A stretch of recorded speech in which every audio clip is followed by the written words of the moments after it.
ComputerCraft Challenge. We are playing Lupus590's ComputerCraft Challenge today. We're on attempt 2, as you can see. This is a challenge where basically you cannot break or place blocks, but you can program the little turtle thing to do everything for you, and that is what we're playing today. And we have run into a big problem over time. Not necessarily a big problem, but we need food. We have no food. Very, very little food. And I guess that is a big problem. The issue being, of course, that since we can't break or place blocks, that actually has nothing to do with this problem. Sort of. Because you obviously can get food while breaking or placing blocks, or while not breaking or placing blocks, because food is not technically a block. Except that food is annoying to track down, and what we want to do is build a food farm. And to build a food farm, we basically, and we're thinking of building a kelp farm, but here's the thing, building a food farm is easier said than done, and seeing as the fact that we can't actually build the farm without breaking or placing blocks. We, as you can see, have been working on building a giant automated mob farm. Automating the building of a giant mob farm is what we've been doing, and we're going to put that on hold temporarily. G1 Games, hello, welcome to you, welcome to the day, welcome to the stream. So, that is the thing. So, we're going to try to build an automated kelp farm because we can program those little turtle things to do everything for us. So, that is excellent, excellent indeed. And I'm just going to try to get my chair up into the right place here. It's a little easier said than done, but what do you guys think we can do today in terms of how should we pull this off? Here's the idea. Kelp is a easy source of food in one sense. In one sense, but not in another sense. It's about as difficult as trying to talk without getting tongue-tied, and I can't seem to get the chair in the right place. There we go. There we go, indeed. But kelp, if you guys have ever tried using it as a food source, it is a very pathetic food source. It's very, very slow. Takes a lot of kelp to fill up, and then you lose hunger very quickly, that kind of thing. But kelp is plentiful around here, but we don't want to have to go harvesting it over and over again. So the idea is if we can set up a simple, theoretically, turtle farm thing to farm the kelp and program that, should be fairly simple. And we can do a simple program for once, take a break from our massively complicated program over there, which isn't actually terribly complicated when you actually break it down into each step and what each step is doing. It's actually just a bunch of simple steps put together, that one over there. But the kelp farm should be fairly simple. Now, kelp, you need multiple things. You need to be able to harvest the kelp. You also need to, once you harvest the kelp, you need to be able to take the harvested kelp and smelt it.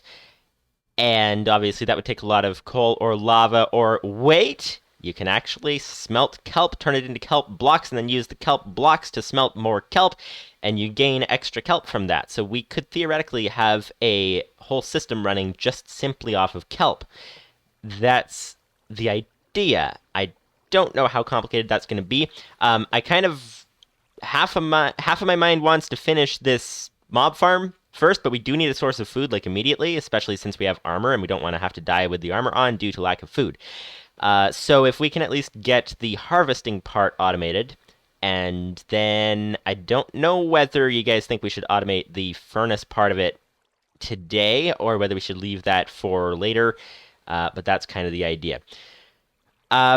G1 Games says, Sir Robert, how is/was your day? My day is/was good. How is/was your day, sir?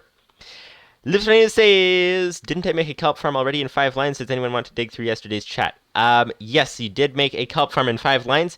I don't want to have to dig through yesterday's chat, but I think I can recreate basically what you had written within maybe like 5 minutes or something. So I guess we might end up doing the whole furnace thing today, trying to actually cook the kelp, because that is another element of it. But what have we here? We need to have some materials to start with.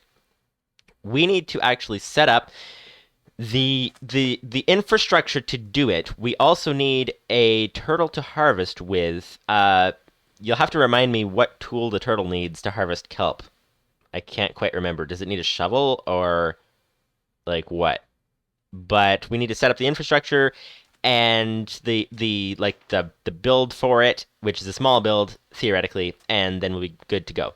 That's kind of the idea. And we're thinking about making it possibly a 5-sided kelp farm. So it would deposit the items up above, and then it would be on all sides kind of idea. Doing game stays. My day is great. Just preparing to stream in a bit. Ooh, nice. Nice. Well, I believe that I will be streaming at the time, so I won't be able to check it out, unfortunately. But that would be neat. That would be neat indeed. Lupus590's says, Kelp is any tool, I think, so a shovel will be the cheapest. Okay, well, we'll find out. Let's go, and where should we set up this here kelp farm? Actually, just before we do that, we have a bit of infrastructure to do. June Game says, I'll be live at 8. I'm guessing on Twitch, right? I think, actually, there's been weeks I've still been live at 8, come to think of it. But it's, at the moment, is 4:45 p.m. Eastern Time, because I'm starting late. But anyway, so, all right. June Game says yes. Yes, on Twitch, I'm guessing. So, okay, we have a couple things to do just before we start. We have to get our quarry mining thing going. So that is fairly simple. That will be, we're going to try to have it mine a full chunk. Let's press F3G to show the chunk borders, because if you guys don't know, we did discuss this in previous episodes, so I won't really be going into it in detail, but diamonds, there's always a certain amount of diamonds that spawn in each chunk. And so if you mine out an entire chunk, if you mine out an entire chunk, you're pretty much guaranteed to get some diamonds, except for the fact that diamonds can be overwritten by lava lakes, by caves, by different things like that. So if you have a chunk with no lava lakes or caves, then you're guaranteed to get some diamonds. So that means that we have a pretty good chance of getting diamonds if we send this guy down. Eva is cool 10. Hello, welcome to you, welcome to the day, welcome to the stream. Thank you for the follow as well. Thanks for the follow. That is, you're amazing, sir. It says, hi man, what's up? I was lurking around and came across your stream, and I think I can help you out with your branding/graphics. Ooh, what do you suggest? Any suggestions you have would be definitely taken into consideration. Okay, so we've got some storage. One chest will not be enough storage, but we don't have any hoppers, so I'm going to go ahead and just come back later and transfer the stuff to the other chest.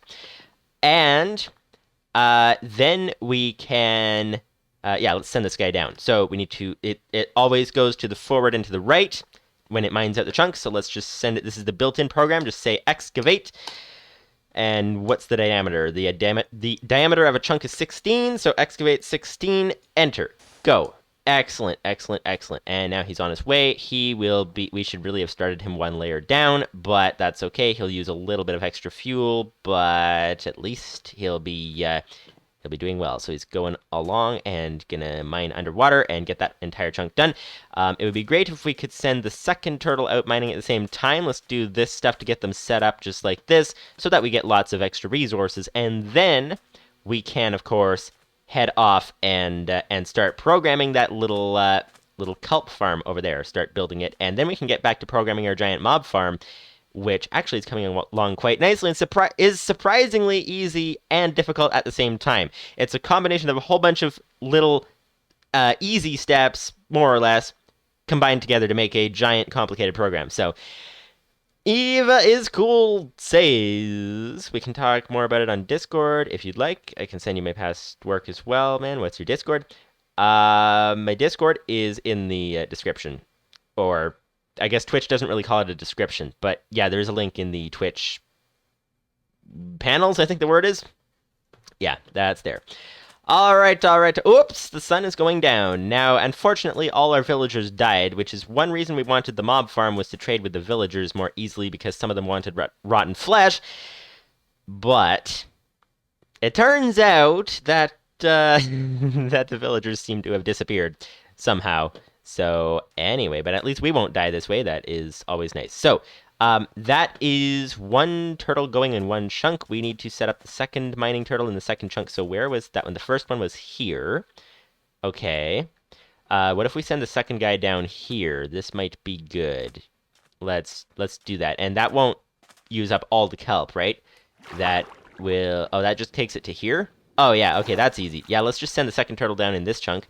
And then we have a two chunks thing going on there. Okay, so What have we here? Okay, time to get this turtle. Let's stop getting distracted.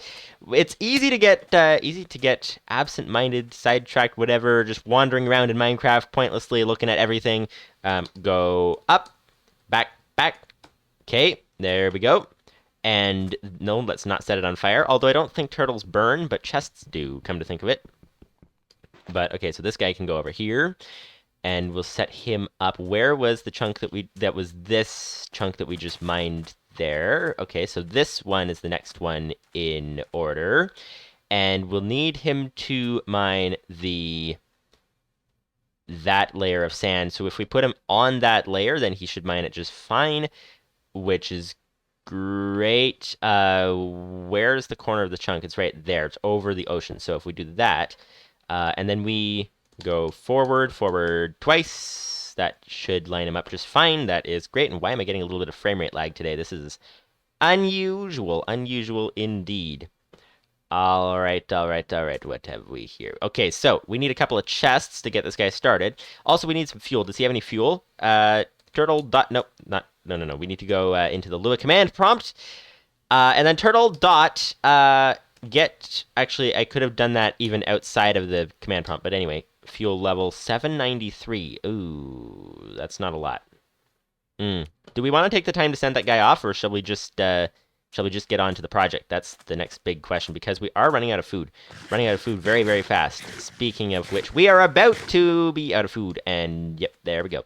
That is that. So, I guess we'll leave that second turtle maybe and not start him for now.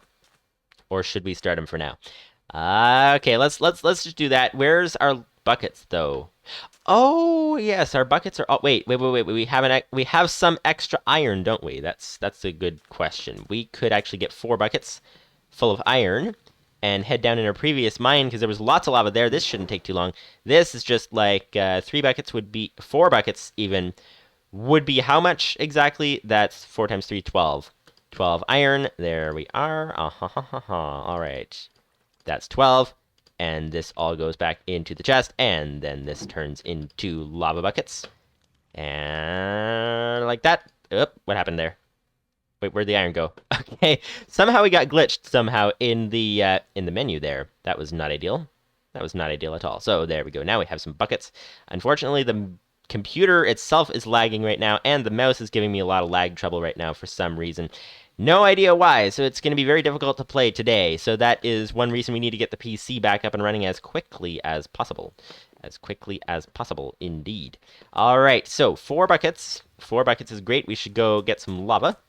And 4 should be enough to get on to all kinds of different things. So what do we have here? We got the staircase. Okay, let's turn the... Why isn't the mouse working today? Something is not right. The computer itself is very laggy. You can tell by the fact that actually it seems to be stabilizing, but it was around 15 or 20 FPS. I don't know what's going on with that. That's very odd. Wait, what if I go... Here's a question. Do you guys know when you hide a program, does it actually save processing resources? I'm going to hide the CurseForge launcher. I'm going to hide that would be the Minecraft Java thing. Where's the Minecraft launcher? Oh, that's gone already. Okay, so maybe this might help us to run more smoothly, theoretically. But first sign is not promising. There's no way I can plug a mouse into this computer. That's why we need to get the gaming PC fixed as quickly as possible. Yeah, I'm literally, I have the mouse on the pad there, and I'm just like going back and like 4 times, and it's like just turning like this. Like something is really not right today. What if I move the cell phone out of the way? That shouldn't make any difference since there's no signals on it, and it isn't making any difference, but oh well. Okay, yeah, we're gonna have to be very, very careful when we head downstairs and try not to die because I cannot turn properly. And hopefully we don't get into a PvP situation because we're gonna be dead. Gonna be dead indeed. Come on, turn! Okay, you know what? I think I'm gonna have to give up on this mouse for now. I'm gonna have to lean over and use the trackpad on the laptop over here. That seems to be the best actually the only option right now. So I don't know what's going on. I do know that mouse is a little bit damaged, so maybe that's got something to do with it. But anyway, yeah, what do we have here? We've got some more lava. More lava. 1, 2, 3, 4. Tried to pick up redstone with a lava bucket. That didn't really work too well. And I'll try the mouse again in like 5 minutes or 2 or 3 minutes or something and see if it will run more smoothly. All right. So this is now 4 buckets of lava. Now we can get the second turtle mining, and he will be good to go. Good to go indeed. And I'm hearing lots of mobs. This is not really a position you want to be in when you are when you're trying to do some combat. You don't want to be leaning over and using one finger on a trackpad.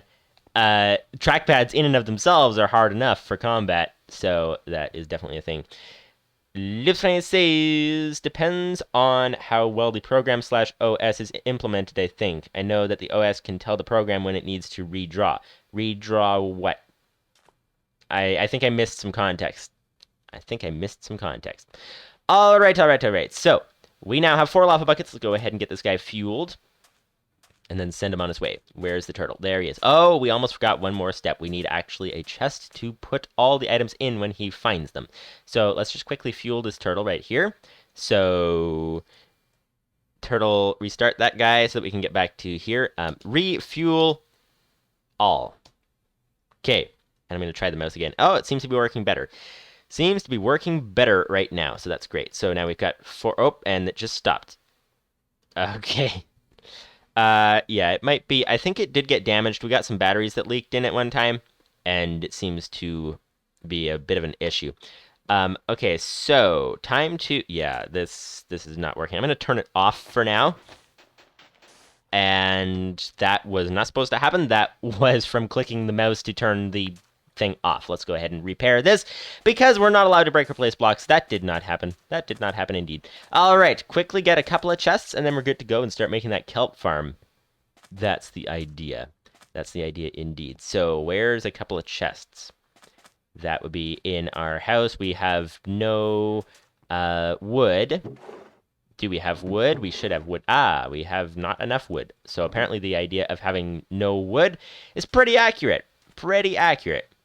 So let's head over here then and see what we have when it comes to turtle. Turtle. All right. Whoops. Apparently I'm holding the enter key. All right.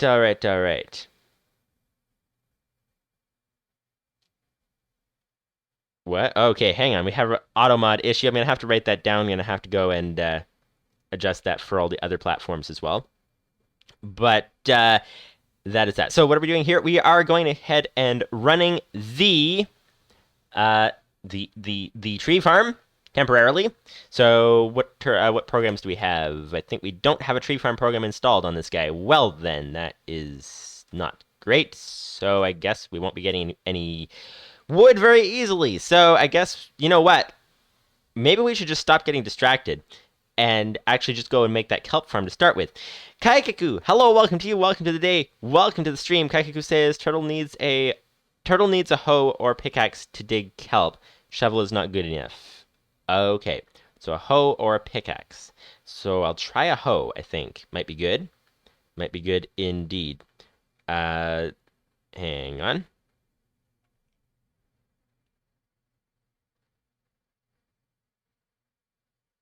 All right. There we go.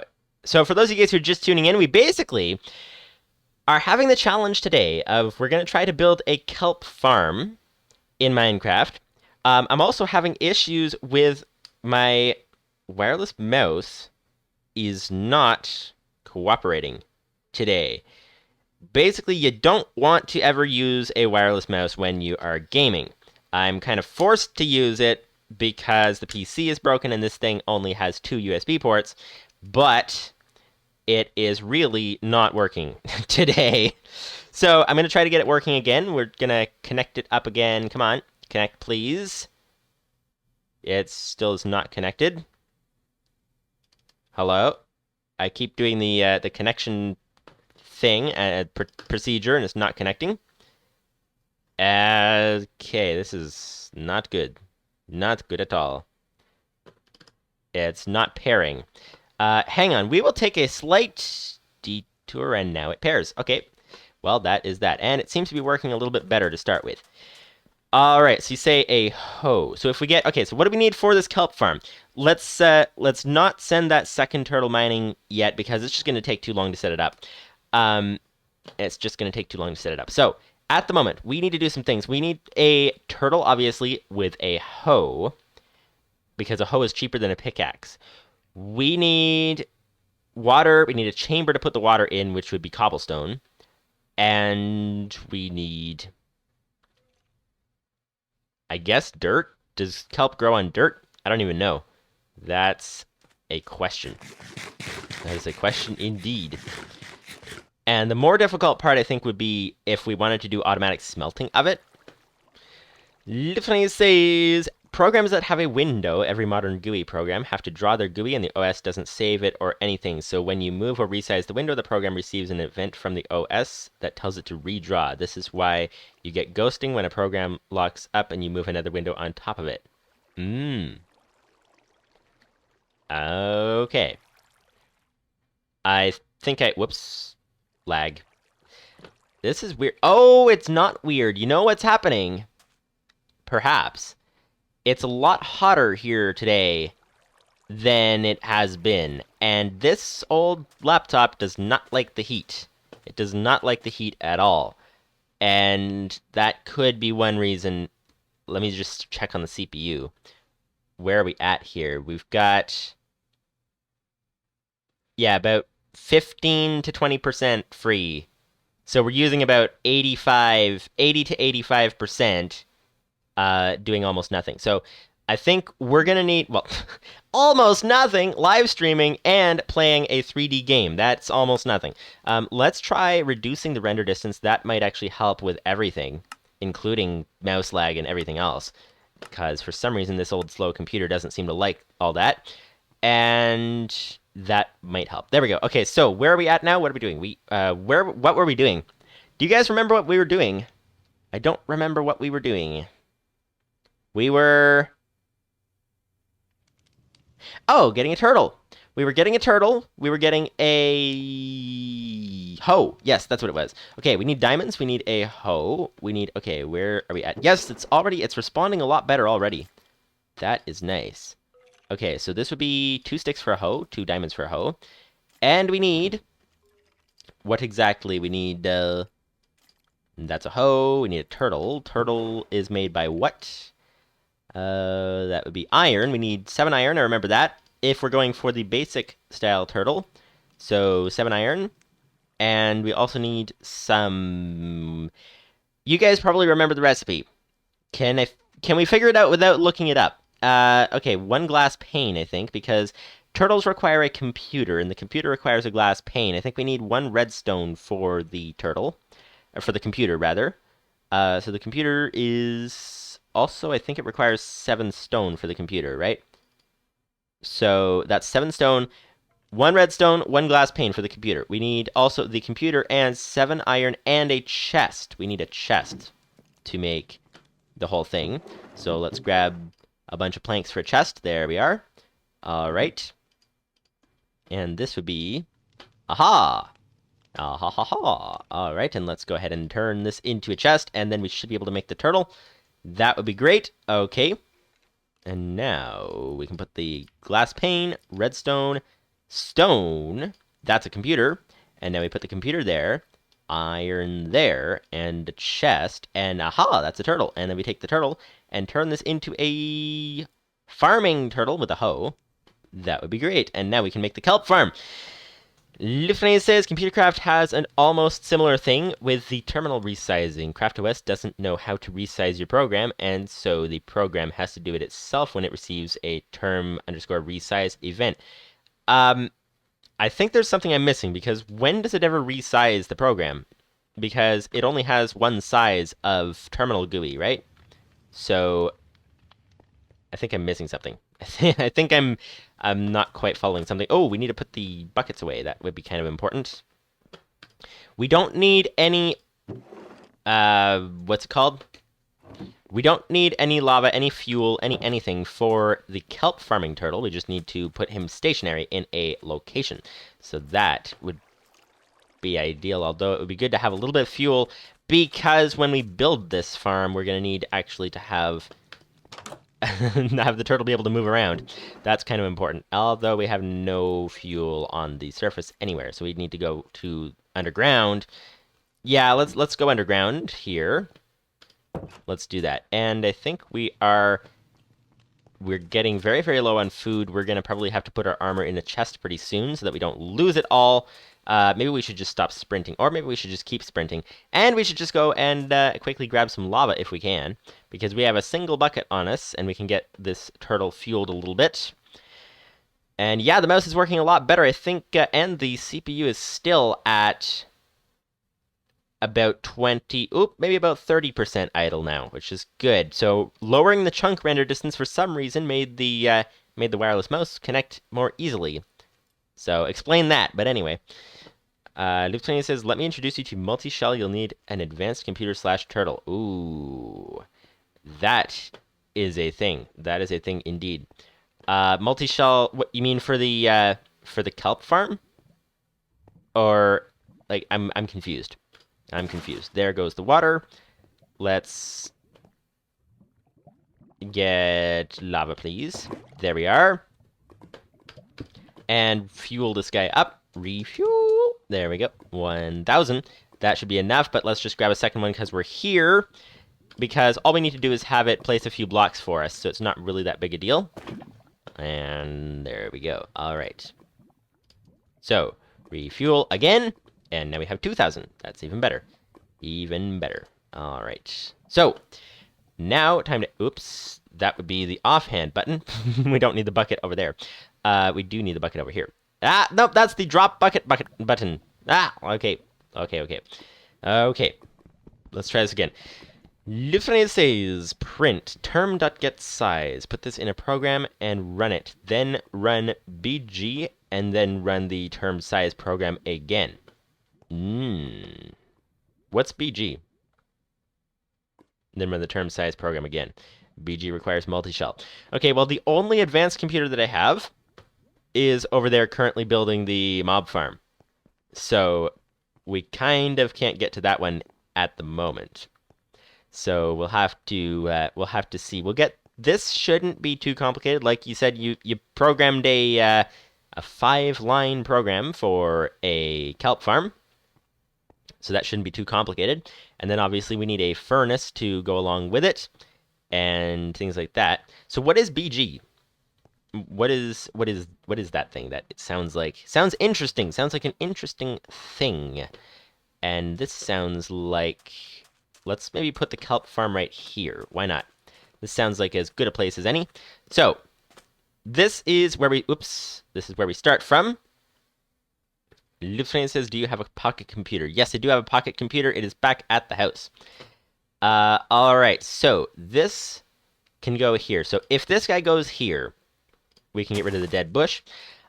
We need, if we're going to put 4 kelp around him on each side, maybe should we do 3? No, let's do 4, because it's faster for mining. So 4 kelp on each side, one kelp on each side on each of 4 sides, and 1 below. So he's gonna need to put, let's build it out of cobblestone. We're gonna need to put the cobblestone outside of that. So that's andesite. Might as well build it out of andesite. We have plenty of extra. Okay, so go up. Let's start building 1 wall from here. Go up, place Lua command prompt. Turtle.place down. Done. Okay, that's 1 block down. We've got so far so good. All right. Turtle.up again. And turtle.place down. There we are. So that should be, because here's the thing. We need the kelp to grow on the ground. It's going to be on the ground, and it's going to grow up 1, and the turtle's going to be beside it, and it's going to harvest that 1 that it grew there. Kaikiku says, and below to get more kelp. That is true. That is true. We're going to start digging into the ground momentarily. So if the kelp goes there, so we'll need blocks here to block it in. Does kelp actually, it doesn't replace the water block it's in, right? So we can actually put it in just like that. So turtle dot forward. All of our easy programs to do the simple, like, quick movements and all that, and quick placing is all on the other turtle that's currently at the mob farm. So turtle dot turn, not left, turn right.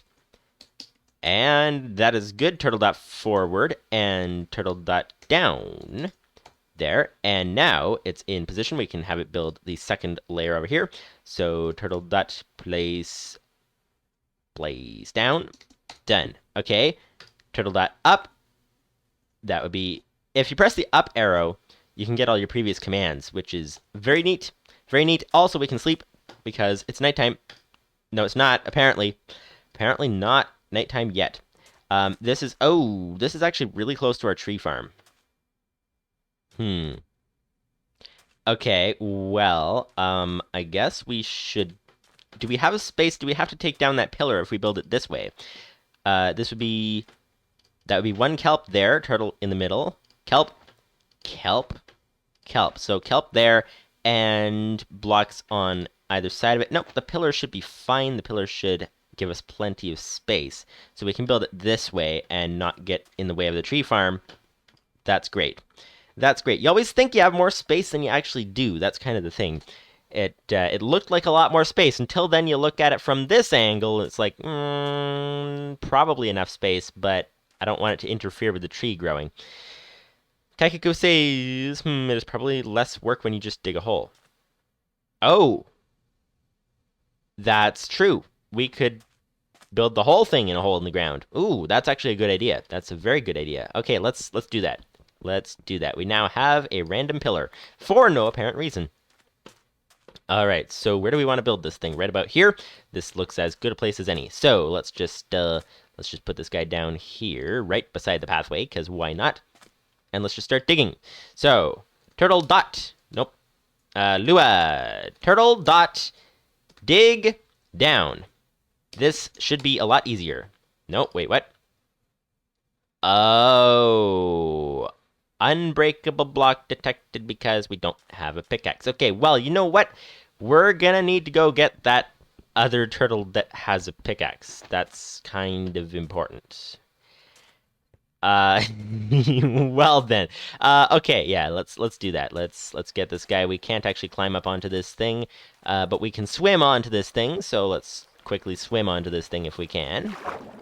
There we go. Come on, swim, please. Swim. Nope, that's not the way in. This is the way in. This is the way in, and there we are. Aha! Nice, we're in. We are in, we are in, we are in. You're in for it now! Or we're in for it now. Somebody's in something. Although we're getting really low on food, we have no food. So once again, we're going to have to do the quick food acquire. What do you do when you acquire food, but you reacquire? Reacquirement. Something. I don't even know what it was, but anyways, we need to get some. So let's use this guy as an extra chest. Extra temporary chest. Thank you, sir. Okay, and we need to go get some more food. I think we have everything that we could need, which is great. So let's just do this. Let's just jump. Okay, that didn't really give us much damage. And let's get the extra damage here, and we'll be good to go. All right, all right, all right, all right. So what do we have here? What have we here? What have we here? That's the big question. We could grab some kelp, although we don't want to take the time to have to smelt it all, especially seeing as kelp, it takes a lot of smelting to get, like, a full hunger bar's worth. So it's good if you have it in bulk, but if you don't have it in bulk, then it's not so good. Not so good indeed. And I think I need to lower the chunks a few more. So there's down to 6.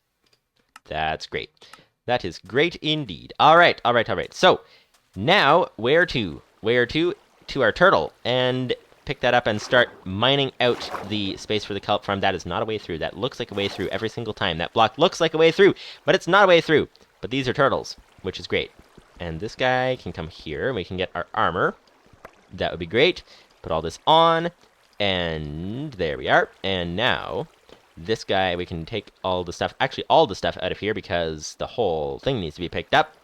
So let's just stand on this side so it doesn't go flying down into that hole there, so it's difficult to get back. And we have to track down all the items and all that, and it looks like we're pretty good. So now, what do we do now? We can go and start digging out the kelp farm. Lupus590's says, be right back. All right, whoops. That would not be the water bucket slot.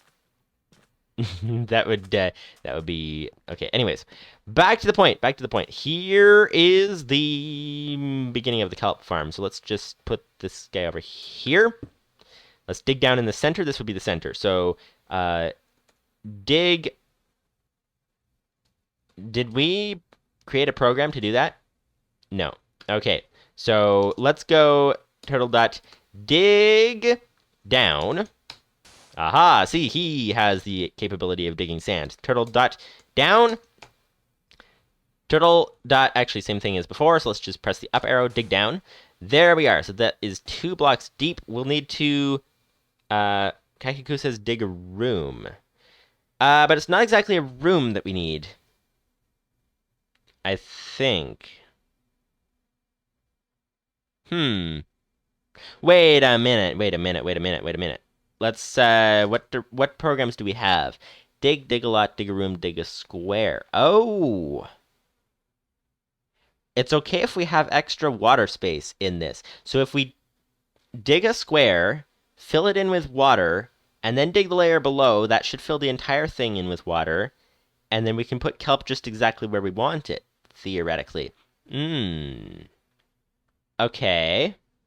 Okay, that's promising. So if the turtle's here, then what we need is, at least I think, I don't know if you have to fill in every block with water. That's the other question.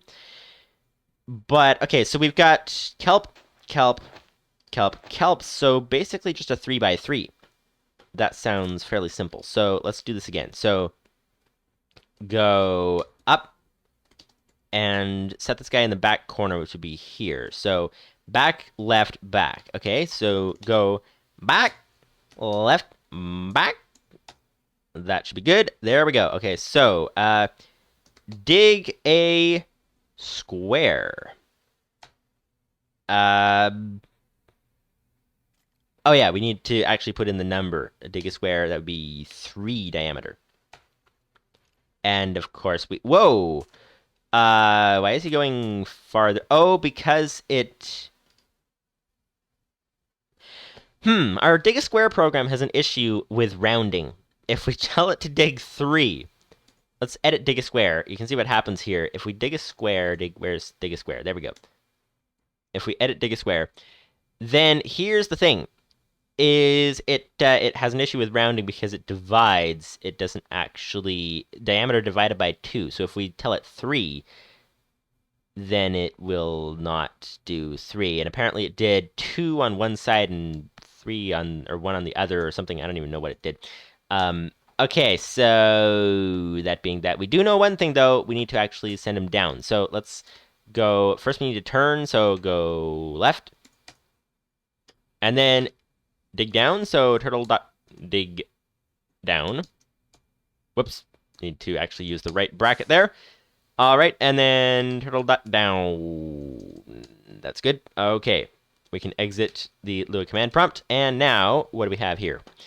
We can now dig a square. So let's do a 2x2, I think, and then continue after that. So dig a square.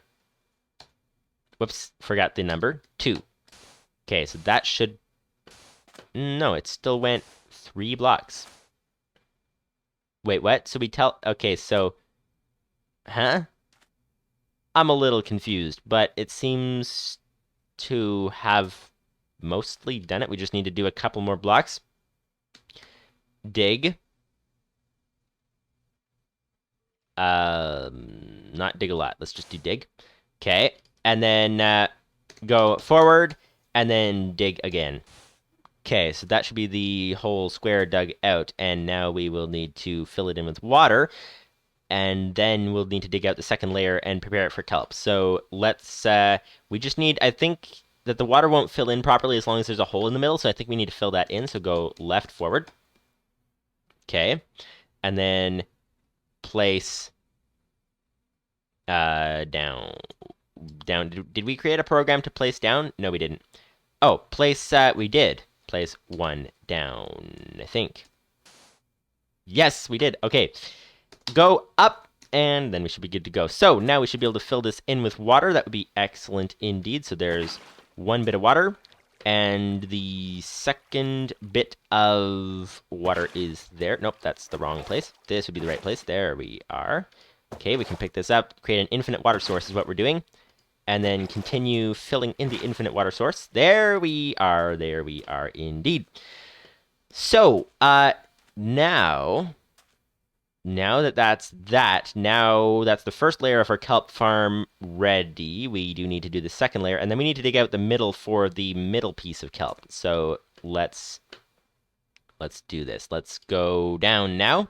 Go down, and he goes into the water without destroying it. So that's I was gonna say that's good, but that also caused us issues for the other program. So it's kind of a thing apparently.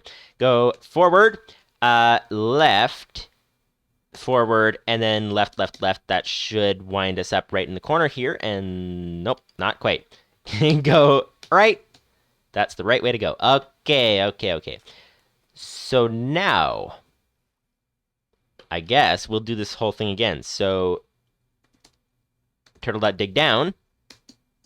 Dig down, please. There. Okay, whoops, that's 0. This is supposed to be a bracket. There we go. Okay, and go down and exit the command prompt. We're going back and forth into the command prompt and out of the command prompt, and it might be getting kind of confusing. Go up. No. Speaking of confusing, go down, and then go down again, and there we are. Okay, now we can dig a square again. Dig a square 2. And for some reason it goes 3 when we tell it to go 2. I think we have a lot of bug testing we're going to have to do. But that would be that. Now we need to have him dig those last 2. So dig, and then go forward, and then dig again. There. That seems to have worked. Go. It seems like the turtle also, there's water, like, there's 2 different states for the water to be in. The water can be occupying the same block as the turtle, or it can be not, and it looks like it's not right now. So we'll need to go up here. We'll need to go up twice. There. Now when we go back down, it should actually work. Oh, time to sleep. Time to sleep. Time to sleep. Don't want any mobs around here. So we now have the basic area ready to go. We need to get some kelp to fill in the area. Hello, there's a husk there. Speaking of which, I should actually get a bucket of water if I can. Didn't mean to actually get hit by that guy. That was not intentional. This guy. There we go. He's gone. And oh, we got some food. 2 pieces of rotten flesh. That is nice. And we already have hunger, so that is also nice. And apparently that infinite water source does not work that way anymore because of having 2 layers of water. You can't have an infinite water source with 2 layers of water. So this would be this. So let's get some kelp. Let's get that into its place. And then continue from there. So where's the kelp would be over here. There's lots of kelp to choose from, so that's great. Off to a... Whoa, creeper! Off to a great start, except then there's a creeper. So that's not ideal. Not ideal at all. Water bucket, please. Thank you. Okay, now we need to get some kelp. This should be enough here if we just do that. Might as well get some extra while we can. That is nice. And we're going to drown, but not today. Okay. Lots of kelp. 10 kelp. This is definitely going to be enough. I think this is how you plant it, right? I don't know anything about kelp. Do you guys know anything about kelp? I'm guessing you just plant it just like this. Like just the kelp leaves like that. And I think there's more coming up still. Yeah, there's some here. I think that's everything. That appears to be everything. We've got 22 kelp. And that is excellent. Excellent indeed. So, let's try to plant this and see what happens. Also, obviously, we need to get rid of that creeper. Hello, sir. You may come over here, and I may do that. We don't want him so close to the mob farm we're building, but we got some extra sand out of the deal, so that's pretty good. Pretty good, thank you, Creeper. That's very helpful. Alright. So, it is time! Oh, did we actually force load that other chunk? Because I died the one time, and is the turtle still running? Is the turtle still running, or did we not force load it properly? Oh, he's still running! Oh, he's actually done quite a bit of mining already. That's neat. That's neat. Getting the side of the beach there. Actually, how deep does this ocean go before the turtle actually has to dig every single block in the area? That would be starting on level 64 down to level 47. Okay, so that's like almost 20 blocks that it doesn't have to mine the whole thing, and it won't be filling up the whole chests. And then it'll start getting to digging the full layer when it gets down to where the diamonds are more, and the gold, and all that kind of stuff. So, alright, that is that. That would be that. That would be that. That indeed. So, now, let's see. Let's start putting some kelp in here. We don't need these blocks here, so that we don't accidentally use them. Lupus590's says kelp is like underwater sugarcane in terms of growing it. Otherwise, JEI is probably as good of a source as me. Alright. So there's 1. There's 2. There's 3. There's 4.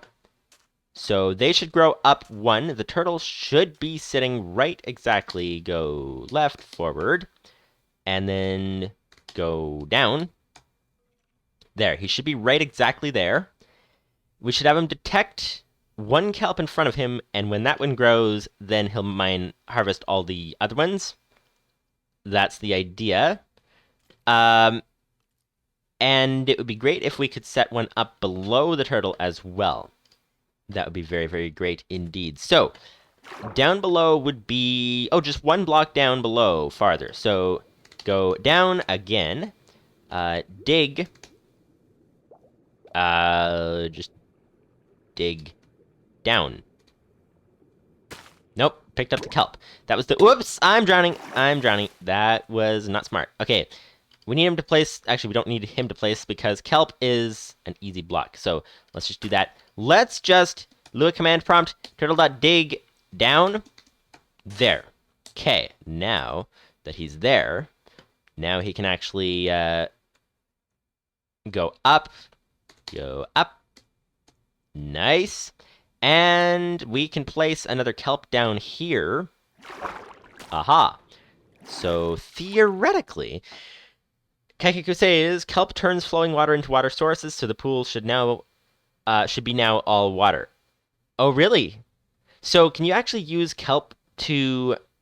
Does it just turn the block that it's sitting in? Or the ones around it too? Like, I wonder if you can use kelp to fill in a large area with water. With deep water. That's an interesting idea. So, alright, so now, this is about as efficient as it can possibly be. He's got kelp on every side.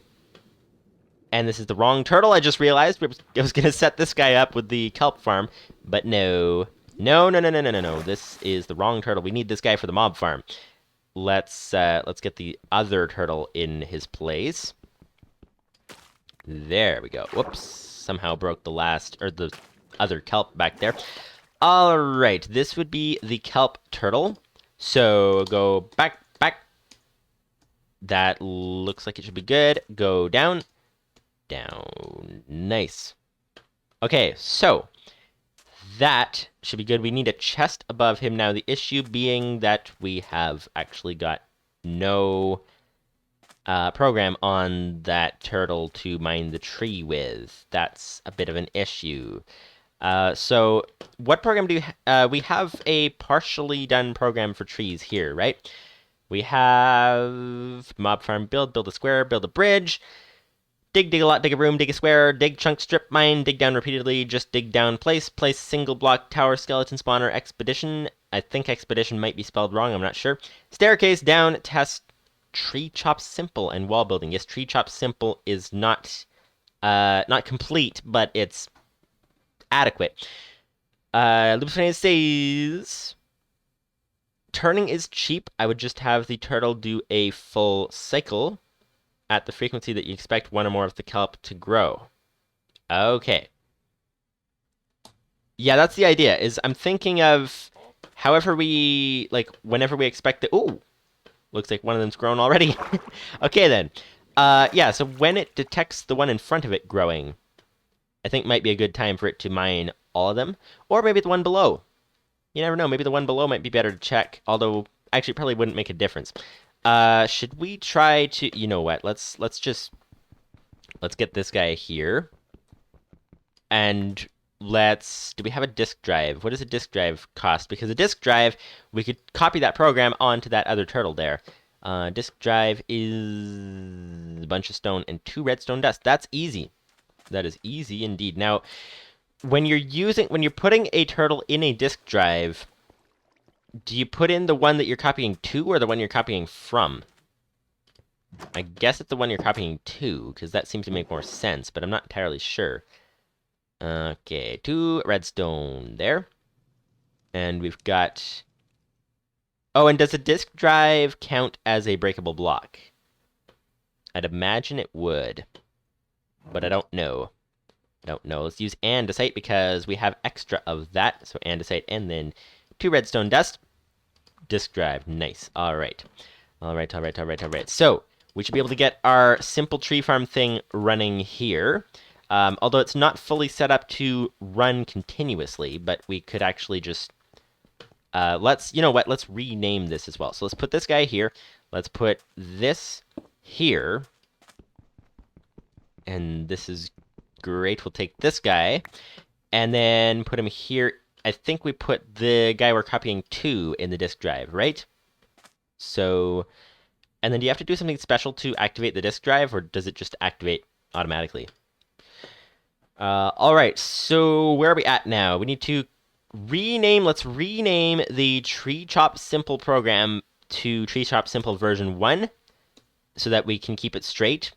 Tree Chop Simple version 1, because we're about to be changing it a whole lot.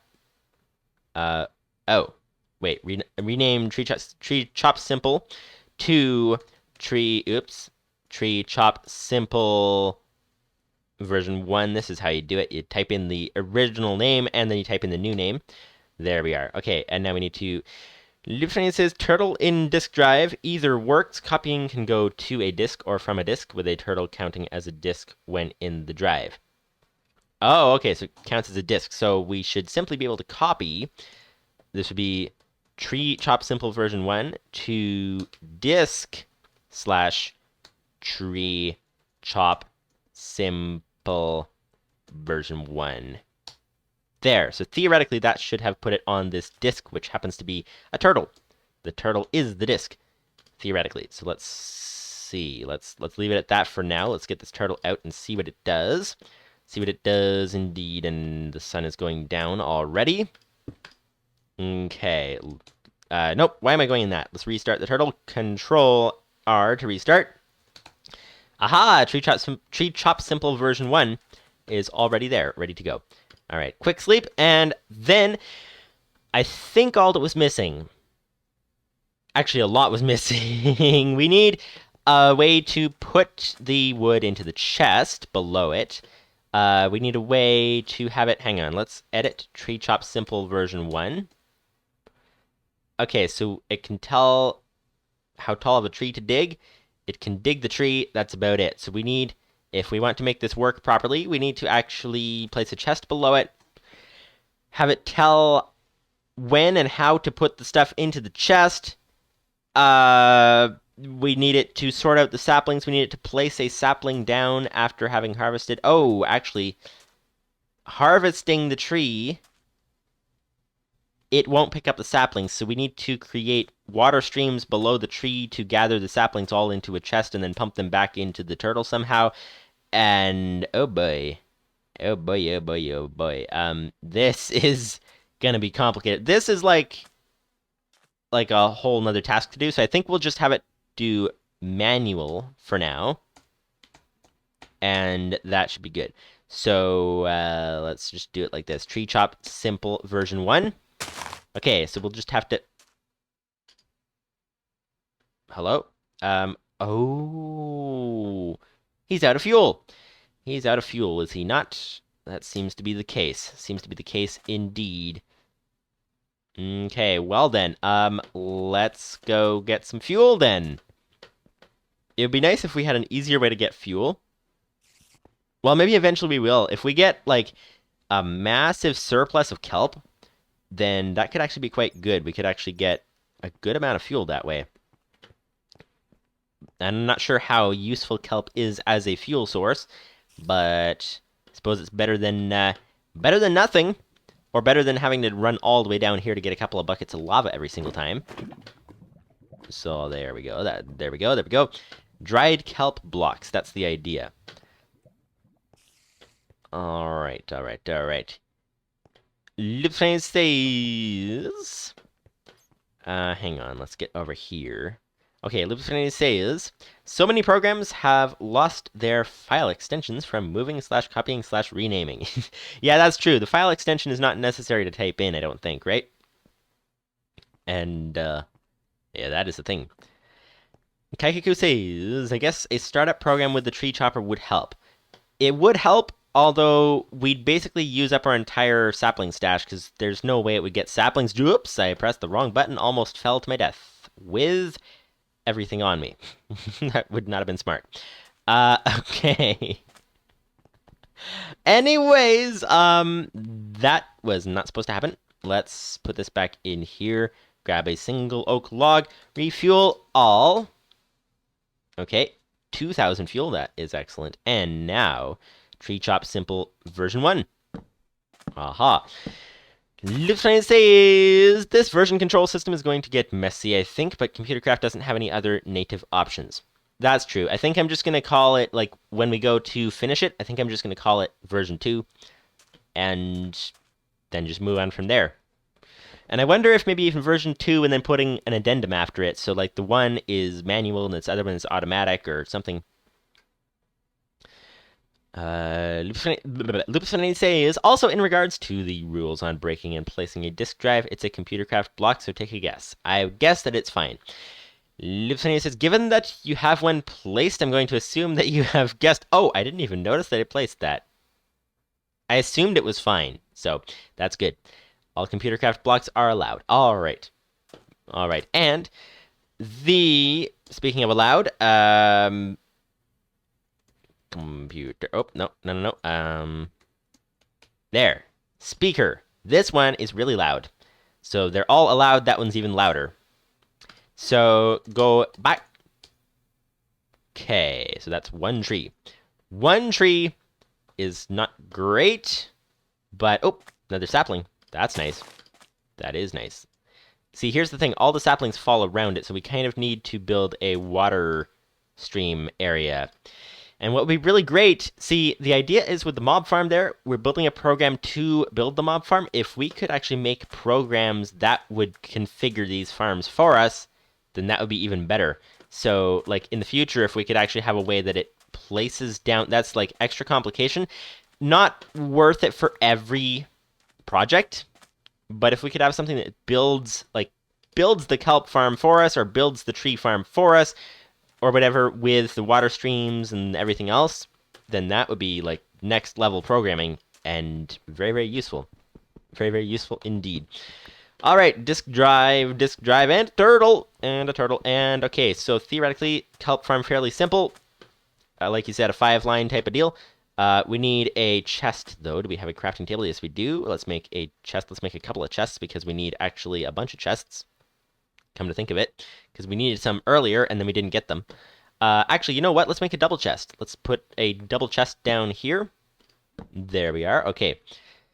So, the entire thing is grown. I'm guessing kelp doesn't grow beyond the height of the water, so we should be fine there.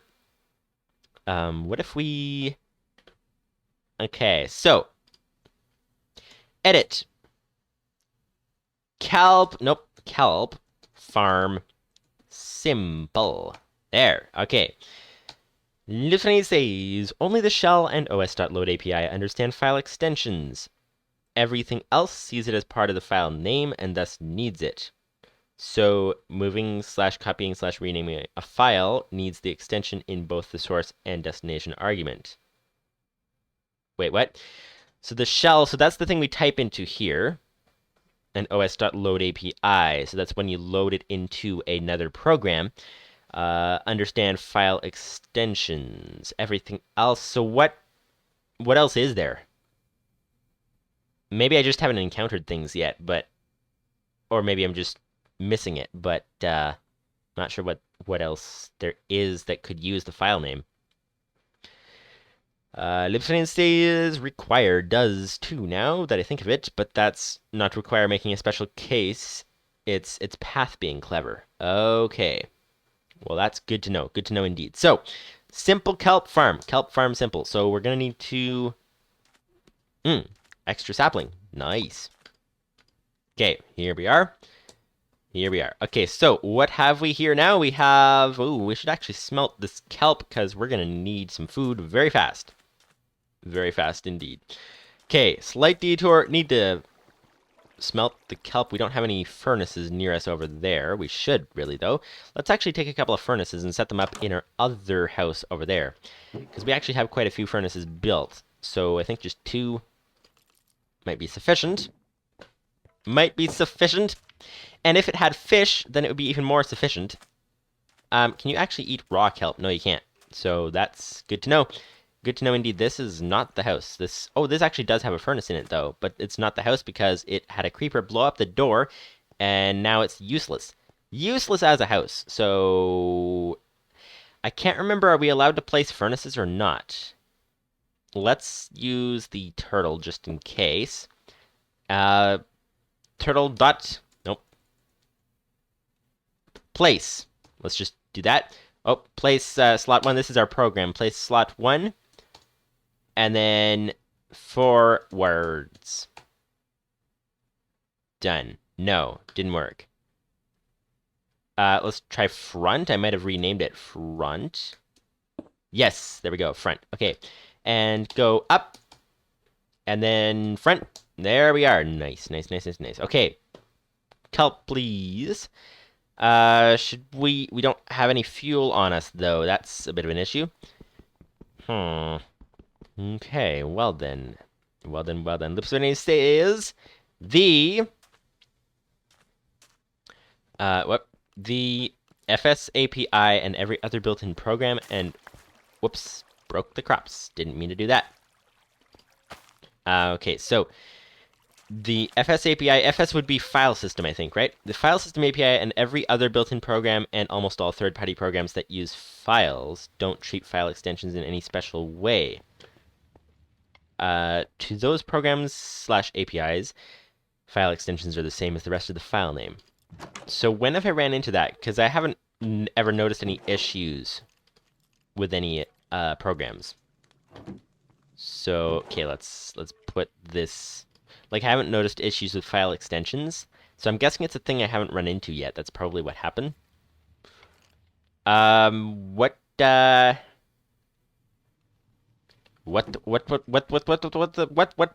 was I doing? What was I doing? I was doing something. Oh yeah, fuel! Kind of need some fuel. Fuel is important. Fuel is very important. We have lots of coal, so might as well grab some of that. There we are. There we are. We can get some kelp going. And we also, apparently, it's almost nighttime again as well, which is not ideal. Not ideal. Also, you move slightly faster if you go on a diagonal. So that's just a fun fact about Minecraft. Fun fact about Minecraft, indeed. There's that. 8. And there's this. That can go in there as well. All right. And might as well put the extra coal in here, because why not? And now we got some kelp on the way, and now we can sleep. Lupus590 says, furnaces are on the list. I believe I added them under furniture. Okay. All right. So what have we now? Dried kelp. Nice. Okay, we now am not. We am not. There we go. We am not going to starve to death, but we is going to do incorrect grammar for no apparent reason. There we go, there we go, there we go. That's a lot more kelp. Thank you very much. That's a lot more kelp. I like the kelp. That's great. All right, all right, all right. So now let's make this kelp farm. So it needs to do some simple things. Let's create some code over here. Let's indent it because we know we're going to be doing loops and functions and whatever else. So first thing we need to do is detect the kelp growth in front of it. Now, what does it do with kelp versus no kelp? That's a question, because does it detect it as water? Let's see. Okay, so this would be, let's open the Lua command prompt. Turtle.detect front. Wait, no, whoops, I'm drowning. That's dumb.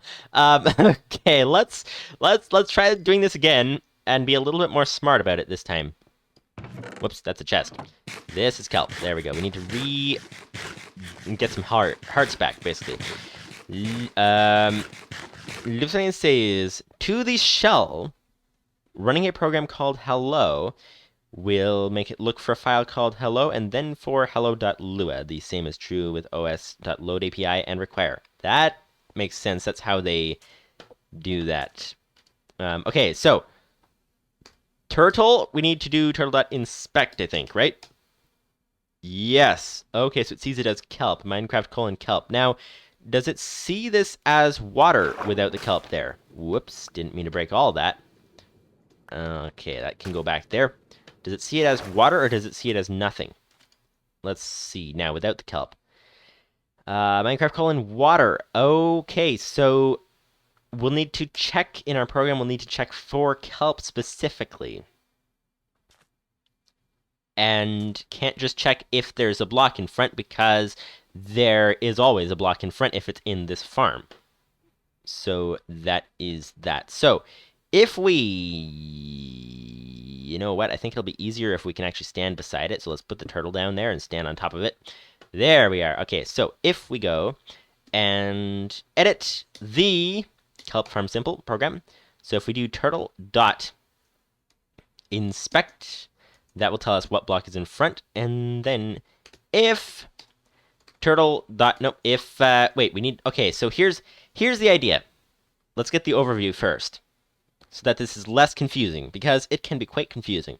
So, if we have it detect the block in front, then we have it spin around in a circle, and dig everything around it, and then we have it place them all in the chest. That sounds like an idea. So we need turtle.inspect. We need to put this into a variable that we can use in the rest of our program. So kelp growth, I guess we'll call it, growth is equal to, no, let's just say what block. That's easier to keep track of. So what block is in front? What block? Turtle.inspect. There we go. That should be good, I think. I'm not sure if this is a case where you need multiple variables for turtle.inspect. It really depends on what the turtle.inspect gives you as information. But okay, so if what block dot name is equal to, it would be, I think it was Minecraft:kelp, right? Minecraft:kelp. That might not be it, not sure. Let's just double check that. Lua command prompt, turtle.inspect. Let's do inspect down because we know there's grown kelp below. It is Minecraft:kelp. Perfect. All right, so that would be that. So let's go edit Kelp Farm Simple again. So we check what block is in front. Then if what block.name, if the name of the block is Minecraft:kelp, then, and unfortunately we don't have the colored text here, so it's a little more difficult to see what's going on here. But you'll just have to imagine the colors on things. And then we end the if statement down here, and then within the if statement, we need it to do some things. So if, let's add the harvest. Okay. 2 dashes before the word harvest means that the word harvest does nothing in and of itself. That just helps us keep track of what it's doing, like puts it into English so we can read it, basically. Okay, so harvest, and so what we're gonna have it do is dig. Should work. That shouldn't pick up the water, I think, right? We'll have to see. Let's go back to the command prompt. Lua, okay. Turtle.dig. Nothing to dig here. It doesn't have a bucket. If it had a bucket, then would it dig? No. Okay, so it doesn't pick it up with dig. But it should pick up the kelp. There's kelp below it, so let's dig down. Turtle.dig down and see that it should... Yes, it picked up the kelp. That is excellent. And we'll want it back down below. Turtle.place down. Aha, nice. Okay, so that way we can still use it as our testing kelp. So, that's that. So dig. So edit. Kelp farm simple. All right, so harvest. So we need it to do turtle.dig. There. Okay. Let's start with dig down, actually. So turtle.dig down. And then we need it to dig, turn, dig, turn, dig, turn. We need it to do that, like, what would that be? Dig, turn, that's once. Dig, turn, that's twice. Dig, turn, that's 3 times. And dig, turn, that's 4. So let's put dig within a loop. So a for loop. 4, because that is easy to tell it exactly the amount of times to go, and we happen to want it to go 4 times this time. So for I is equal to 1 to 4, so we'll set I to every number between 1 and 4. Do this and then end. So turtle.dig and turtle.turn right. There. All right. So, and it is actually all right because that's the only way it turns right now. So, if it detects kelp like there's actually kelp grown already right there, detects kelp, then it should dig the one below, dig there, and then turn around. Turning around takes no fuel for some reason. Don't ask me why, but it's easier that way for sure. So digs and digs in a full circle around, and then it has kelp in its inventory. Then it will only ever get. I was gonna say it'll only ever get 5 kelp from this whole procedure as the maximum, so we don't have to worry about other slots and things. There is the fact, though, that if the chest fills up, then what'll happen is it'll keep harvesting, and it'll start filling up its own inventory, and then it will never empty that if we do not pay attention to the slots. Oh, we can do a simple loop to fix that. Lupus590's, where was I up to? Oh, I just noticed it actually tells the timestamps of the message. Okay, like the actual AM PM time that it was sent. Okay, so that makes it a little easier. So, yes, for the shell, it's a convenience thing. For os.load API, it's a legacy thing. For require, it's so that it can abstract away the actual files that it's using, because require doesn't actually depend on files. That's just the default way that it does things. Okay. Require not actually depending on files is most clear when you write your own require compatible loader. Promoting my own one, it rejects any that are not in my namespace, and then we'll look for it on disk. If it can't find it on disk, then it will fetch it from GitHub and save it to disk. Ooh, neat. That sounds... I'm not sure I quite follow... I think I need more sleep. I'm not sure I quite follow what require does exactly. Actually, we've used it before, haven't we? Although I can't quite remember what it does. But it sounds useful. Sounds like it's probably useful. That is for sure. All right, so we have harvest. So we have it harvesting, and this would be okay. You know what? Let's put this into a function. So we need function, and let's call this harvest. and that's great. So we're defining the function there. We need to end the function here. And then we need a new function for function storage. Storage, that would be great. To storage. There, function to storage. So it will put the stuff in the storage. And we need to actually get the procedure for it to do that momentarily, although we do need to sleep first because that's kind of important. Kind of important to sleep. That's always a good thing. Always a good thing, both in real life and in Minecraft, that's for sure. Okay, so what do we have here now? We need to storage, function to storage, and we need to simply have it. It will have kelp in its inventory. It may have a lot of kelp in its inventory, depending on whether the chest is full or not, which the chest hopefully will get full very, very quickly. So we will need it to obviously drop all the items it has, and then cycle through every slot and do the same. So let's do a for loop. For I is equal to 1 to 16, because there's 16 slots. Do end the loop here. And we're going to have it do what exactly? We're going to have it, I can't remember the exact command. It's turtle dodge, there's attack, back, compare. We need to drop all the items. That's the thing. Detect, dig, drop, up.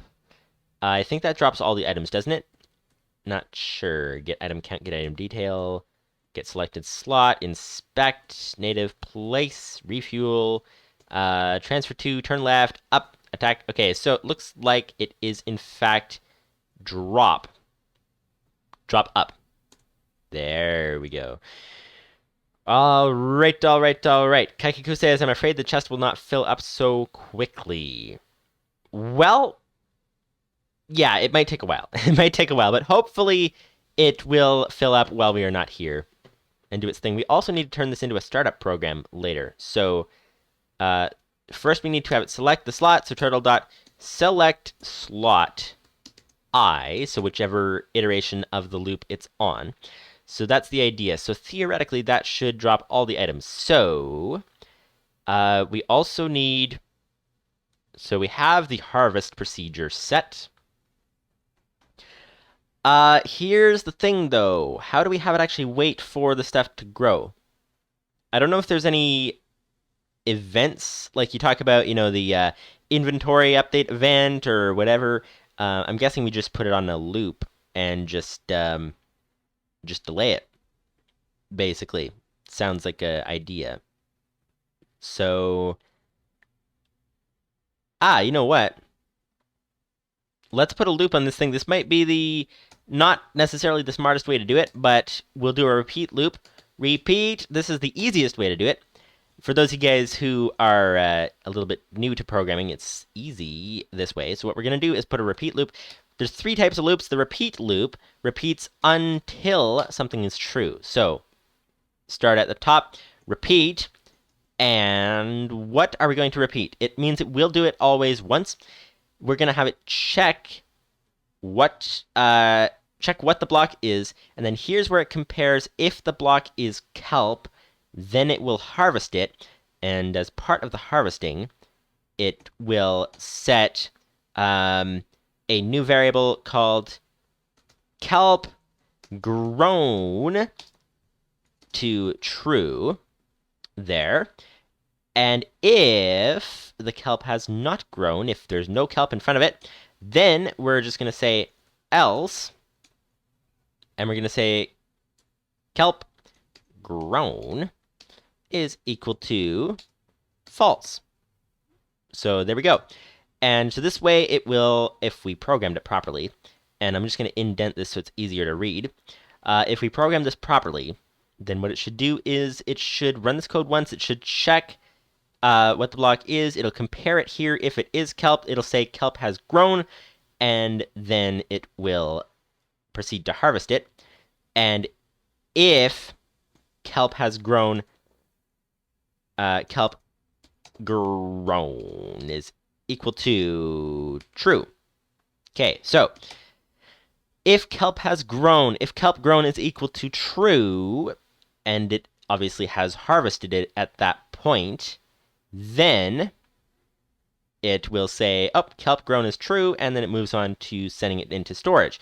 Otherwise, if the kelp has not grown, it will check that the kelp has not grown. It'll go to else here, and all it will do is say kelp grown is equal to false. And if kelp grown is false, then it will try to repeat the loop again. Now, obviously, if kelp grown is false, actually probably just under any not under any circumstances, but if kelp grown is false, then we want it to do something very, very specific. We want it to os.sleep so that it will wait os.sleep for, let's say, 10 seconds. That should be enough time for it to grow a bunch of kelp. And this is the simplest way to have a conditional thing, simplest way to understand, I should say, to have a conditional thing that has it actually just keep looping and waiting 10 seconds unless it's actually grown. Then if it's grown, then it goes on to storage and sends its stuff into storage, and then it should go back into harvest. Now we're going to need to actually create the actual main code here, because functions don't actually run anything. That's the thing. Functions can get called later in the program, but they don't actually do anything where you write them. So we need to actually call them here. So what did we name them? Harvest is the first one, and to storage. So let's simply do this. Let's say harvest, open bracket, close bracket, and to storage. And let's actually indent all this because we're going to need to put this in a loop. So let's just say, well, true. Well, true is true. Do. And let's put it down here. This will be the end of the loop.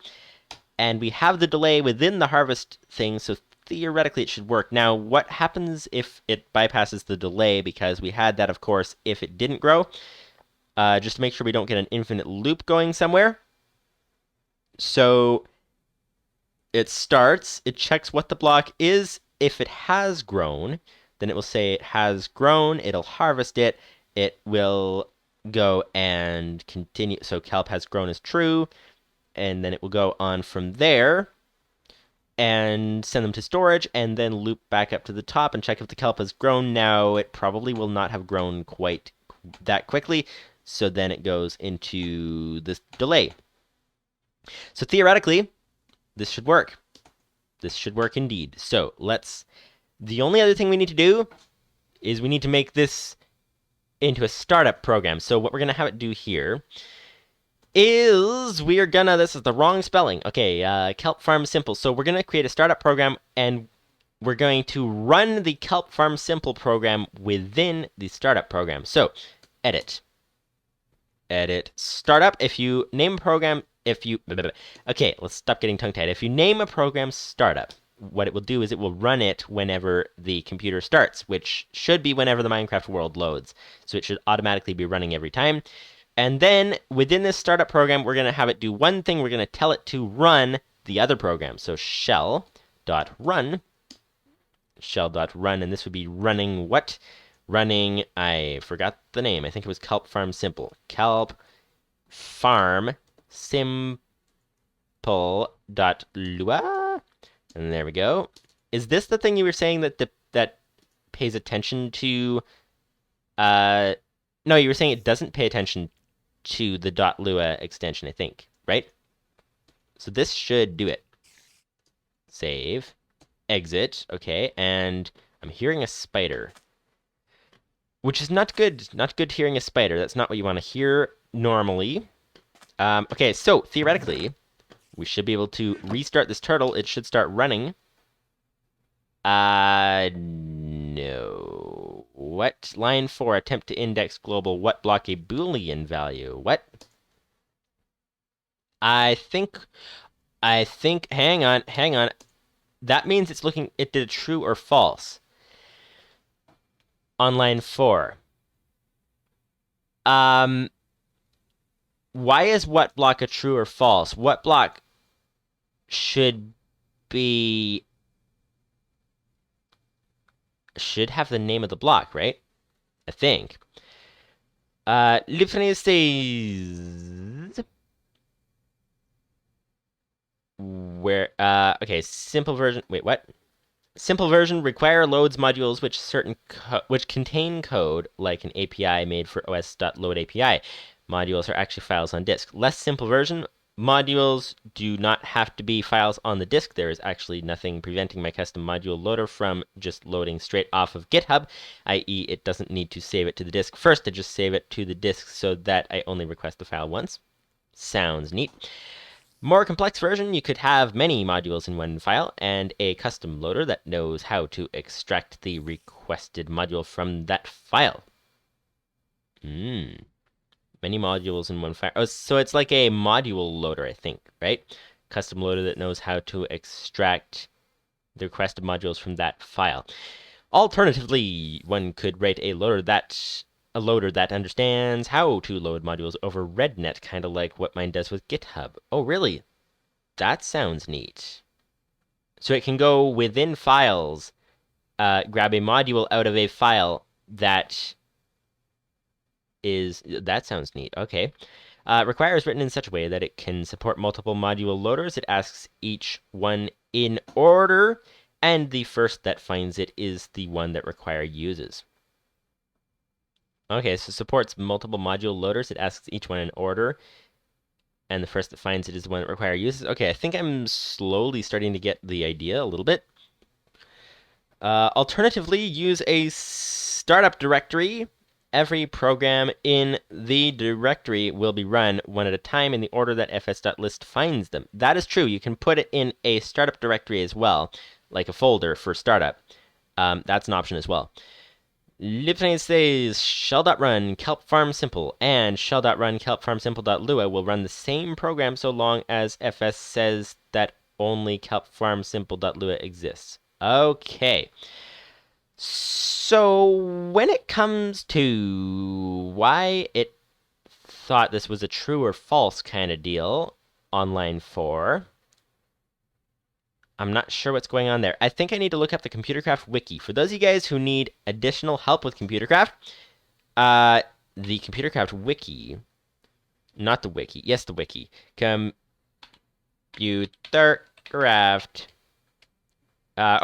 tweaked.cc, I think, is, yes, tweaked.cc is the wiki now for ComputerCraft Tweaked, because it is, that's the version of it that it is. Okay, so turtle.inspect. Get information about the block in front of the turtle. Okay, so it returns 2 values. Well, okay. Hello. Apparently there's a skeleton out. Goodbye. Okay. So turtle.inspect returns 2 values. You need 2 variables to fill in those 2 values. You need a Boolean value, which is basically a true or false value as to whether there is a block in front of the turtle, and then information about the block in front. Okay. So that is good to know. So if we head out here, we should not die. We might die. Where's the... Oh, he's in our kelp farm. Hello, you're not being very helpful down there. Hello, who's burning? Somebody's burning. Somebody's burning. I'm hearing burning happening. Oh, did we get a... We didn't get a fancy bow. That's not ideal. Oh, hello. Oh, that skeleton's burning. Somebody else was burning over here. It sounded like somebody was in lava or something, but there's no lava close by. Lupus590's says, I know what you've done wrong. Well, that is good. That is good. At least somebody knows what's going wrong around here. That's not the turtle. That's the chest. First thing I've done wrong is opening the chest when I'm trying to open the turtle. Although they do both have an inventory in them. Lupus590 says, I know what you've done wrong. It catches me out occasionally too. I'm hoping that you will figure it out. Good practice. Yes, I think what I've done wrong is that there's 2 values that we get from turtle.inspect. We get is there a block and what the block is. So let's create 2 variables. Is block and what block. And they should both take the 2 different values, and then we probably don't even need is block, because in a kelp farm there will always be at least water in here. And if there's water in here, then there's no issues, because we never will have a situation where we have no block in front of the turtle, so we should never have to deal with that. So theoretically, we should just go and restart this, and it should work. Aha, see? Nice! Okay, it mined 5 of them. Got 4... Oh, yes, because one of them hadn't grown yet. Okay, so now it's just going to keep doing its thing. Every 10 seconds, it will check again to see if the one in front of it has grown, and if it has, actually, we could do some complications if we wanted to. And we could actually detect the one in front and the one below to then guess the ones beside it. Although that's probably just wasted time because it's not like we're wasting fuel. Because if we're wasting fuel, then you kind of want to be more sure. Like if you're building a wheat farm and you have to actually send the turtle along, you want to have a better indication of whether the wheat for the whole farm has grown. But if the turtle's stationary and you're not using any fuel, then why not just check the one in front and then harvest all the rest of them, even if they're not grown yet, because you don't have any waste. Don't have any wasted fuel, so... Lupus590's says... I don't know why Squid decided to do it that way.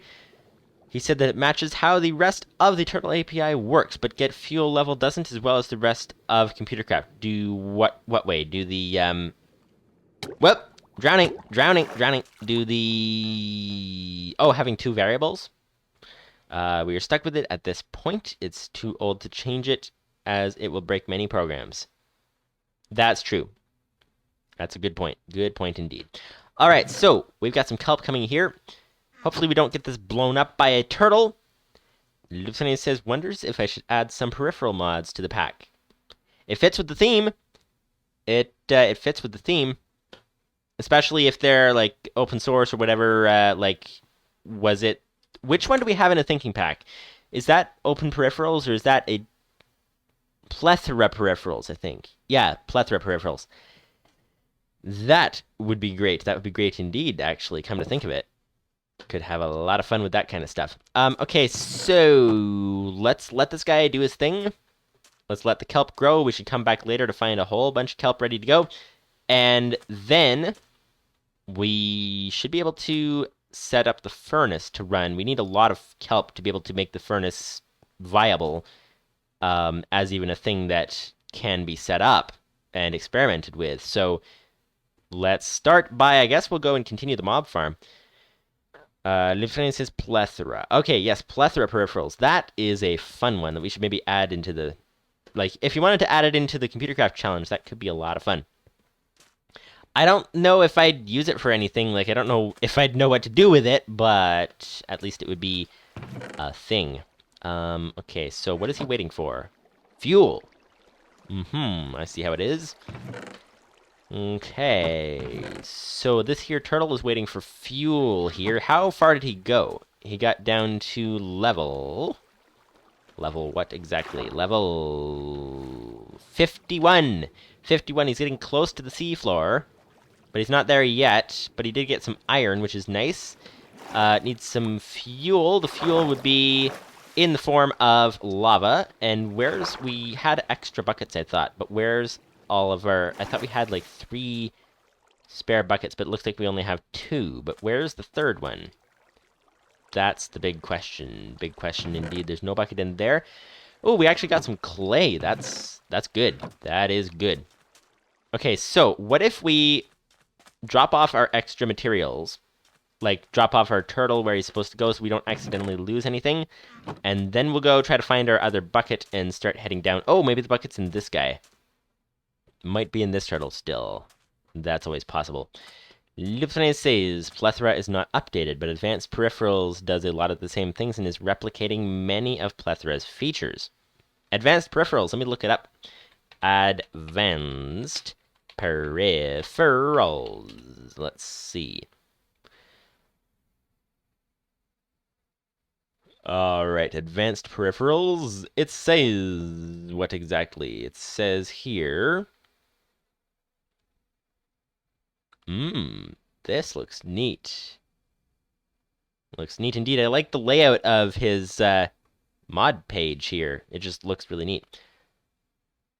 Okay. So what version is this? This is version 1.16 it looks like. That is neat. That is neat indeed.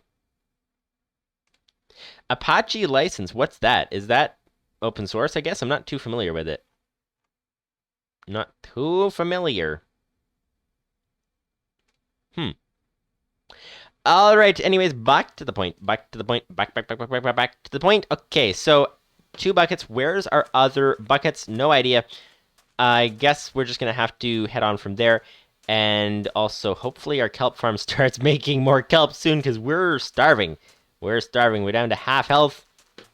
We're low on hunger. We apparently actually need to build a staircase here. Let's make it so we can get up here. Let's just... You know what? Let's use this water thing. Like we have been doing. It's a lot of fun, actually. It's unusual trying to get into a place through a water stream.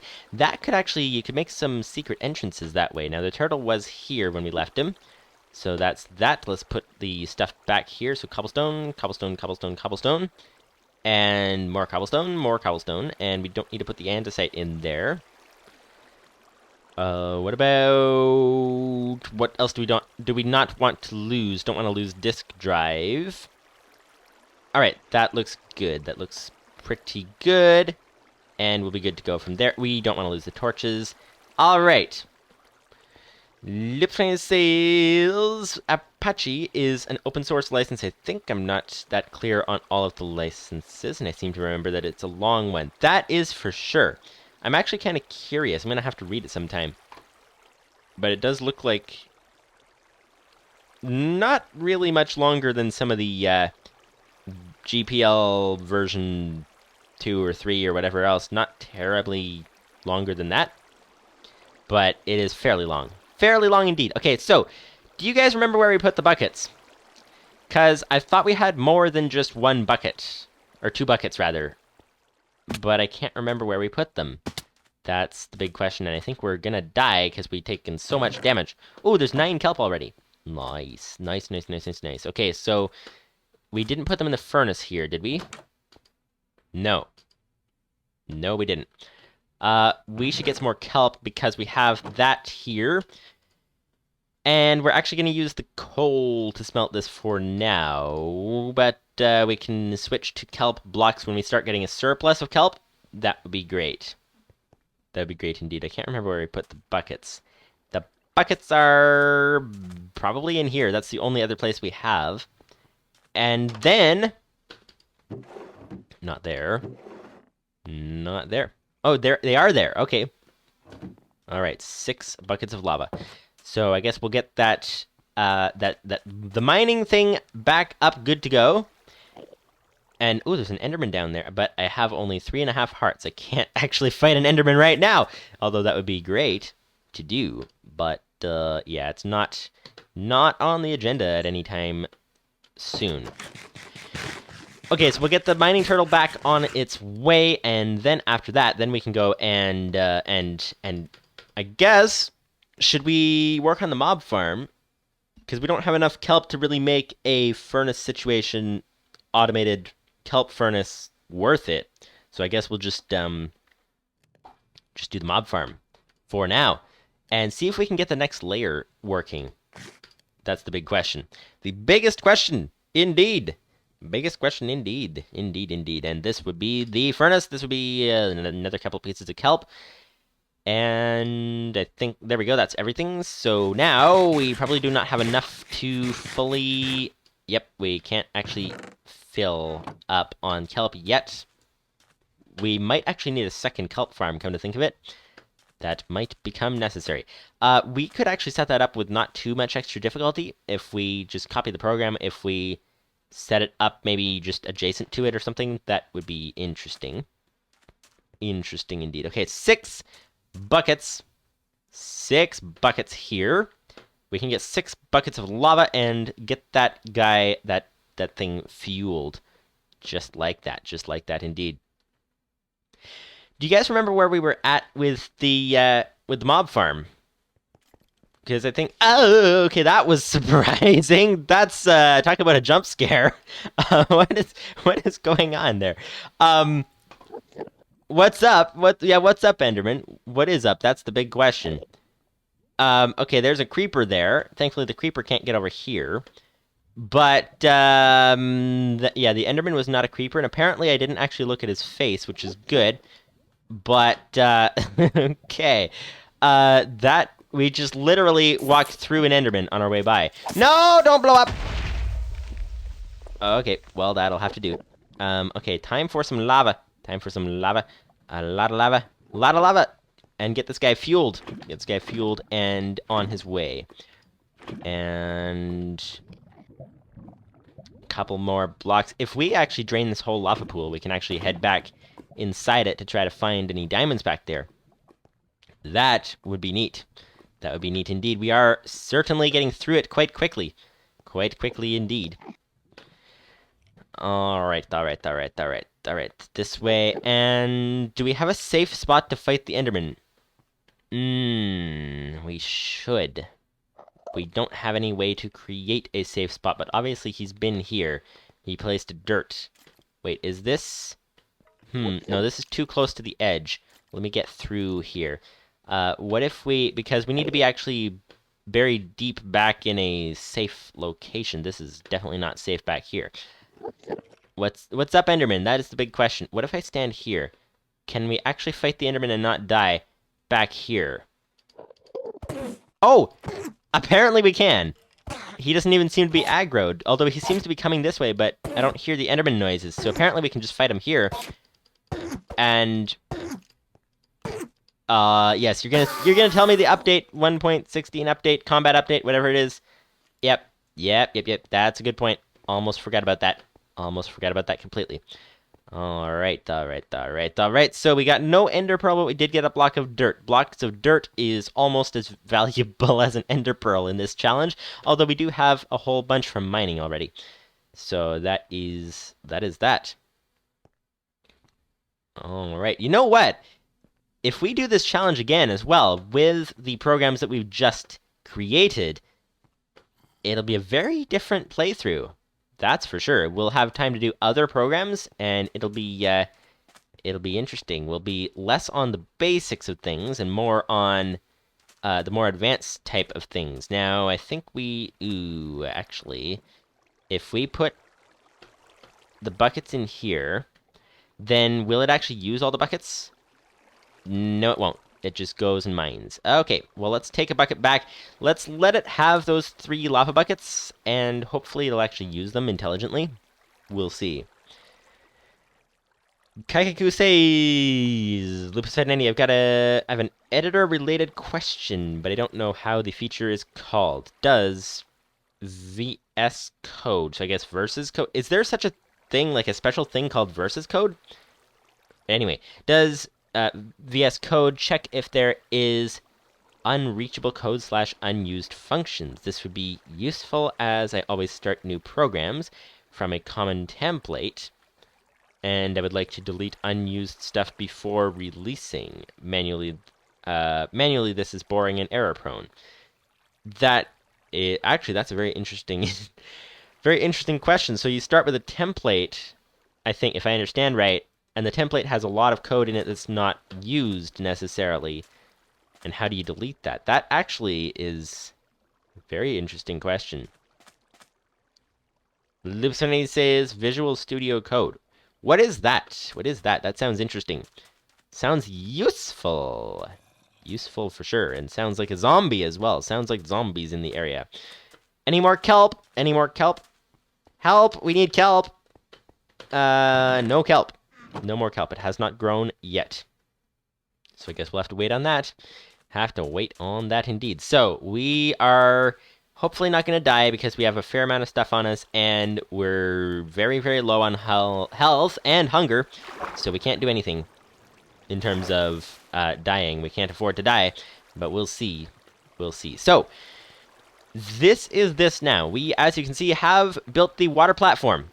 We've built then the mob platform and placed the water on the water platform. Where are we at now? Where are we at now? We've got a turtle, and let's edit the code. Edit. Work in progress mob farm build. Lupus590 says, mine does. I'll have to look at the extensions I have. So yours deletes unused code automatically, I think, if I understood that correctly. That sounds actually very useful. Very useful indeed, especially for larger programs. Speaking of larger programs, how big is this thing already? This is... whoa, over 100 lines. 156 lines already. And we only have 2 functions done. Okay, this is gonna get quite long quite fast. So, where to now? We've built the water platform. We've built the mob platform. We're gonna wait to do the tube until later. Let's expand this line here so we can see what's happening here.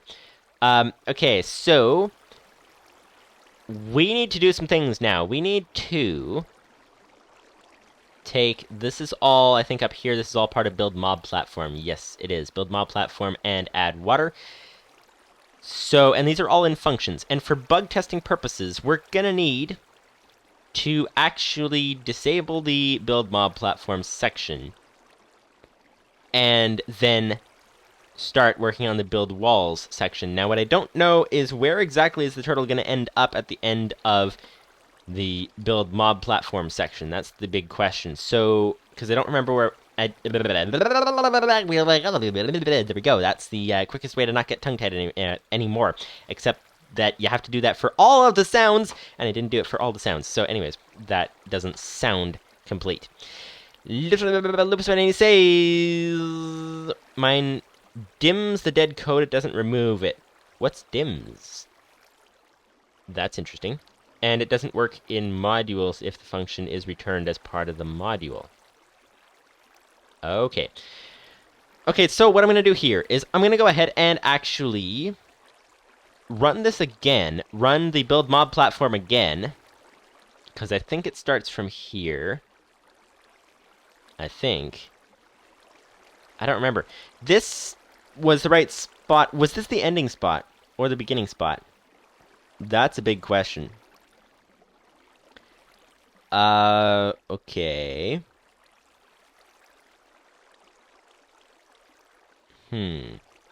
Oh, is Versus Code a program?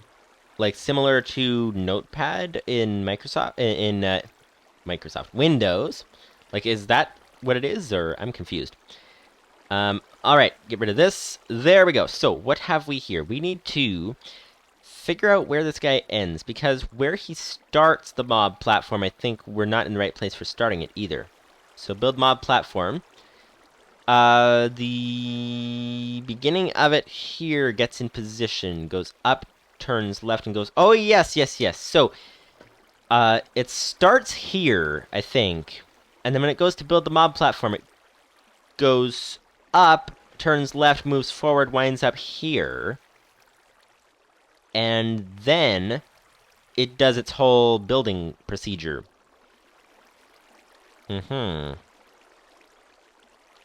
Okay.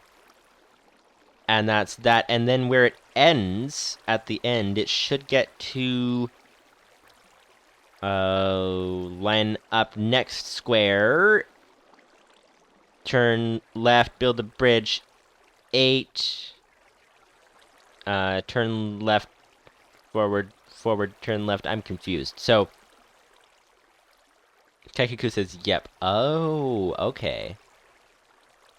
So I guess Versus Code is similar to Notepad. I think that's what the Ep is responding to. Okay. So, this might be the right spot for it. Let's set it back to where it started here, and then let's run it and see where it winds up, so that we line it up properly. So, exit, go, back, down, right. That should put him there. Okay, and then we should run this thing. Now, we need some more buckets, that's for sure. Buckets of water, not lava. And we also need some sleep. There we go. Okay. Alright. That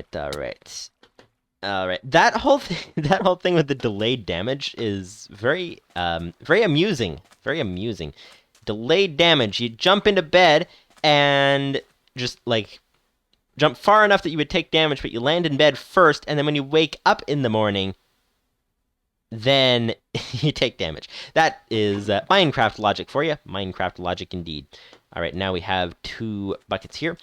Lupus590's says VS Code. The V and S are separate parts of the acronym, which stands for Visual Studio. That's Visual Studio Code being VS Code or VSC. Okay, that makes more sense. More sense indeed. Lots of sense. Lots of sense. If you make 100 cents, you make $1 as well. And then if you make even more sense, then just more dollars. So that's that. Lupus590 says the code part is important as Visual Studio is another program made by the same company. Oh, so Visual Studio and Visual Studio Code. That sounds interesting. Sounds quite useful. Okay, so we always need 2 buckets of water in this guy and a whole bunch of cobble. So let's run it with the build the platform section and see what it does, see where it winds up at the end, and then begin building the next section. So, work in progress mob farm build. Okay, and it's off. All right. That is great. And it's doing the whole area. It's obviously not going to place any blocks. It's just going to waste a whole bunch of fuel going around the entire section. And when it has completed wasting fuel, then we'll find out where it ends. That's the idea. Now, I don't know. I've reduced my render distance. I don't know if I go to get some more food if it's going to unload this guy, so that's not great. So I guess we just stand here. All right. Lupus590 says recommended extension for Visual Studio Code. Lemmy with a lot of M's. .ComputerCraft extension pack. Okay. With some like hyphens and things in between. All right, it looks like this is working. I didn't actually see. It should be working just fine for the placing the water as well, despite having already placed the water. Let's see if it actually still has water in its buckets inside. That should be a thing. Yes, it does. That's excellent indeed. All right. So this is the mob spawning platform that it's building. And then when we find out where it's going to end, then we can take it from there and continue. So, oh, there we go. And builds that. Places. Refills. Nice. Okay. And so what's the next stage? So we need to build the walls, I think, next. And that's going to take a fair amount of cobble. I'm guessing it's going to wind up here. So if it winds up here, then we're going to have it go. That's a bit of wasted fuel because it just came from the end and then comes back to here and then goes back to the outside in the wall area. But it'll have to do. So anyways, goes from here, then goes forward to the wall area and then starts building that up. So that would be the idea if that's where it starts from. Now, I just realized I'm keeping a note sort of the things that need to be done. And I just realized that I think I missed the section of we need to have it... where was it? We need to have it, when it builds the room, it needs to check for enough cobble and water before it leaves, but it also needs to check for enough fuel. There we are. Okay. So that should be pretty good. Now, this will be difficult. We can relatively easily calculate how much cobble and water we'll need. We already know we need 2 buckets. And whoa, I got turned around somehow. Okay, there's the village there. Okay, so over here we should be good. It'll be difficult to calculate how much fuel. How do you calculate how much fuel we need in the turtle to build this entire build? That's what I don't understand. But anyway. Okay, so he ends here. Alright, so let's edit work in progress mob farm build and let's get to the end here, because when he's done with the whole build mob platform section, then he'll end right here. Then we need him to build the walls. So let's go disable the build mob platform section so that we can bug test, and let's go to build walls, which would be down here. Now we need him to do some things. We need him to first line up. So Let's do that. So let's write some comments. We know what we're doing here. We need him to get in position. Okay.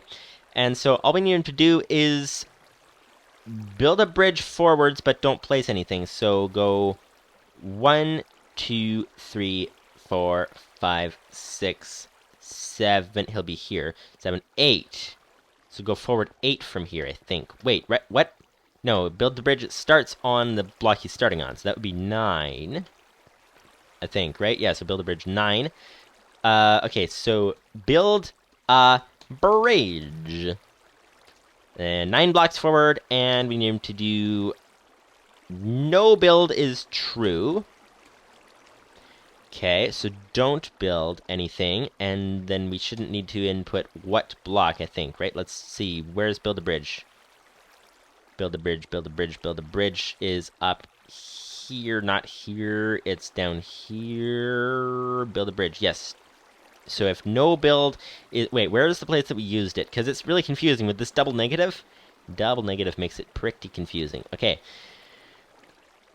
Build a bridge, and we need him to go down here. Where'd it go? There it is. Okay, so yes, true means don't place anything. So this just tells it how far to go, including its current position. So anyways, back up here, build a bridge, 9, and don't build, and that should get him in position, sort of. That gets him up to here, and then, of course, from here, we need him to prepare to build the walls.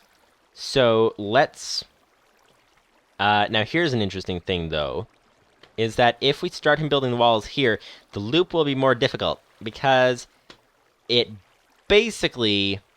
the first layer, he'll have to go, like, part of the way along, and then do a full wall, full wall, full wall, and then part of the way along here, and then go up, and that kind of thing. But if we have him instead start in the corner back here, then we can have him actually just do the whole thing with a simple loop. It'll be a lot easier. So that might be the best idea.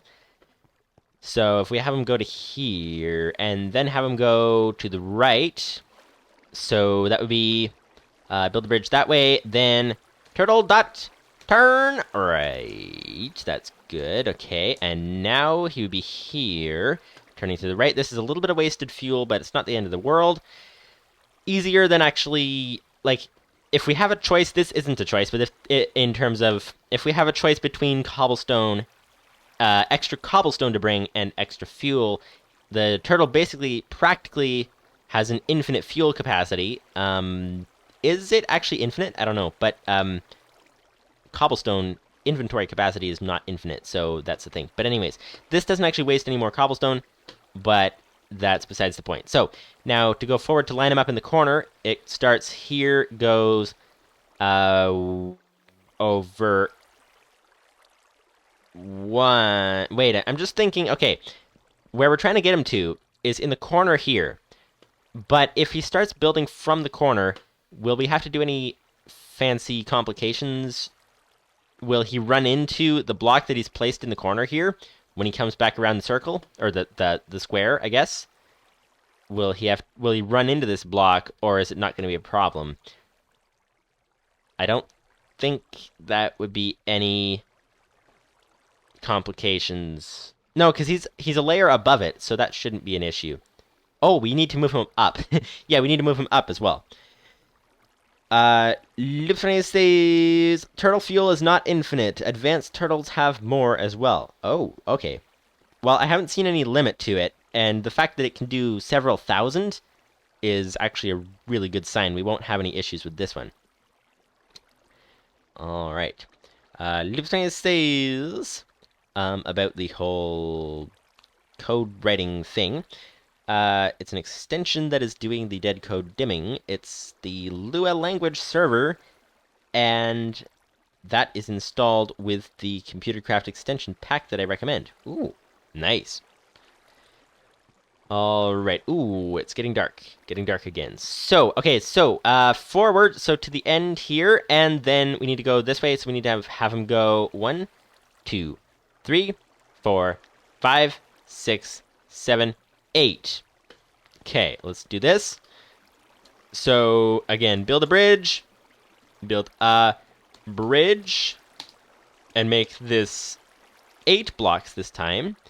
Nope, 9 blocks again, because it includes the block you started on. And no build is true, so don't do anything. True. And then turtle.up. And that should position it. Nope, he needs to turn. So turtle.up and turtle.turn, that would be right, I think. Hopefully. We'll have to double check that code after we sleep through the night again. So let's do this. If we can get down without taking more damage, because we're... Oops. Never mind. Well then, that would be a thing. That would be a thing. So we're about to die because we have no food. So, if we... Let's go back here, get some food if we can. Do we have any kelp available yet? Any kelp at all? Any kelp? No kelp! No kelp. It has not grown yet. We have 2 sides grown, 3 sides grown already, but not the front one, so it can't detect anything. Okay. Well, you know what? Let's just simply modify this kelp program a little bit, because how about, since he's got kelp on all 4 sides, how about we have, if the kelp in front has not grown, then we'll have him say it's not grown, but also turn to the right, so that then he'll check that one next time. That's the idea. So let's do this. Let's edit Kelp Farm Simple, and if kelp has not grown, then before you sleep, wait, actually after you sleep, because it'll be less confusing for us later, but after you sleep, then turtle.turn right, because I'm guessing, see, we've been gone a lot longer than 10 seconds, so I'm guessing that if we go and change it to this, then it will actually, after 10 seconds, it will turn, it will see, oh, there's kelp there, and it will harvest it, and then it seems to be a semi-random amount of time. There we go, semi-random amount of time before it grows, and so that is that. And now we have 4 kelp already, which is not enough to do a lot, but it is something. It is something indeed. Alright, Lupus590's says turtle fuel limit is equal to 20,000.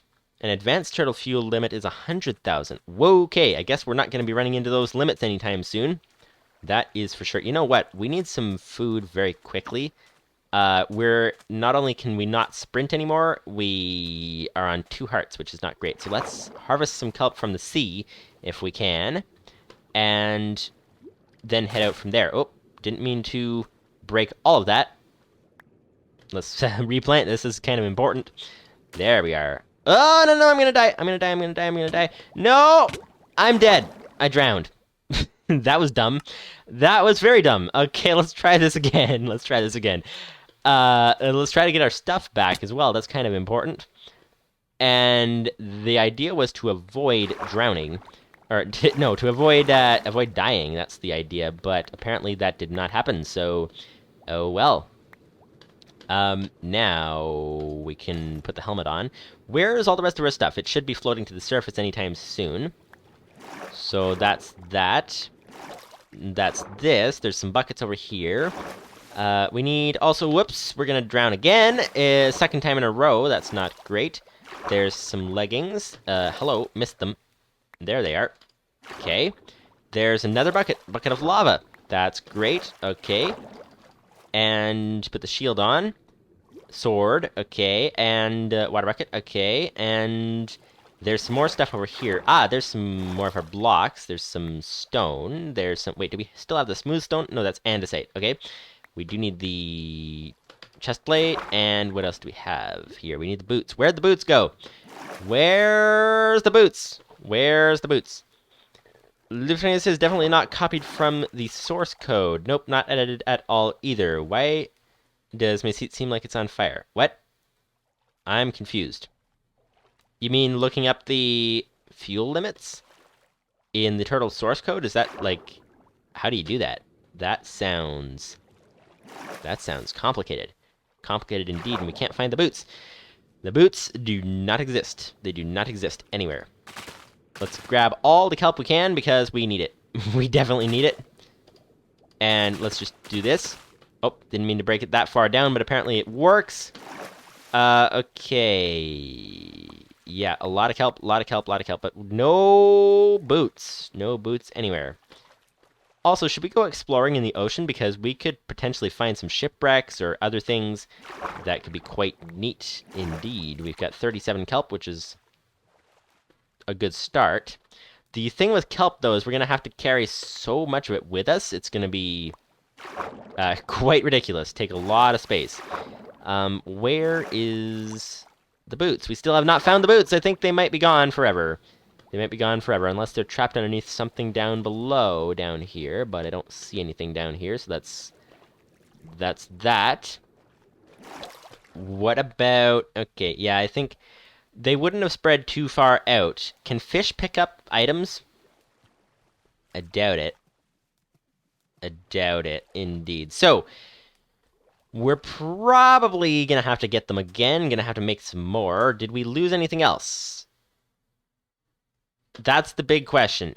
The boots themselves are not particularly important, but if we lost other things that could be, I don't see any down here, though. What about... Oh, there's some stuff. There's an arrow. Okay, that's something else that we lost. What about over here? Maybe farther afield, because that arrow was actually farther out. What about... Yeah, I don't think we lost anything important. Hopefully? Hopefully. We will have to see. We'll have to see indeed. We'll have to see in the sea! And now we'll have to exit the sea, because we've seen all we can see in the sea. And now we see a mob farm. We do indeed. We do indeed. And now we have actually 42 kelp for our efforts. That was kind of not necessarily worth all the effort. I think we lost our torches. I don't think they're in... Is it possible to lose items in the sea, or am I just totally missing them? Totally not seeing them? Okay. Okay, whoa, that's a lot more kelp. Okay, let's get 1 coal to smelt that. We can probably make a kelp block out of that, because that would be great. 5 kelp there, that is nice. Okay. Lupus590's... I went to the ComputerCraft tweaked GitHub and found the source code for the config file and the default values for it. I then said that I didn't do that and made a reference to the phrase liar, liar, pants on fire. Oh, I see. That makes a little more sense.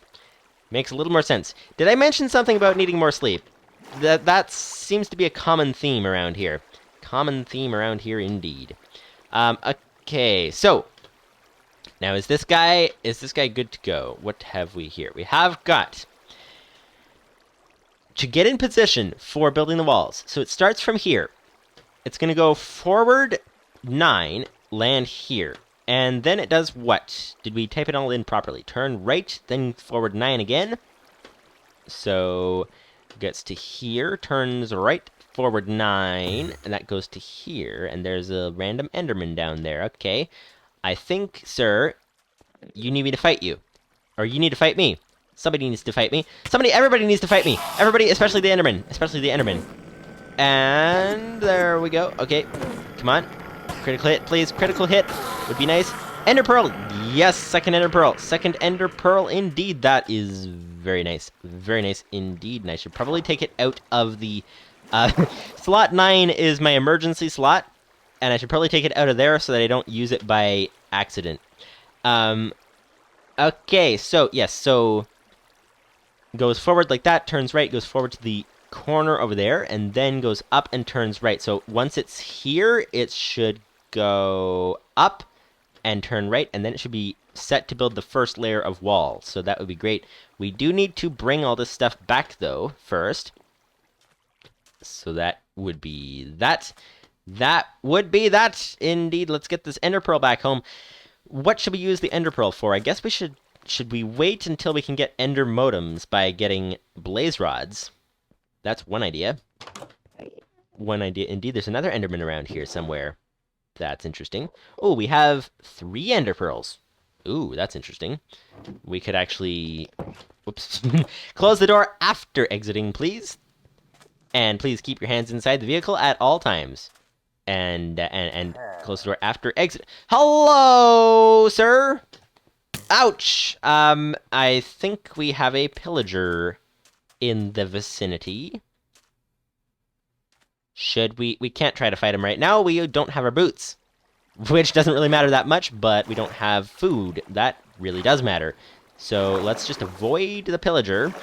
Pillagers, you can... I don't know if you can get good loot from them or what, but I don't see... He doesn't look like he's followed, so we seem to be good. Seem to be good in terms of that department. Alright, so when this guy is lined up properly... So this is his starting place, and when he's lined up properly, then we need him to do what? We need him to go along, build the first layer of wall. It will be 1 block higher than this, and we need him to build it all the way along to the very end. So... and we don't need him to build the corners. It is extra cobblestone, but it's not the end of the world. Because it would be simpler coding, I think, to not worry about that. So let's just take it as is and just build the entire thing and not worry about the corners as much. You can only sleep at night or during thunderstorms. Of course, only at night or during thunderstorms. Now you tell me. Now you tell me. There we are. Okay. How many blocks do you think across it is? It's 8 for each platform, and then the corners, so that's 8 and 8, 16, so that's 18, and then 3 in the middle, so that's 21. So that should be build a bridge 21. So, now the interesting thing is there's no villagers in the village, but the pillagers are still coming to try to pillage it. So, how does that work? No idea. No idea indeed. Okay, so first block, and then this would be 8, 9, 10, 11, and then 8 more, or 9 more, actually. I get 20 this time. I got 21 last time. I'm confused. Hang on. Something. I think we'll need to count it manually. So, it starts here. It needs to place this one. So that's 1, then 2, 3, 4, 5, 6, 7, 8, 9, 10, 11, 12. That's the first bit. 13, 14, 15, 16, 17, 18, 19, 20, 21. So I got 20 that time. So not 21. Sorry, I got 21 that time. 20 last time. So let's just say 21. 21 sounds about right. Not sure why I got different numbers each time. Something is not quite working there. But okay, so that's get in position. Get in position is done. Then we need it to... This next section would be build wall. Okay, and so we need him to do some things. We need him to build a bridge and have this guy do 21 and nil for don't not build. And then here would be the block name, which is Minecraft cobblestone. Okay, that's great. And this should be good. That should build the entire... So it should start here facing this way. It should build the entire row and then be here facing this way. So it should turn right at the end and then loop, basically. Loop 4 times. That should be fairly simple. So turn right at the end. So turtle dot turn right. That's that. Okay, and that should be good. And then we need to loop him 4 times. So where's the loop function would be here. So 4 I is equal to 1, 2, 4 do. There we are, and then end the loop down here. Alright, so that theoretically should build the first layer of wall. Then, of course, we need to actually have it build the second layer. And now, how high do we need him to go for this thing? We need the turtle to do what exactly? It's going to be going around the 4 layers. It's going to wind up here, facing this way. And then we need him to build it... We're going to build him tall enough for the Enderman. So that would be 3 blocks of gap before the roof. 3 block tall of a room. So that would basically be, so the first layer, the second layer, the third layer around, and then he winds up at the top. I'm just trying to imagine this.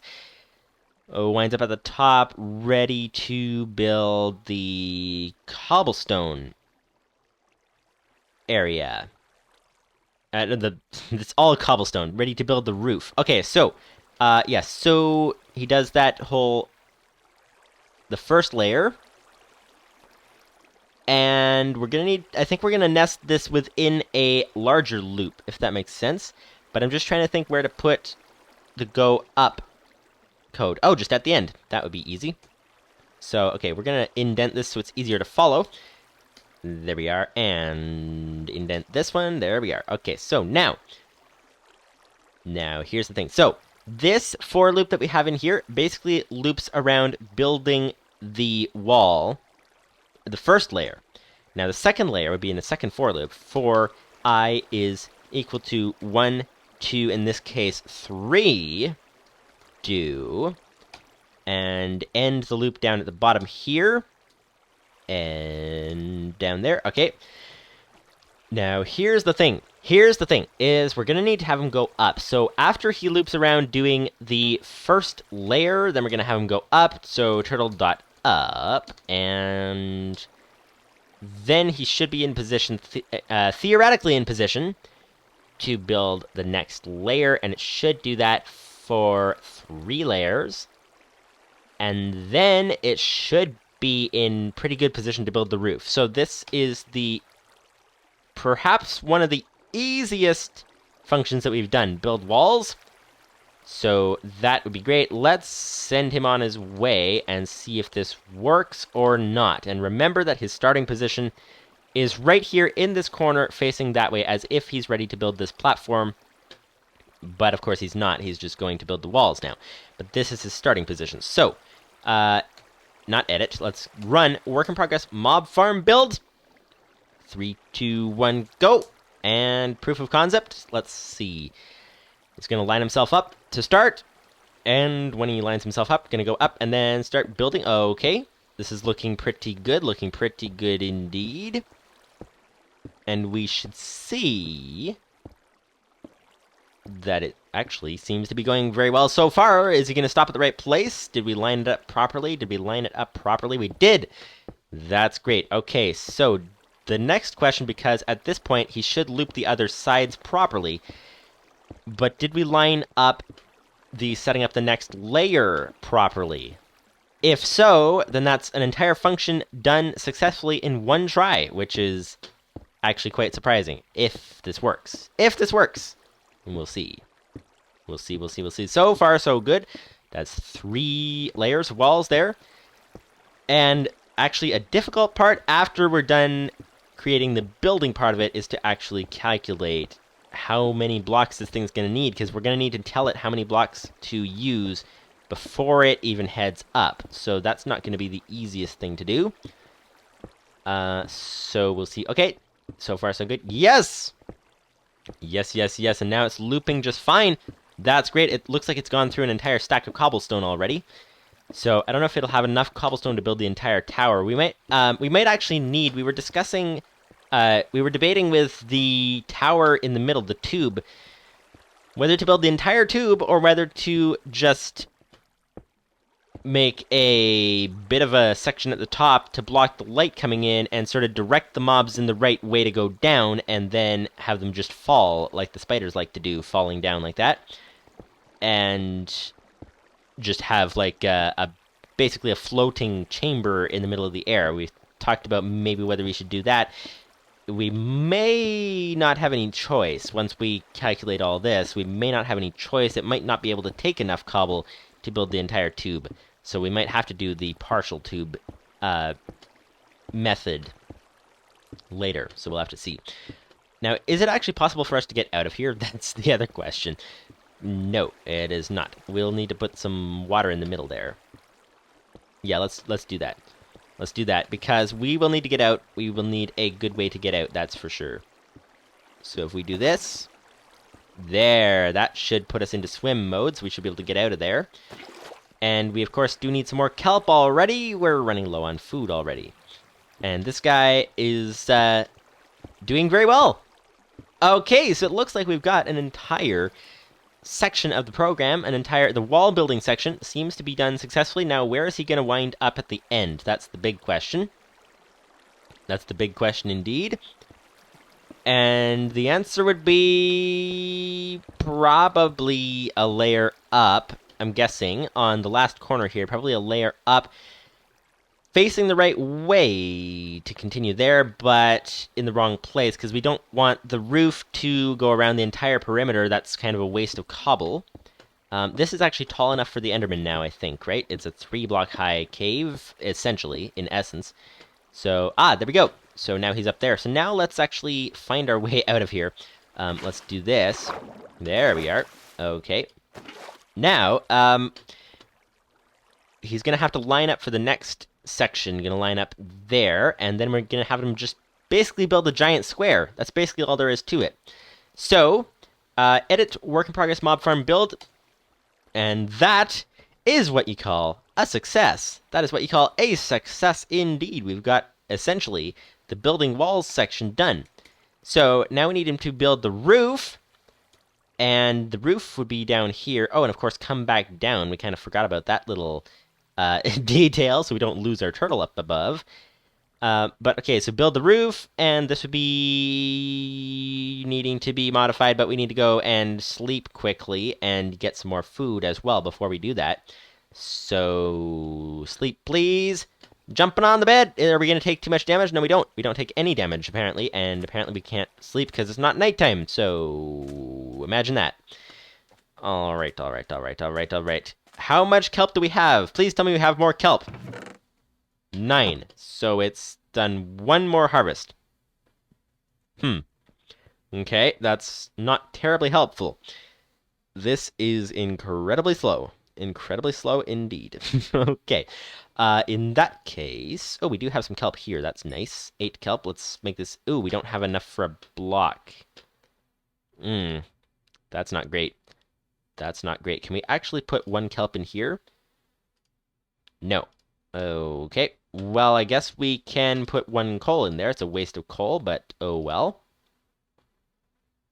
Yeah, let's do this. So 1 coal, smelt some more kelp, and 1 more kelp should give us a kelp block, which would be great. Hello, come on, 1 kelp. There we go, 1 kelp. That's great. That is great. That is great. Okay, here we go. Place the kelp into this place here. Dried kelp block. We can put that in here for all the excess kelp smelting. And now we still don't have any food really. So we'll just have to starve. We'll just have to starve and wait for this thing. And let's actually grab this extra kelp here and put it into the furnace. There we are. All right, we'll have to wait for it to smelt, and while we're waiting, let's go ahead and continue programming. This thing is starting to take shape. Starting to take shape, quite literally, it's starting to take shape. That is excellent. Very excellent indeed. Now, swimming into here is something that can only happen if we have enough food. That's the issue. That is the issue indeed. Because you don't enter swim mode if you don't have enough food, apparently. So, there we are. Let's head up here now. There we are. All right.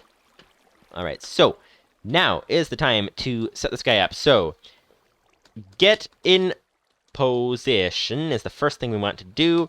So we want to do that. We shall go, basically, turn to the right. Turn to the right, that's here. Turn to the right, go forward. Left, forward. That should be good, right? So, turtle dot turn right. Turtle dot forward, turtle dot turn left, and turtle dot forward. And that should get it in position, right? Let's double check that. Turn right, then forward. It'll be on this block, then turn left, and then forward. And it'll be above that block. That's where we want it to be, and it's on the right level, so that's great. So then it can start building from there. So that's great. So now we need him to build the roof. Build roof. Roof. All right. This would be... Okay, so this is just a giant square. Do we have a build a square function in here? I don't think we do we? Let's see. We've got find item in slot. We've got also build a bridge. We've got make U-turn left, make U-turn right, and place water after square. So after square, we don't have a build a square function as such. Okay, so that being a thing, here's where we build the square. So it's just basically we have a for loop, and then we have build a bridge for a certain amount, and then make a U-turn to the right, build a bridge again, make a U-turn to the left. That's basically what we have going on. So let's program that into here. So this would be build roof, and let's put that here. So, okay, so for I is equal to 1 to what exactly? So how many loops is it going to do? It does 2 stages for every loop, so let's go, this would be 1, 2, that's loop 1, loop 2, loop 3, loop 4, loop 5, loop 6, loop 7, loop 8, loop 9, loop 10. Ooh. 10, but that would be wasting cobblestone that way. So loop 9, and that should wind it up there with 1 more row to do. So loop 9 and then do 1 more row. So let's do that. Let's have him loop it 1 to 9. And of course the loop does 2 rows every time, so do, and then end this, and then at the end do last roof row. There. Okay, and this would be build a bridge again. So build a bridge, and we have to figure out the amounts. So here's the thing. So we need him to go how far? We need him to start here. He goes 1, 2, 3, 4, 5, 6, 7, 8, 9. This is the slowest counting in the world. 10, 11, 12, 13, 14, 15, 16, 17, 18, 19. Okay, so builds a bridge 19. Wait a second. Oh boy. Was that counting the square that he started on, or was that not counting the square he started on? I do not even know. Let's do the math here. This is 8. This platform is 8. So 8 and 8 is 16. 17, 18, 19. Oh, so it is actually 19. It's... Oops! That was not exactly supposed to happen. Let's just do this and get ourselves back up as quickly as possible. There we are. Okay. Nothing to see here. Okay, so, 19, right? Yes, 8 and 8 is 16, 17, 18, 19. So, 19. So, build a bridge for 19 blocks. And don't not build. And do what exactly? We're doing a thing here. What's the thing that we're doing? We're doing a thing, and the thing is... Yes, cobblestone. Minecraft, colon... Oh, that would be capital L. Minecraft, colon, cobblestone. Done. Alright, that's great. And this would be build a bridge, 19 blocks. Don't not build, and build it out of cobblestone. So that would be for the last row. We obviously need to do that for the previous... all of the loop rows as well. So... loop, we need him to do some things. Build a bridge. And let's do the exact same thing. 19 nil, so don't not build. And then Minecraft, colon, cobblestone. Done. Okay. Now, we of course, that gives us only 1 row. We need him to actually make a U-turn. To the, which way would that be? If he starts from here, he goes along to the other side, makes a U-turn to the right. Okay, so make a U-turn to the right. Okay, that theoretically should do it. Then we need him to, of course, build a bridge again, so build a bridge backwards. Build a bridge. 19. Don't not build, and build it out of cobblestone. Minecraft, colon, cobblestone. Alright, and then make a U-turn to the left. That should line him up for the next loop. Make U-turn left. There. Now, that should line him up for the next loop. So, it should, theoretically, it should start here, go out and back. Start here, out and back. It should do that until it gets to here. And then it should go to the end there.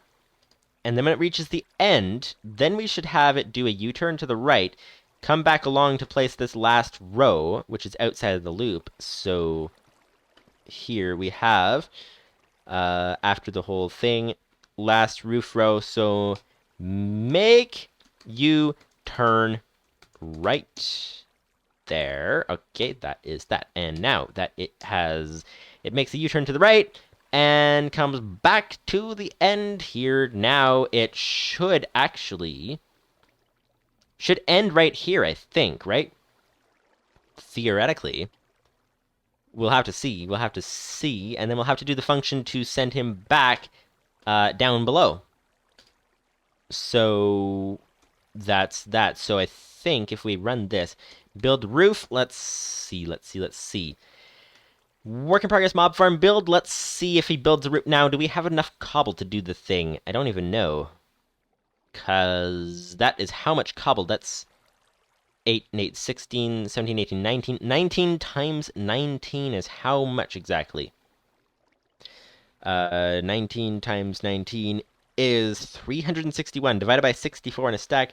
5.6 stacks just for the roof. Okay.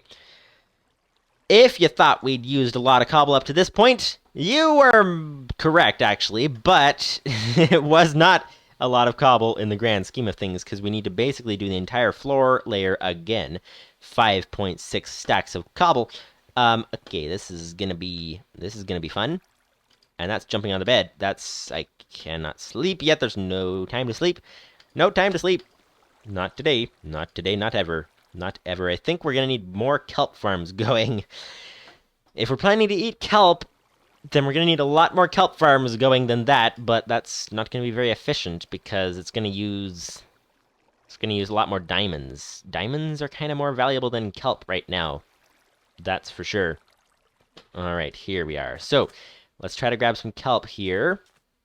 And let's see if we can eat, if we can. What were we doing? We were getting cobblestone. Yes, 5.5 stacks of cobble.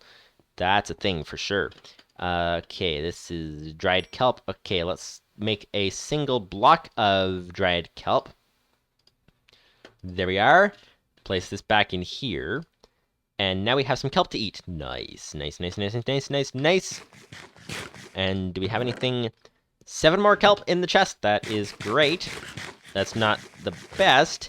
We could do with a lot more, seeing as the fact that we just finished pretty much all of the kelp that we had just smelted from going fishing, just like that. So that's certainly not ideal.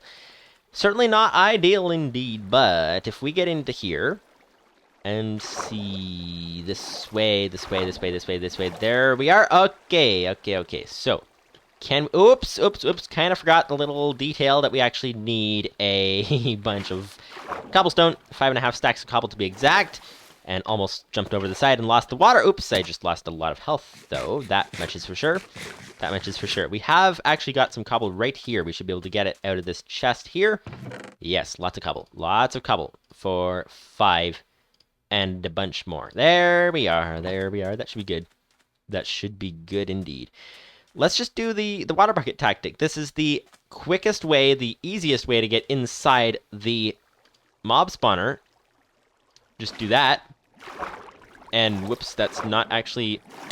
Can we actually jump the distance? Is that actually possible? No. We can't actually jump up from there. It's not high enough. Whoops. Okay. Well then, we're not quite high enough there. We need to go from this side, apparently.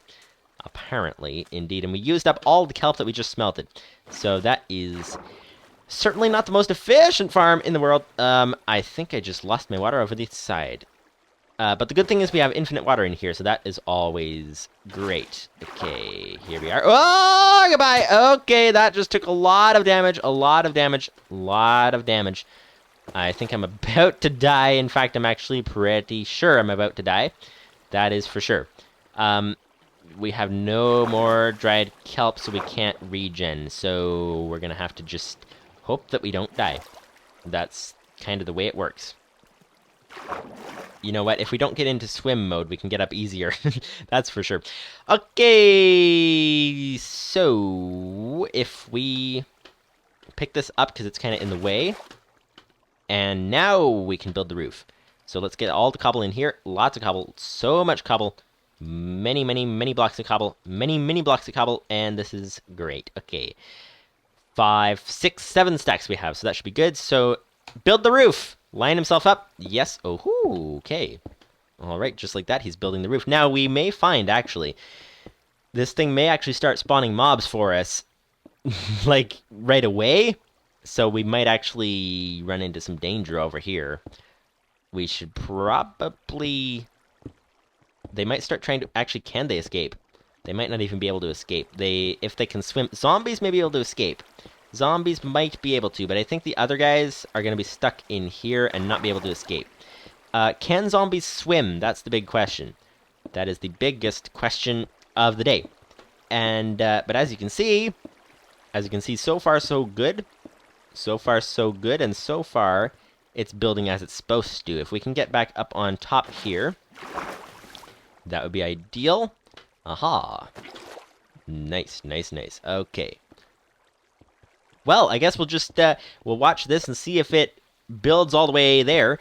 And then when it gets to the end, it should do the last row properly. I think. We'll have to find out. And it should be building this whole thing indented one, so it has less cobble to use, which it is, which is great. And that's great. Okay, so it should do the last row properly. It should end somewhere that we can then send it down to the surface once again. So that would be great. That would be great indeed. So let's see here. So far, so good. So far, so good. So after this, obviously, we would need to build the tube, need to build, like, program it to be able to send the turtle down. I suppose we could actually, if it requires too many blocks, more than the turtle can actually hold, then we could actually have it come back down at a fixed point in the code to get more blocks. That's potentially good. Because that way we can actually tell, like, without having to do complications with trying to track where it's been, that kind of thing. If we can just simply have it, like, maybe after it builds the floor section or something, then it comes back down and we know exactly where it's going to be, then it'll be easier to navigate it down to the ground that way. So that, I suppose, is one way around it. We'll have to see.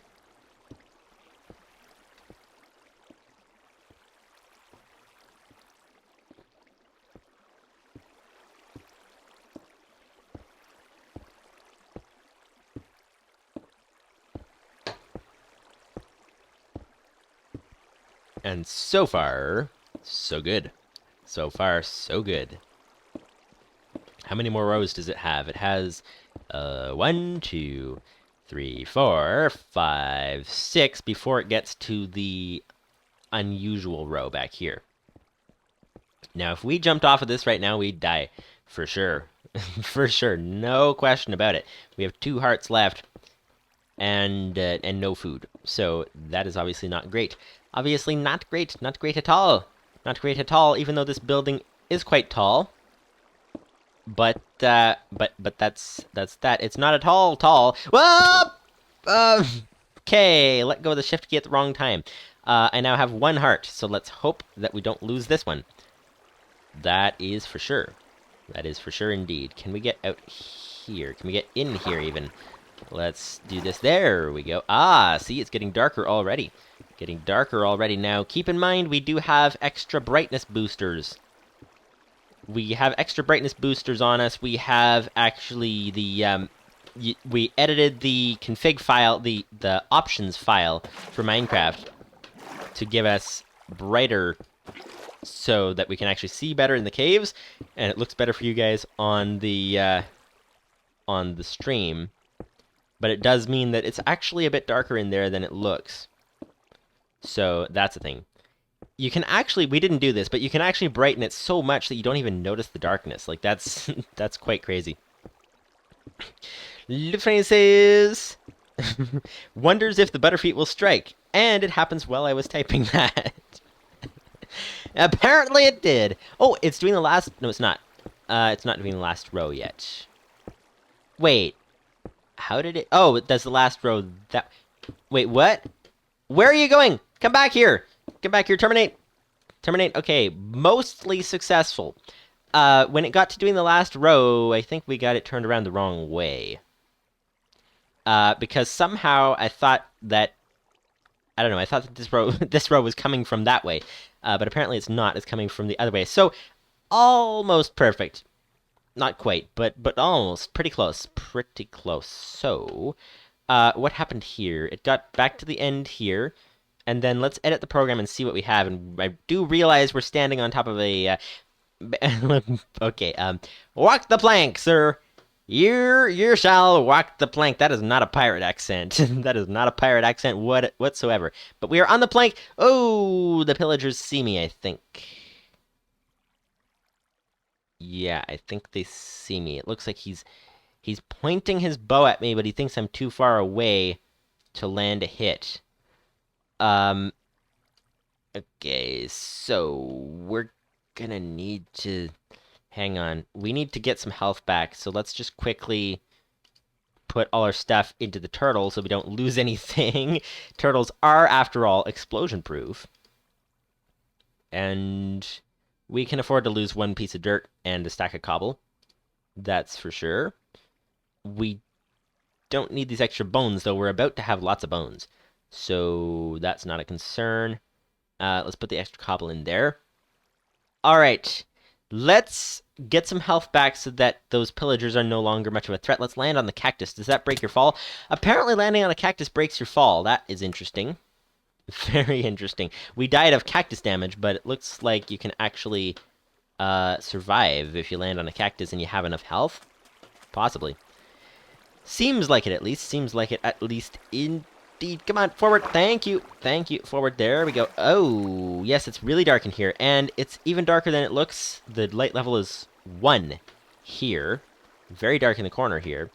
Apparently, Minecraft registers values below 0 because here is a light level of 0. And it looks like that is darker than where we are here. So that's the only way I can think of it doing that. But anyway, mobs spawn at light level 7. And over here is light level 8, so that entire half, basically, is dark enough for them to spawn. That's for sure. Oh, we made a bit of a mistake. Tell me how we're supposed to get our stuff out of that turtle if we can't jump up on top to get to it. That doesn't sound great. I think we're gonna need to sleep through the night and plan our strategy. Plan our strategy from there, because we can't reach the turtle. It's way off in the sky. Is that where we need the backup turtle? That's possible.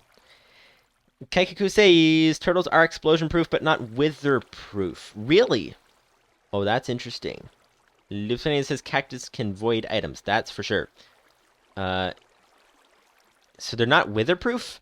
That's not great. That's good to know. Let's just quickly, while we're here, let's check on our turtle here that probably either needs fuel or more space or something. We forgot to give it more space earlier. That would have been helpful. Yeah, he's stuck here. He's waiting for fuel. Imagine that. I thought he... Oh! Well, this is nice. Oh, this is really nice. Actually, this gets us out of the situation as well, because 2 buckets of lava for this turtle right here. And also, we have a spare bucket that we can use to get ourselves back into the, back onto that turtle there. Nice. Okay, that'll work. That'll work very nicely. All right. Kaikeku says, I just tried to make a wither killer, but the turtles were killed. Ooh. Well then. Well then. Lupus590's says, there goes my wither automation ideas. That is for sure. That definitely is a drawback. Let's grab a bunch of things here. Let's actually give this guy more room so that he doesn't run out of room too quickly. And see. I wonder if there's a way to send stuff from... I suppose with the Ender Chests mod, but like a way to send stuff from these chests here right directly into a smelting sorting system. That would be interesting. I don't know if there's a way just with ComputerCraft just like this. But that would be interesting. Interesting. Ender Chest doesn't really seem like a ComputerCraft challenge type of mod, necessarily. It might be, but it seems like more of an established, like if you're doing stuff that you need Ender Chests and you're going to be moving them and getting a whole storage system and all that, that's more of a long-term thing, less of a, let's do this challenge and get some, kill the Ender Dragon type of thing. How deep did that turtle go? He went down to 44 so far. I might have to run this guy AFK. That might be necessary. Lupus590's says... Kaikeku says, maybe not really exploding them, then deleting blocks? Question mark. Lupus590 says turtles can mine obsidian easily. Maybe make an obsidian box until the wither explodes. That's a neat idea. Just make sure that the wither has nothing to shoot. That would be interesting. That would be interesting indeed. Okay, so there is a bucket of water. Okay, so we can get back up on top of the thing now. Let's not get the pillagers' attention if we can avoid it. Although we do want to fight them, but not without food. Do we have any food, come to think of it, since we're here? Do we have any food? We have... 12 more kelp. Okay, well, I guess we'll start smelting that. That's better than nothing. Better than nothing indeed. 12 kelp there. How much kelp did you say a dried kelp block will smelt? I can't remember. Let's get that there. 1 dried kelp block coming up. Okay. That can go there. Hopefully that's not a waste, but we'll see.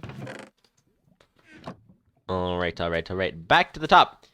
Kaikeku says 20. Okay, so that's not the most efficient use, then, of a kelp block, because I had 12 blocks in it. But it actually, at least it was a use that worked. Was a gain. Takes 10 to craft the block and then get 12 out of it, so it's a gain of 3. It's not the best in the world, especially since we need a lot of kelp right now. But that's that. So, okay, so where did we go wrong with this program? Let's get all our stuff back, and get that back, get that back, get that back, and that, and that, and maybe andesite. We need some andesite as well. Okay, there we go. Gear up. And this is not a racing game, but you do need to gear up. And let's find out what happened here. So, edit, work in progress mob farm build. We've got down to the bottom here, all the way down to the bottom. This is not even the full code yet. It's already 183 lines. Okay, so last roof row. So, it comes back down this row, apparently. Makes a U-turn to the left to get to here.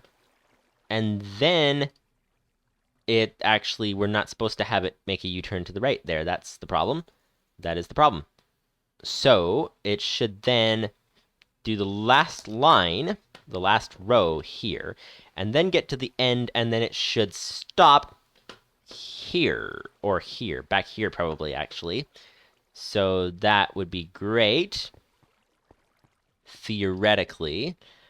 This should work. Now, to test this, we're going to have to set him back to his original position. So that's going to be easier said than done, and going to waste a lot of fuel. But let's see, refuel 0, 1400 fuel left.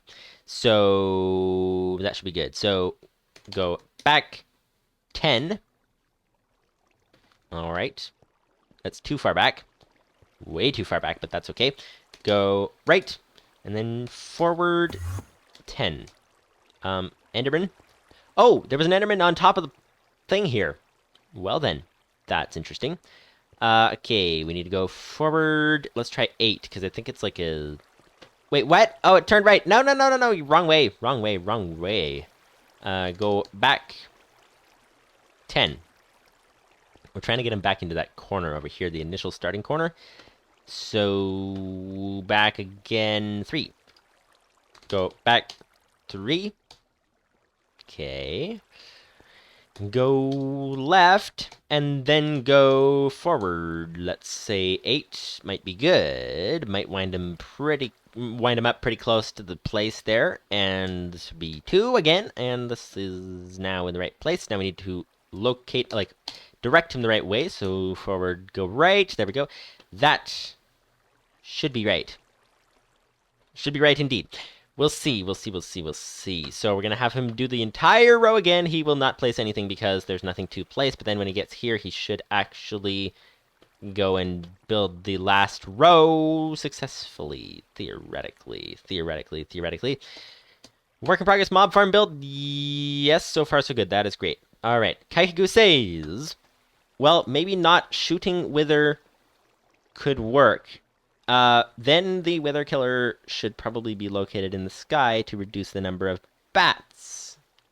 Ooh, yes, because Withers will shoot bats. So, yeah, that's that's definitely a concern. They shoot anything. Do Withers not see turtles as entities? Because I'm surprised that the Wither would not... And what happens if we're standing here when it comes? Oh, we just start getting transported. Well then. Yeah, I'm surprised that, because turtles, they imitate the player, right? So I'm surprised that Withers don't actually treat them as a player. Unless it's because they're in block form. If a turtle's moving, does a Wither shoot it? When a turtle stationary, it doesn't? Or how does that work? That is the question.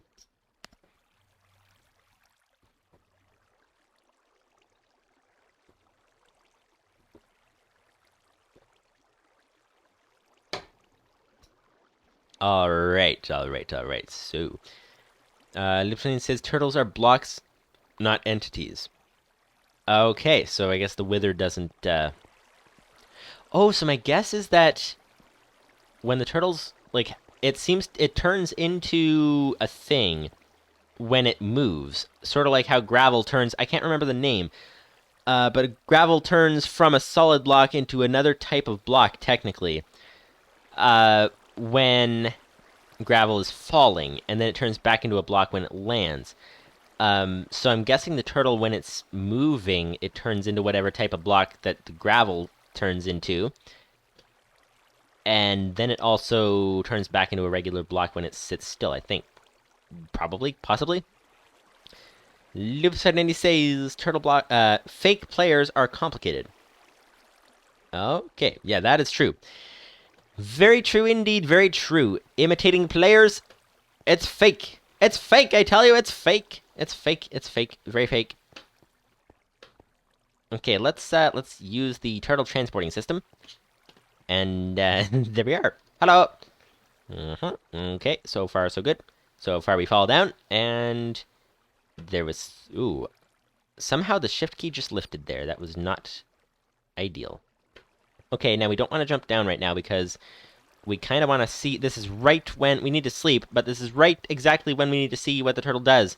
So let's see. Turns here, and then then it builds the last row. So far so good. So far so good.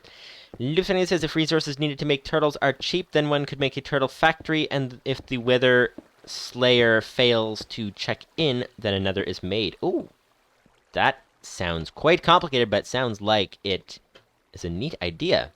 Neat idea indeed. Kaikaku could probably do it, though. I definitely couldn't do that, I don't think, at this point. But I think Kaikaku could probably do that. This is my guess. I don't know. What do you think? That sounds like a neat idea. Turtle factory. Program a turtle factory. That would be a neat idea, indeed. This would be, oops, that's, there we go. Quickest way up. Quickest way up. Oops, there we go. Okay, so we now have a full roof. It has now built the entire roof, which is great. Now, we might see some mobs spawning on top of the roof at night, which is not ideal. That's kind of a side thing, side issue. The best situation would be to put some torches on top of the roof here. But at the moment, we need to just finish the program. We're actually very close to done, I think. At least as far as the stuff that comes after this, because all that we need to do after this is, so it builds the walls, builds the roof, then it needs to come back down. It needs to come back down. So what we're going to have it do is, I think it might be necessary to just, we don't exactly know, since this thing is so big, Lupus590's says, people have made self-replicating turtle programs. Really? That sounds really neat. It would be fun to watch, indeed. Alright, so we need him to come back down. Now, when he's coming back down, this thing is so big that just, like, we can't just take how far up did he go for the tube, because who knows how high the land is going to be below the edge where he comes off of. So what we're going to have him have to do is we're going to have him have to, if we're going to have him go straight down, let's say we built the thing right there, okay? Like right next to that that edge of that water there as the center. That means it would be overhanging that cliff, which means that it would then hit the cliff on the way down or whatever. We could have it just loop going down, or what if we built it on top of the cliff, and then that's kind of the worst thing. If we build it on top of the cliff, then it goes up to the top, then at the edge of the spawner here, then it would come down and it would be floating in midair, essentially, because the ground is way below it. So I think we'll just need to have him loop going down until it hits the ground, kind of idea. We could, of course, have it basically have it come back the same way that it went up, in a sense. That's always possible. Like, what if we have it just come back to the middle here? And, oh, we could actually have it go straight down the tube, couldn't we? Although if we have him go in the middle of the tube, that might not be good, because we might not get him out. Actually, we might. Oh, we'll just have to have him dig his way out. Okay. Lupus590 says someone posted a video of one in the media section of the old forum. That would be one self-replicating turtle program. Ooh, that's neat. I would have to go to the... I would have it go to the tube before going all the way down. A good way to make sure you don't stop too early or too late. And I think we're going to have it also... I think we're going to have it do... Because you never know when it's going to be on the edge of a mountain or something on the side that it can't get through or something. So if we have it go here and then dig through the ceiling and repair the ceiling on its way down, then that would be ideal, I think. Might be great. Might be great indeed. Okay, so let's... And we're going to need another config option as well. So let's disable build the roof for now, but we need return to surface. There, and let's disable build the roof for now. There we are, return to surface. And now come back down should be function. We need a function called return to surface, and then we'll tell it how to do that. To surface. End the function here. And then this would be find tube is the first thing. Find and enter tube, actually. Find and enter tube. Okay, so the idea would be, it would be here, it would have to... I don't even know where the tube is, actually, come to think of it. It would be... Oh, it's actually... Yeah, we do know where it is, because this platform is 8 by 8. before reaching the tube. So if we have him go this way, so back 8 would wind him, build a bridge back 8 that includes the block he's on, so it needs to be back 9 to get lined up with the tube. So let's do that. Let's do build a bridge, but don't build. So build a bridge, and this would be 9, and then no build is true, and then we don't need to have him build with a block because he's not building. So, oh, but that goes forward. So first thing is to turn. Build the bridge always goes forward. So turtle dot turn, might as well go left. Turtle dot turn left. That's even better. And turn left twice. Build the bridge 9 to go back to here, roughly speaking. And then turn right. Okay. So build a bridge 9, and then turtle dot turn right. And now, what have we here? This goes this way, then turn right. Then it needs to go forward. We're at the edge of the 8, and we need to get him into the tube, so that's 9. So let's see. Turtle dot turn right, and then build a bridge again. Build a bridge. This would be 9. And no build is true.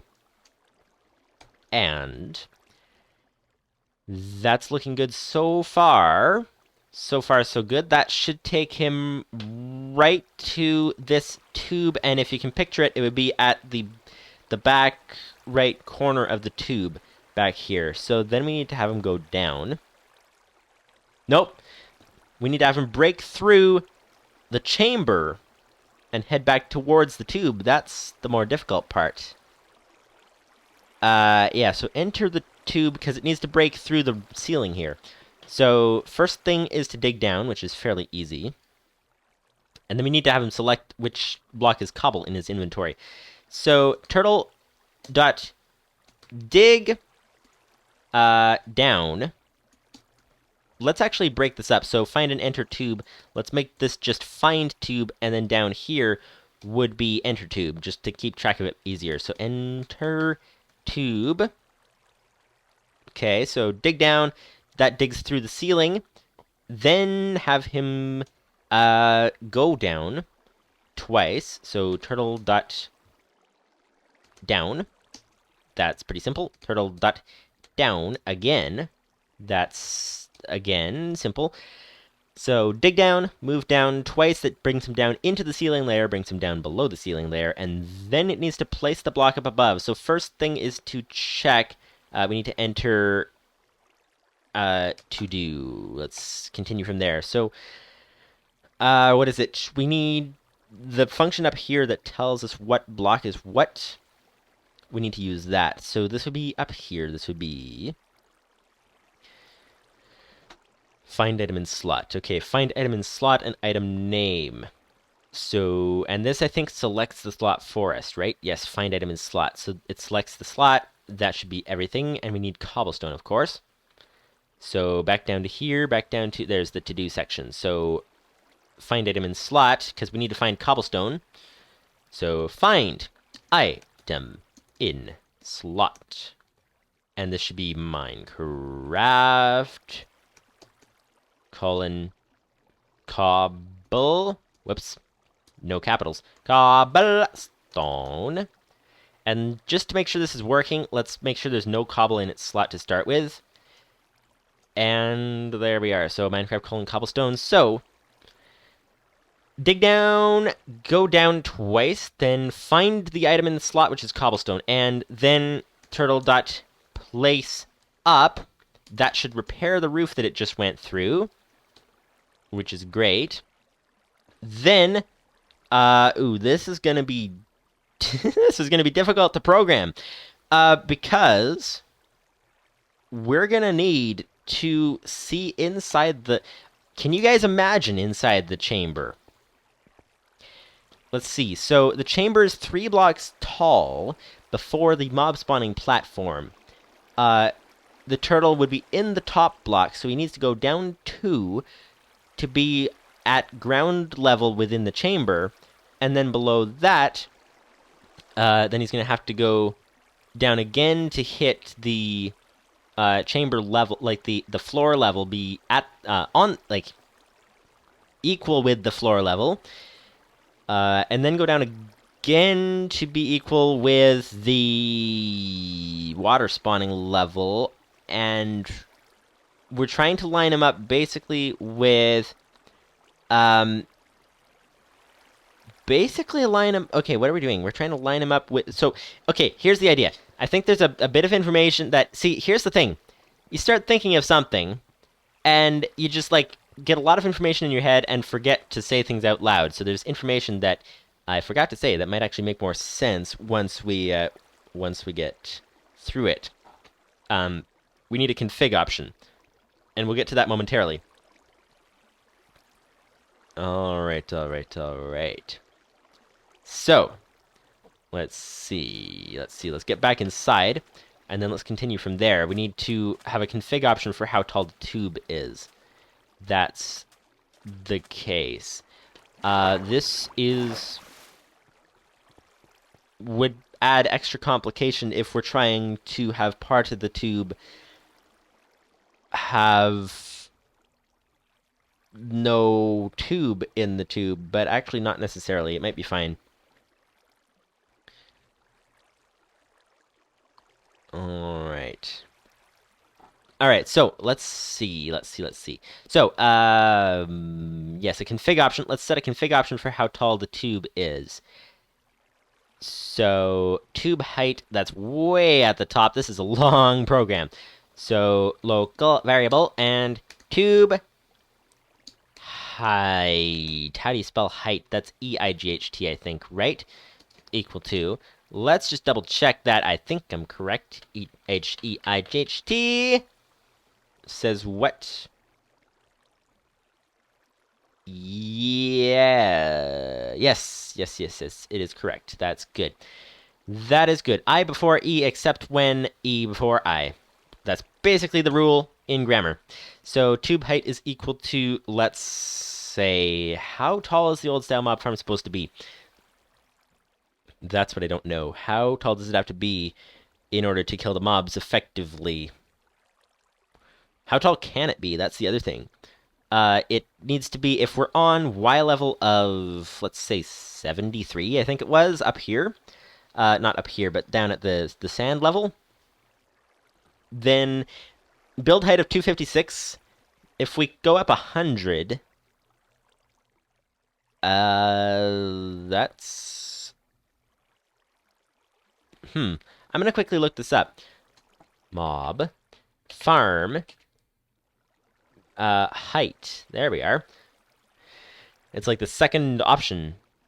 How tall should I build my mob farm? All right, somebody has it suggested already. Oh, tutorials. There's a Minecraft wiki tutorial about that. That is neat. That is neat indeed. All right.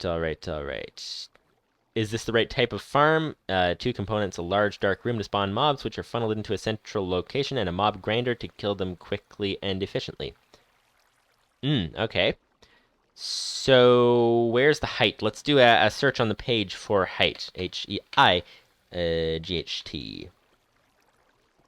Okay. Farms floating high in the sky can achieve the best spawn rates during the day and night, and you are far away from caves, as they represent the only viable spawn ground. However, building one in survival is rather dangerous, and due to their height, they will stop working completely when you descend underground to mine resources. Ooh, that's a concern.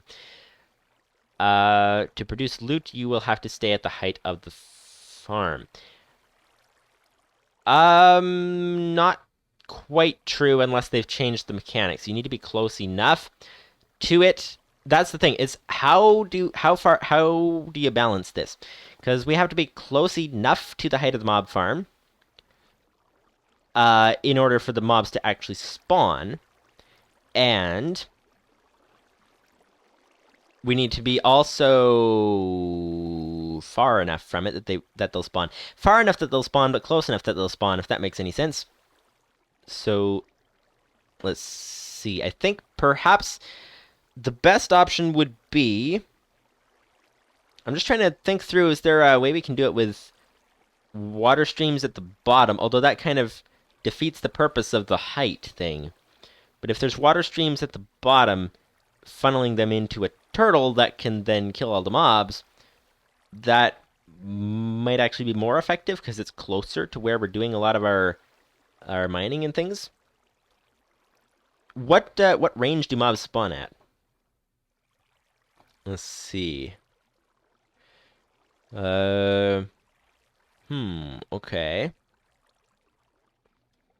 What range do they spawn at? They spawn at how far do they have to be away from you to spawn? Because there is a limit. There's a sunlight mob farm? What? First, dig a 5x5 pit, 3 blocks deep. On the center block, make a 7-block tall tower. From the topmost block, build a 5x5 overhang. To attract the mobs, and finally place trapdoors along the rim of the pit. Once day breaks, any undead mobs will walk towards the farm to escape the sun. Oh, okay, so that doesn't actually produce the mobs, but that collects them.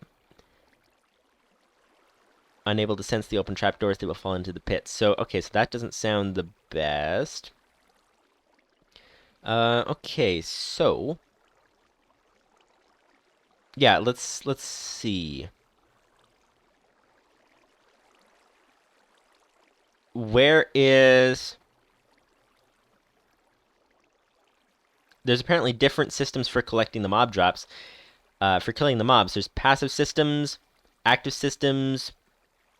Passive systems don't change to kill the mobs. Active systems have to change configuration to actually kill the mobs, like redstone devices. And then there's EXP farms, are systems that capture and soften up the mobs, but rely on the player to deliver the killing blow, so that the rare drops and experience can be gathered. Oh, so do rare drops not come unless you do it manually? That's an interesting question. Okay. Let's see. Okay, so how far do the mobs have to be? That's what I'm trying to find out. Because they can't be too far or they won't spawn, but they can't be too close or they will spawn. Lupus590's says trapdoors with redstone so that the mobs land on the doors, and then when the doors open, they drop into the water stream. If the doors are closed most often, then most of the mobs will take damage from the fall. The turtle can kill any that miss the doors. Ooh, that's an interesting idea. That's an interesting idea indeed. Kakaku says a not optimal solution would be to put a turtle... actually, that's just what I was thinking. Put a turtle in the middle, and similarly like the kelp farmer, attack everything it can reach. That's actually not a bad idea. Not a bad idea. So I think we'll find the optimal location, the optimal distance. Okay, maybe if I look up spawning, maybe that would help. Spawn. Mob spawn. Spawn. Nope, not spawn. That would be player spawn. We need... oh, maybe this is mob spawning too. Okay. Player spawning. There's natural generation. Monsters. Aha. Okay, so... the, common monsters... oh, that's how often they spawn, but... how far do they have to be before they spawn? That's... I don't see anything. Spawn cycle. There's a spawn cycle. Mobs spawn naturally within a square group of chunks centered on the player. 15 by 15 chunks, 240 blocks. Okay. When there are multiple players, mobs can spawn within the given distance of any of them. However, hostile mobs and some others that move farther than 128 blocks from the nearest player despawn instantly. Okay, so if they move farther than 128 blocks from the nearest player, then they despawn instantly. So the mob spawning area is more or less limited to spheres with a radius of 128 blocks. Okay, so if we if we put this too high in the sky, if we put it higher than 128, then it won't work if we're underground. Sort of.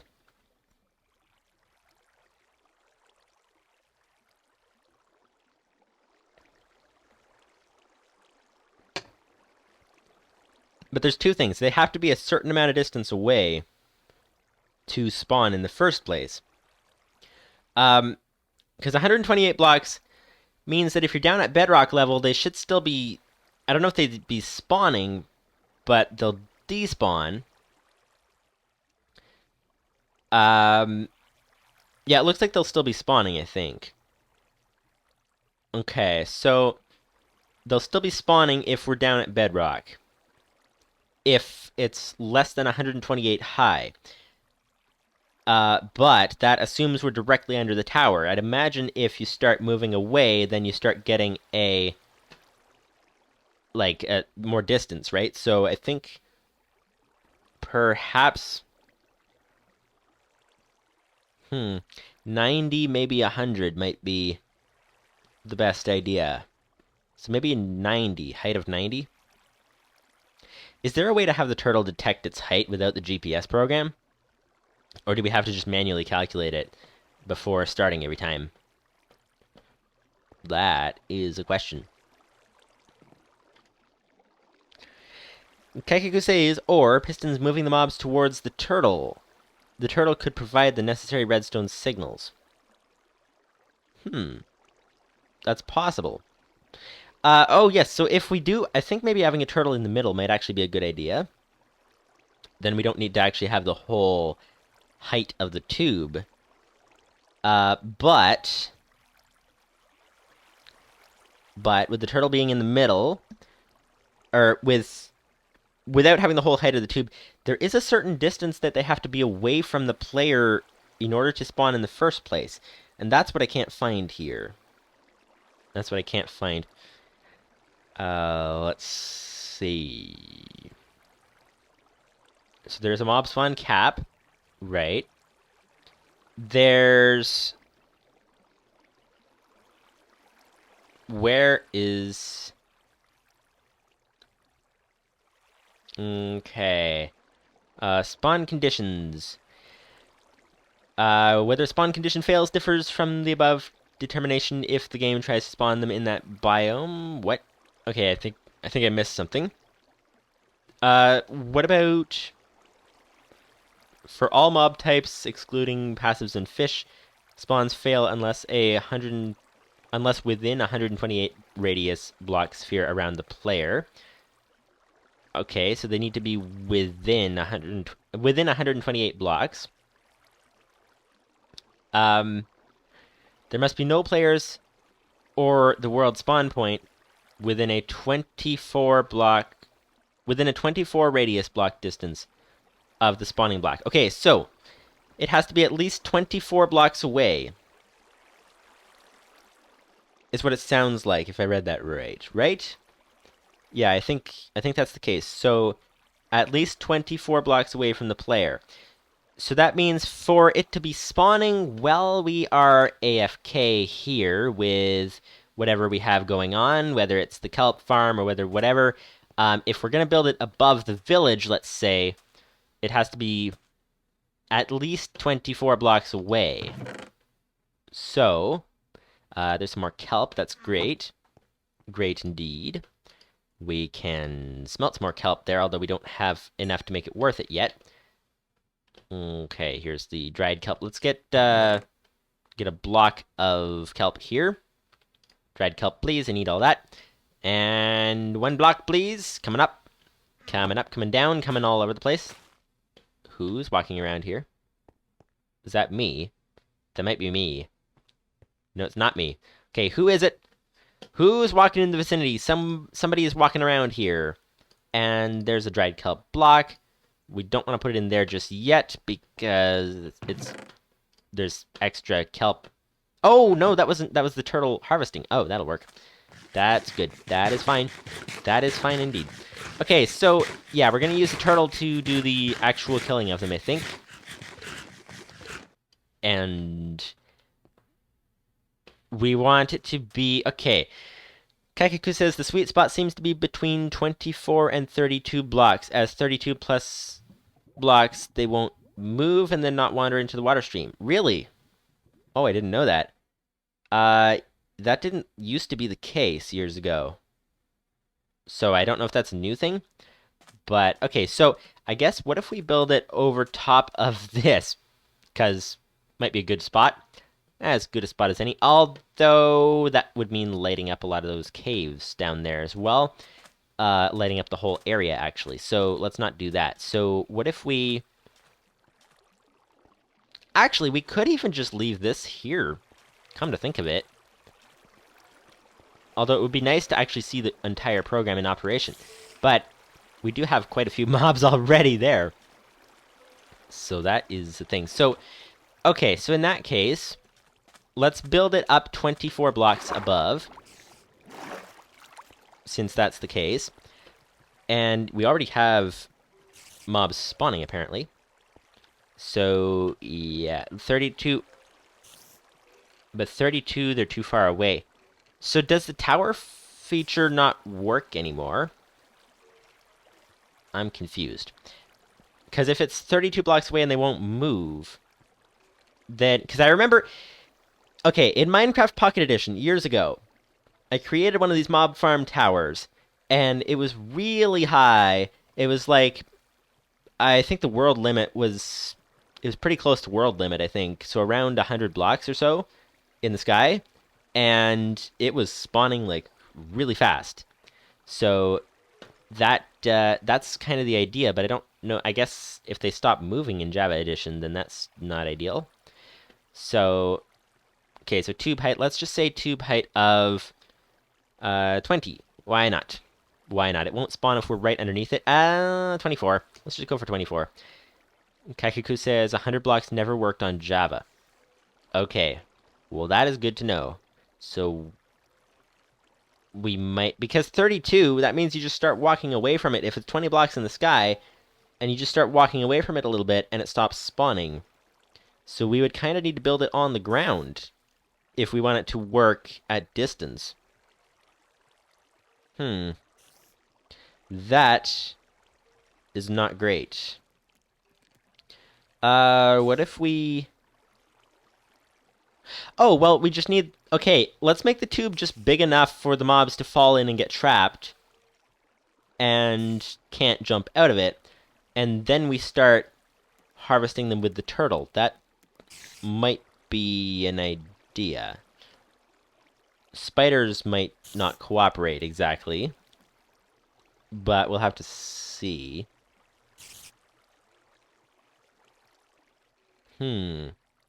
The issue, though, with having... The spiders are 2-block wide mobs. Which means if the turtle's at the bottom, in the middle, then they'll land essentially on the turtle and start trying to climb the walls. So that wouldn't be ideal.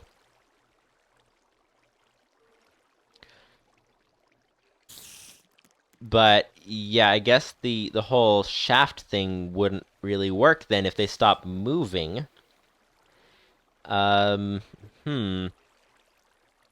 Well, what if we... I guess we'll just have to do the turtle in the middle. It'll just have to lose some efficiency. But let's make the tube how tall then? So if the turtle's at the bottom layer, and then next layer up,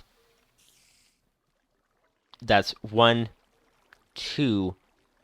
Let's go for maybe 2. So that's about 3 layers. That sounds pretty good. So let's go for 3. Tube height 3. Okay. So apparently, that's a thing. That is a thing that rather significantly changes the plans. Although, actually... Hang on a minute. If we build this thing on the ground, if we build it... Okay, if we build it a little bit slightly off the ground, that means we'll have to light up the area underneath it, in addition to all the caves in the area. If we build it right on the ground, then we won't have to do that. If we build it... Oh.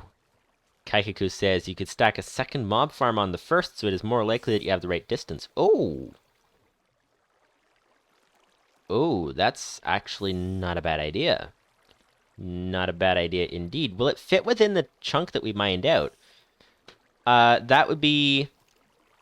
How big is this? That's 8. 16. Nope, it won't fit within the chunk. But that's actually a great idea. But that makes this a form of an AFK mob farm. It's not like... The one on Pocket Edition was kind of you go around the world and do whatever, and it just spawns stuff for you. This would be more of an AFK type thing, where you have to actually stand next to the farm and have it do the things for you. But I like that idea of having multiple stacked on each other. Come to think of it... If the distance is very, very slim like that, like you're saying 24 to 32, that's an 8-block range where it works. Which means if we just simply plop it on the ground, the chance that we'll actually be standing at exactly the right distance away from it for it to run without thinking about it is very slim. Also, also given the fact that is that that distance, is that in a diagonal or is that x like on one axis? Because if it counts diagonal, that like if it's in the sky up a bit and it counts diagonal, then that means that if we're standing at the one side of the farm, the other side won't be spawning anything. Or vice versa. That's an issue. Kaikaku says picture with the values showed circles. What picture with what values? You mean in the wiki? Not on the page that I'm on here. I don't see anything here. Various mob spawning range is illustrated. Oh! Okay, so there's... Oh, okay, there's a section of the page that I didn't see before. This might be interesting. Might be interesting. There's something about... Oh, need to actually sleep, and we might not be able to sleep because there's monsters nearby in the farm. You may not rest, no, there's monsters nearby. Yeah, exactly. Exactly indeed. Okay, so let's see. There's a picture in the wiki. By the way, I'm on the wiki page at the moment. Spawn. That's all it's called. It's just called Spawn. Okay, so despawning, Java edition. All hostile mobs, excluding Shulkers, Withers, Elder Guardians, and Ender Dragons. So all aside from that, despawn unless they have been marked persistent. No hostile mobs that despawn. Non-hostile mobs that despawn include hostile wolves, ocelots, stray cats, and wandering traders. Okay. Ambient mobs such as dolphins, fish, squids, and bats despawn unless marked persistent. Okay, so all of the mobs that we're looking for... okay, so here's a picture with circles. Oh, that's the Kelp Farm. Okay, that's fine. We can have a Kelp Farm doing its thing. But we don't really want... we don't want mobs approaching, that's for sure. Okay, so there we are. And... smelt that. Okay, so... Okay, so outside... So 24 blocks away from the player, mobs spawn randomly. 32 blocks outside, mobs don't move and can despawn randomly.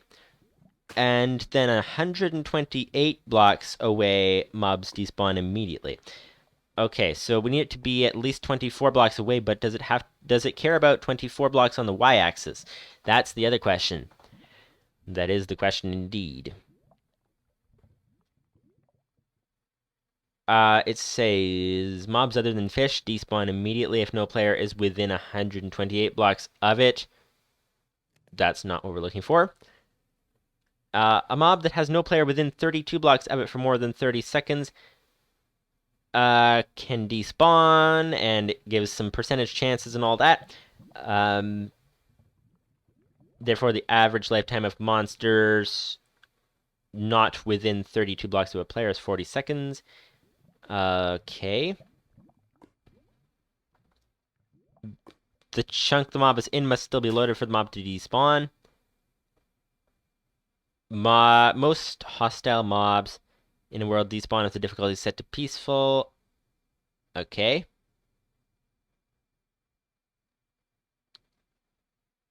What about, it says, okay, so mobs other than fish despawn immediately if the player is within 120, if no player is within 128 blocks of it. And it says, note that this is a Euclidean sphere, not a cylinder from map top to bottom, and not a taxicab sphere, an octahedron. Well, that's an interesting word. Example, a mob at 0/y/0 remains at least 30 seconds as above. If the player moves to 65/y/65, real distance 91.9, but despawns immediately if the player moves to... What? I don't even understand. I don't quite understand that. But okay, so I guess we're going to have to do this as an AFK mob farm. It would actually, like, in terms of standing next to it, it would actually work fairly nicely if we... Am I hearing pillagers? I think I'm hearing pillagers. But if we're running the mining here, you run the mining thing, and... Is it still running? It should still be running. But if we're running the mining thing, let's check if it's running. This doesn't require us being close to it, and then we just set ourselves at the right location next to the other stuff. Where is the turtle? I don't hear it anywhere. Is that it? Oh, that's it. It's going to the surface. All right. Well then. Well then. Okay, so it's coming back. What's it coming back for? It's coming back because unloading items. And now it's gonna resuming mining. Okay, that's great. That's great indeed. So we're gonna need to actually give it more space. That's gonna be essential. But okay, so I guess it'll have to be an AFK mob farm type thing. So if we set it up to be that, then it would have to be about, let's say, 24 blocks. Because here's the question, though. Does it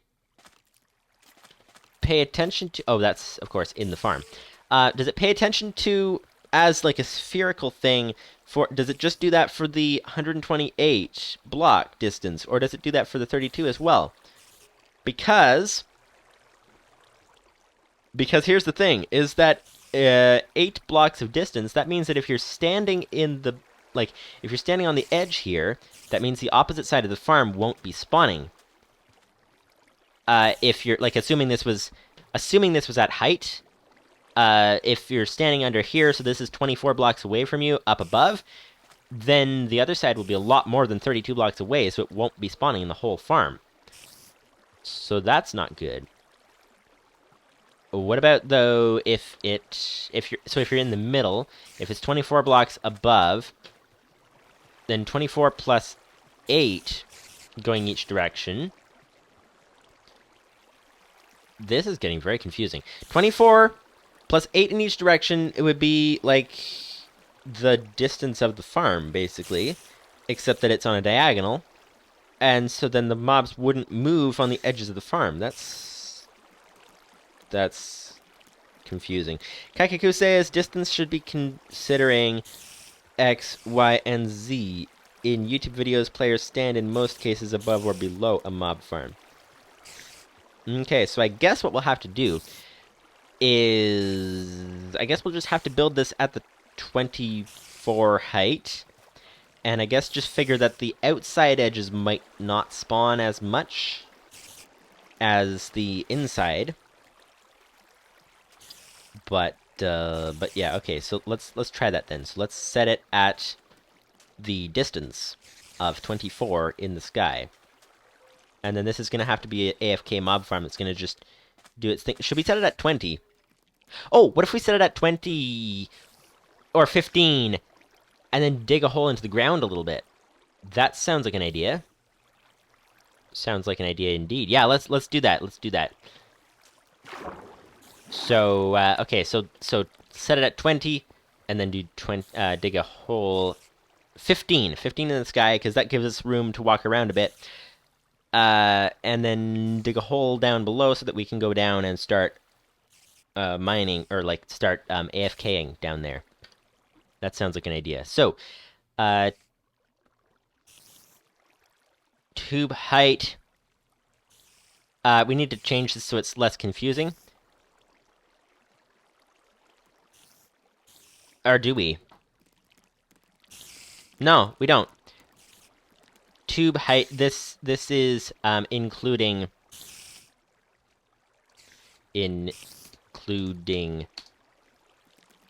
underground. Okay. There. So,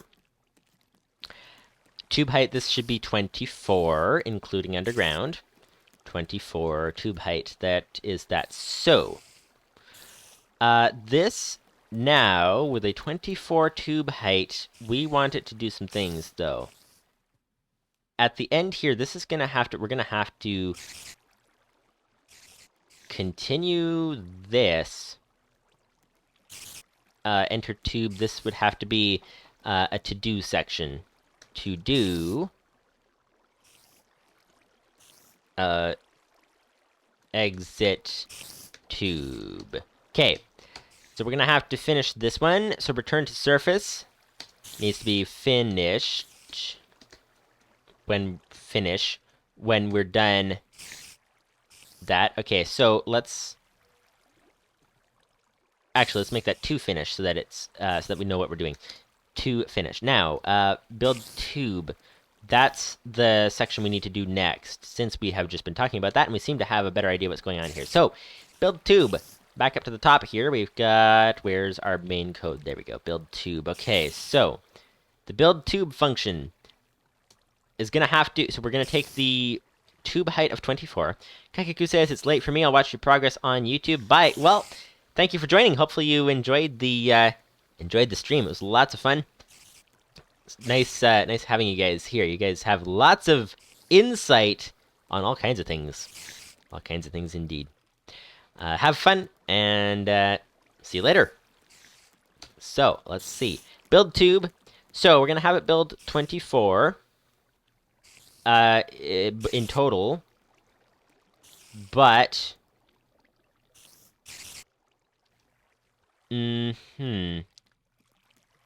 This, okay, you know what? I think we're going to have to actually not use this variable here. I think we're going to have to just program this into the code, I think. Because how this is going to get very confusing, isn't it? Because if we have the tube height, if we put in the config here 24, but then we have some of it digging down and some of it digging up, and then what's the point of the config? How can we tell how far? Oh, what if we just say tube height is 24, including what would that be? Let's say if we put it 15 in the sky, so that's 9 blocks, including 9 blocks underground. There. That should be good. So now we can keep track of this a little easier. So tube height equals 24, so let's make it 9 blocks underground. And here's our main code down here. Okay, build tube here. And set 9 blocks underground. Okay, and now we're going to have to get... Oh, there's already mobs coming by. Okay, so this is going to be difficult to get out of. Let's make a run for it to the house as quick as possible. Bounce on the bed, because then you don't take fall damage. And also same thing with hay bales. Hay bales is very helpful. So there we are. Okay, so let's see see if this works. Let's see if this works indeed. What do we have here? This is... we need to get rid of this husk first. Can husks swim? I do not know. No idea. But we don't want to get hunger by getting hit with a husk. So let's do that. There we are. There we are. Ooh, and now we have extra food. Extra food. A little bit of... Whoops! No! Don't place lava buckets. That is not safe to have in the inventory. That is for sure. Almost died of death. Or of lava. Either way will work. Okay, so... 24 tube. That's off to a great start so far. So let's see. We'll need to do 9 underground. That's actually a lot, come to think of it. When you dig 9 under the ground... Should we just put a... We should maybe just put a chamber around the outside of it. Because digging underground like that, we'll need to, 1, put the turtle down there, 2, put a chest down there for the turtle to feed into, and then we need to be able to access the chest, and it needs room for us to stand underground as well, and it's just quite crazy, and at the moment, we don't even need a pickaxe on this turtle, come to think of it, because everything that it's done so far is building above ground. So, should we really have him digging under the ground? I don't think so, because that makes it... This, at the moment, is a very early game farm. But if we have him require a pickaxe, then it's no longer an early game farm, which is not great. Although he would need a sword if he's going to kill them by... Can we kill them by lava? That's an interesting question. I suppose you wouldn't get very many spider mob drops that way. But if you can kill the mobs by lava, put signs, a layer of signs, then put lava on top of the signs, and then the mobs fall into the lava and then burn, and then will you get the mob drops from it? That I don't know. You might lose quite a few of them that way. But that would be a cheaper way of doing it than getting 2 diamonds, because lava is easier to find than diamonds. That's for sure. So, what if we... What if... This is not... That's a very short spawning distance. Trying to work around that's very, very short. What about... Okay, there's an older version of the screenshot. I wonder if it changed back then. Nope, doesn't look like it. Okay. Okay. So, in that case, because... Okay, we definitely don't want this guy to have to use a pickaxe. That's for sure. That's for sure. Do spiders start climbing just 'cause, or do they climb if there's a player nearby? But either way, there will have to be a player nearby. What if we... Oh, they'll have to fall down into a water stream down below, so they won't die from fall damage. This chamber was worth making because this is the spawning chamber, and as you can hear, it's working very effectively already, and I'm guessing the spiders are actually on the ceiling right there waiting to attack me. But, okay, so So that's the spawning chamber. If they fall down into a water stream, come towards a turtle, the turtle kills the mobs. Then... But that's extra diamonds. I don't know if there's a way to do it without diamonds. But if we build it above ground, then it won't require anything fancy. Lupus590's says, I think spiders climb when they walk into walls. Okay, so just randomly climb then. That's good to know.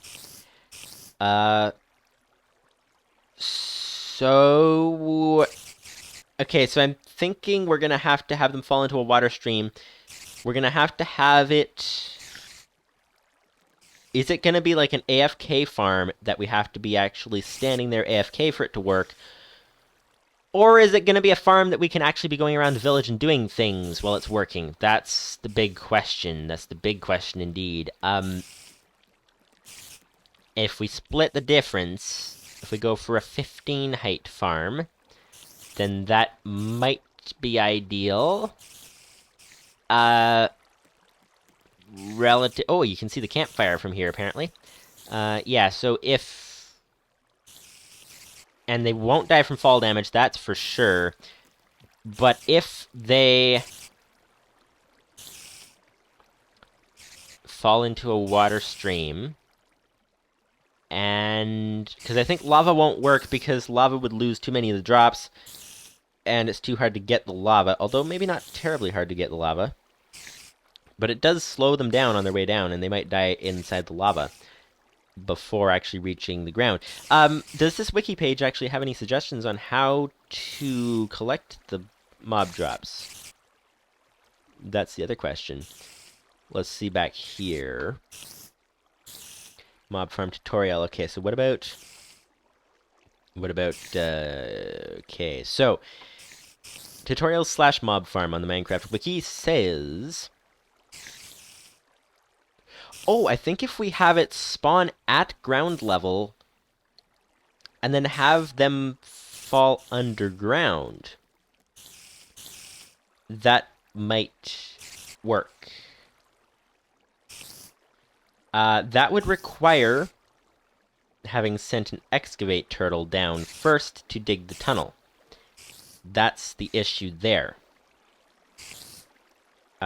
So... Okay. Oh, passive systems. Okay, apparently traditional mob grinders used lava blades and drowning traps, while newer models use magma blocks to kill mobs above the minecart / hopper retrieval system.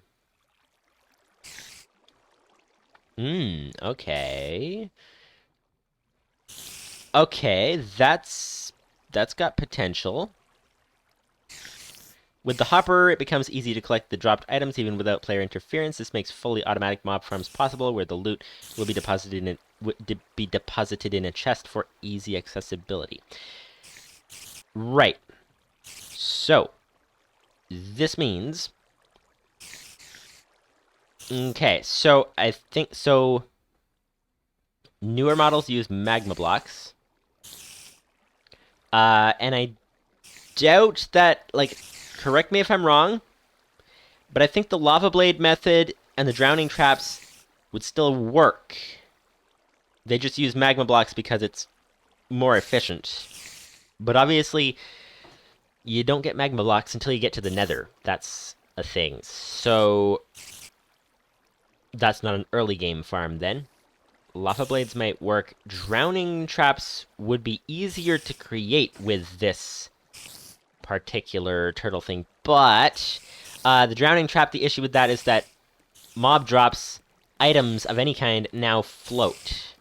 So they don't exactly sink. It's not the easiest thing in the world to collect them that way. Because drowning, you'd have to have a deep enough pool of water when they drown to actually, you know, drown them. Also, I'd imagine they'd swim. Do they swim?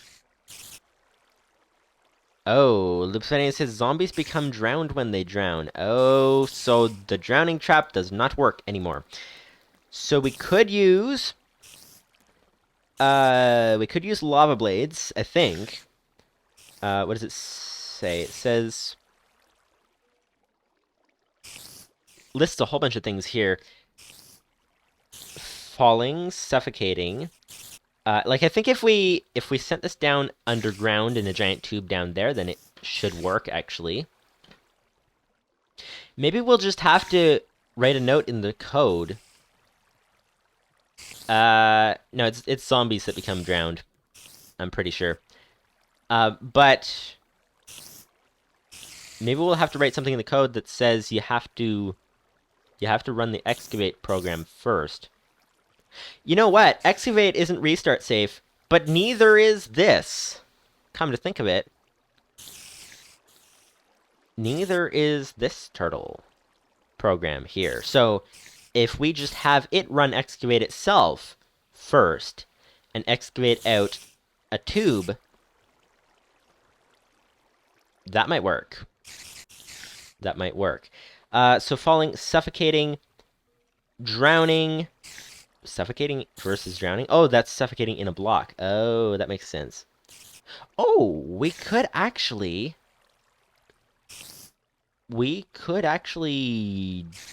tube is a little too wide for this. If it was a 2x2, it would work better, but of course spiders would climb more easily. But we could suffocate them in a block, use a turtle to just simply do a redstone thing and push it in. But of course, that requires sticky pistons, which is not really an early game farm that way either. So that's not ideal. Whoa, okay, hello. Somebody's shooting. Probably a skeleton shooting. Which is a little bit surprising given the fact that there's a lot of them spawning inside the spawner. Okay, so what options do we have? For options, falling could work after we have an excavate turtle. Falling could work. Suffocating wouldn't work without sticky pistons, so that's not really an option. Drowning doesn't work anymore because zombies become drowned. Okay, so I'm going to start listening. So falling might work. We've got burning in lava could work. Sunlight for undead mobs. So that doesn't work for spiders. Drowned, do they burn in sunlight? I don't know. Because we could actually have the zombies get funneled out into the sunlight. That could work. Okay, so... Ooh, touching cactus might work. We'd lose a lot of mob drops that way, but it could work. Simply... I'm reading the wiki here, different suggestions they have. Simply player-applied damage from weapons or lava. Yeah, so... Okay, so I think there's 3 options that might work for us. There's the falling, the burning in lava, the touching the cactus. That's another thing. Now, cactus would only work if we're actually in a desert and we actually have some cactus. So I don't know if we want to build an early game farm based on cactus, and also you lose a lot of mob drops that way. So that's certainly not ideal. So that's cactus is not ideal. So we're left with burning in lava or falling. And which one is easier in a ComputerCraft challenge type situation? Because falling requires digging a giant hole, which requires running the excavate program to start with. And when you run excavate, you obviously need 3 diamonds for a pickaxe. Although, actually, no, because in ComputerCraft Challenge, you start with a turtle with a pickaxe. So if you have this program on it initially, you can just have the turtle with the pickaxe go down. You'd have to go find the lava to fuel the turtle to actually go down. That's the more difficult part. But we start with a turtle with a pickaxe. So we could actually do the fall damage trap underground. That may actually work. That may work quite well, actually. Quite well. And what was the other option? Burning. Burning you need lava for.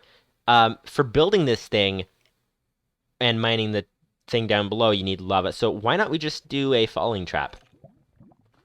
That sounds like an idea. Then we can put the spawner at exactly the right distance, the right height, the right everything. That would be ideal. Lupus590's says turtle with shovel won't be much damage, but it works. Oh, I see. You've fallen in there again. You look a little stuck, sir. You look a little stuck indeed.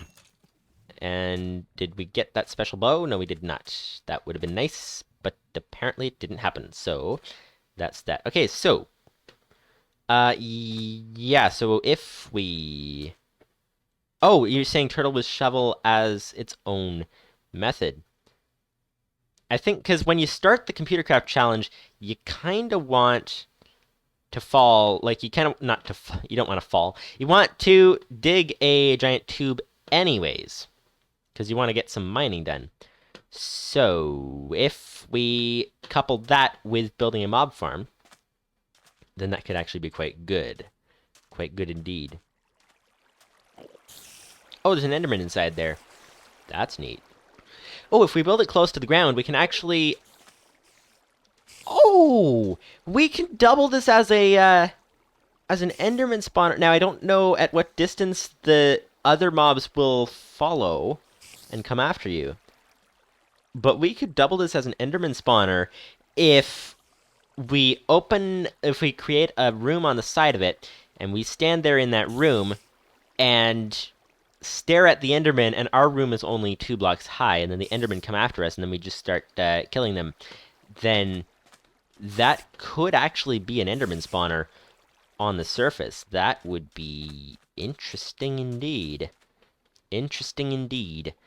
Okay, so if we're doing the killing, the falling method to work, if that would work, then how high are we going to build this thing then? If we're going to build it at a certain level that we can actually make use of the... Okay, well, what if... I guess we'll just build it at ground level. But building it at ground level, it won't necessarily be very efficient. Oh, actually, it might be. Because if we're trying to set up an Enderman spawning chamber on the side of it, there's the issue that the whole farm won't work because we'll be too close to it. We'll be within 24 blocks. So that doesn't work. And then it's not fully AFK. It kind of is, but it's not really. Because the Enderman farm section only works if you're staring at them. Okay, so if we build it, let's say at... I think we'll need to not build it at the full height of 24 blocks, because we want it to be farming even when we're doing other things. So if we build it at simply maybe 15 blocks up, then that might be ideal. Although, actually, how far away is that farm right there? So at the moment, if we're standing here, 24 blocks, the distance of the farm there, 8 and 8 is 16, 17, 18, 19. So that's about roughly 19. We're probably about, at the moment, probably about 20 blocks away from the other side. So that means if we move back to here, then it's no longer spawning. And if we move, or that, then it's, no, if we move back to here, then it starts spawning. Wait, what? Yeah, I think I'm confused. Hang on, let's... Okay, mob spawning ranges. Here we are. Okay. So here, at this particular location, the farthest edge of it starts spawning. Okay, and then, if we go back a bit... Lupus590's says, use program args to make the height variable. Well, that's the thing, but that's the idea, but what height are we even aiming for? So if we go back to, this is 24-ish, 25, 6, 7, 8, 9, 30, 31, 32. So back to here, and now the farthest edge is no longer spawning. And then if we go another, what is it? 16, 19. So if we go another 1, 2, 3, 4, 5, 6, 7, 8, 9, 10, 11, 12, 13, 14, 15, 16, 17, 18, 19. So roughly around here, then the closest edge is no longer spawning. Oh! You know what? This might actually be a good location for it, come to think of it. Because, yeah, like right there exactly where it is might be good. Because here, the closest edge is no longer spawning, so no, it's not good enough. Within this area, it's working. if we need an AFK spot, that's the main thing. But I suppose the AFK spots could be up above it for ease of creation. If we, however, okay, if we go, so within this range, but this is not a useful range because this is just literally desert. If we build it like right next to the village, then most of the village it would be working like throughout most of the village. So like for example, if it were, what have we here? If it's 19 blocks and the distance it works at is 32 away from it. So 32 and 19, that's the maximum distance for it to be doing anything at all would be 51 blocks. So let's see if let's say it were right where that that cave thing is. Wait, what? No, that's counting from the farthest distance to, wait, what? Okay, so from the closest side, 32 blocks from the closest side. That means the farthest distance we could have is 147, so that would be about here. This whole thing of it not working at height really makes a big difference. Really changes everything. Okay, so if it were the edge of that cobblestone wall there, then the closest edge of it would stop working here. So that means anywhere within the village range there, it would be working. So if we were to build it right directly adjacent to the village, and there's an Enderman down here, isn't he? Okay, so if we were to build it right directly adjacent to the village, then it should work. Should work. Okay. What if we program it to build the tube after the rest of the farm? How's that for an idea? That's an interesting idea, because then we can put the farm anywhere and then have it do the excavate program to dig out the tube. That would be an interesting thought. And we could actually put it at ground level. We'd need an AFK spot that's in a suitable location. Oh, that's a campfire. Okay. Yeah, so AFK spot in a suitable location at distance. Oh, those are pillagers. Whoops. Didn't mean to fall in there. Whoa, that's creeper. That's a creeper. That is a creeper. That is, in fact, a creeper. Okay. Well then, let's try to lure those guys away if we can. Come on, creepers. Get away from the kelp farm. Away from the kelp farm, please. Thank you. Let's see if we can lure them into the cactus, actually. That would be very ideal. But they don't seem to be that dumb. Creepers are not as dumb as spiders. Or, well, as zombies. That's for sure. Oh, one blew up the other one. That's perfect. That is perfect. That's more efficient. And there is some extra materials. Okay. So what are we gonna do then? If we're gonna... Yeah, I think maybe we should build it at ground level, more or less. And we should build it over top of our first mining expedition. And I don't think mining the one tube would give us enough resources to build the entire thing. That's kind of a concern. Let's...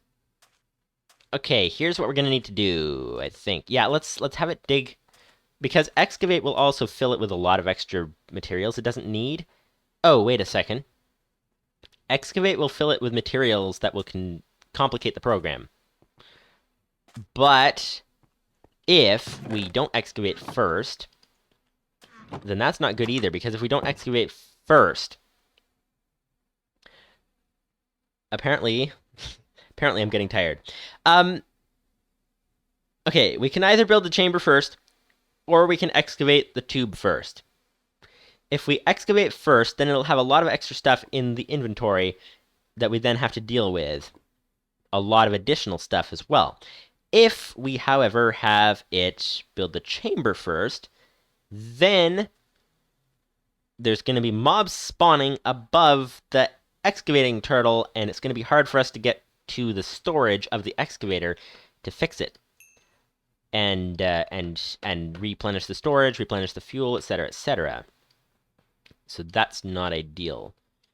Not ideal either. So I don't know what to do, actually, come to think of it. Well, this is quite a dilemma. This is quite a dilemma indeed. I think we'll just have to have it... I think we'll just have to have it excavate at the end, perhaps. And then just have to... But excavate requires a chest close by, so you don't lose the materials that you're excavating. And if we don't have a chest close by, that wouldn't work very well. So we might have to excavate first.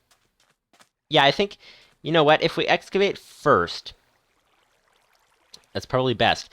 Excavate first, we can deal with all the extra fuel requirements, all the mob drops, or not mob drops, but the material from underground. Do that, and then have it build the chamber. Or we could just have it not build a tower. That's also possible. Although I think it does need to excavate, though. So... indeed. Yeah, I guess we'll... You know what? Let's have it excavate first. Let's do that. So, build tube. Let's delete this whole 9 blocks underground thing. That's irrelevant at this point. So, whoa, that's a big tab there. Okay, so build tube. And we don't want... This is going to excavate instead of doing the tube height thing. So if we just go down here and... Nope, not there. Where are we? We're... let's delete this tube height argument. There we are. Okay, so let's find... Where is... Main code, build tube. Yes, so shell.run. Now, here's the question. Does shell.run work in a non-advanced turtle? Is that is that a thing? I don't know, but let's see. So the idea would be shell.run excavate. What is excavate called? What is it called? Where is it? Because it's not here. Let's directory on ROM. Let's try that. Directory ROM is excavate in here. APIs, modules, auto run, programs, probably here. So ROM/programs. ROM/programs. We've got a bunch of different programs in here. Excavate is probably in here somewhere, except that it's not. So, dir, check the directory ROM/what/.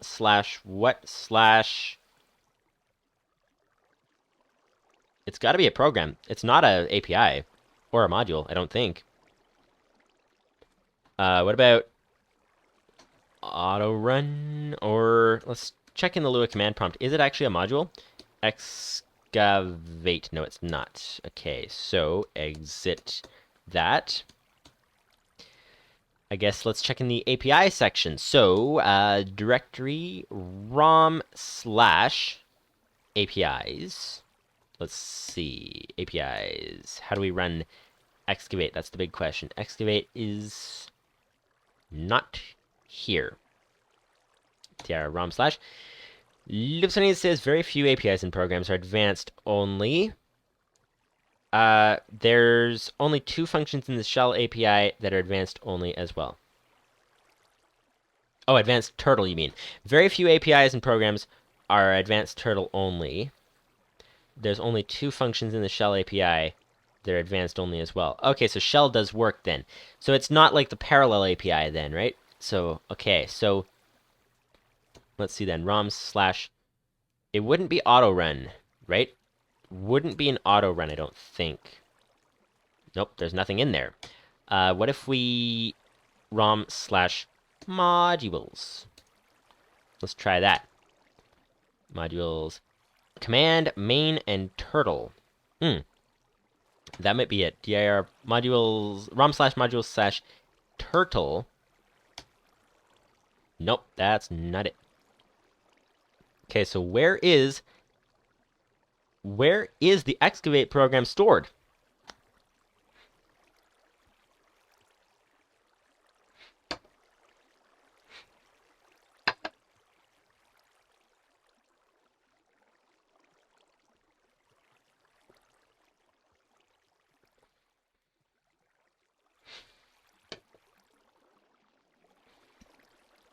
Parallel, Lupus590's says parallel is not advanced only. Really? What was then? There must be something else I'm thinking of. Excavate is a turtle program. dir, so you say dir ROM slash programs slash turtle. Should be in here somewhere. Slash turtle. Aha. There we have... there's excavate. Okay, so let's edit our program again here. And now that we know where we're looking for it over there. Let's head down here. So shell.run. We're going to run excavate. So this would be... The pathway is ROM slash programs slash turtle slash excavate. And I don't think we need the .lua, but let's add it anyway. So there we are. Aha. So build the tube. Lupus590 says multi-shell is similar to parallel and is advanced only. Oh, so what's the difference? Because I thought they were the same thing. Okay, so, and we want, this is such a long function to run, that we're gonna need, actually we need to tell it how big to make it as well. But it's such a long thing to run that we're actually gonna need to tell ourselves what's going on here, or tell anybody who uses this program. So, let's print here, digging shaft. Okay, that's looking good. Now here's another complication, is that excavate will actually take it all the way down to bedrock, and then we need a collecting chamber down below, and here's another complication. Okay, so one thing at a time. How do we do the collecting chamber and deal with lava and everything else? But one thing at a time, we need an argument here. I think that's where we type in the number of how big to make it.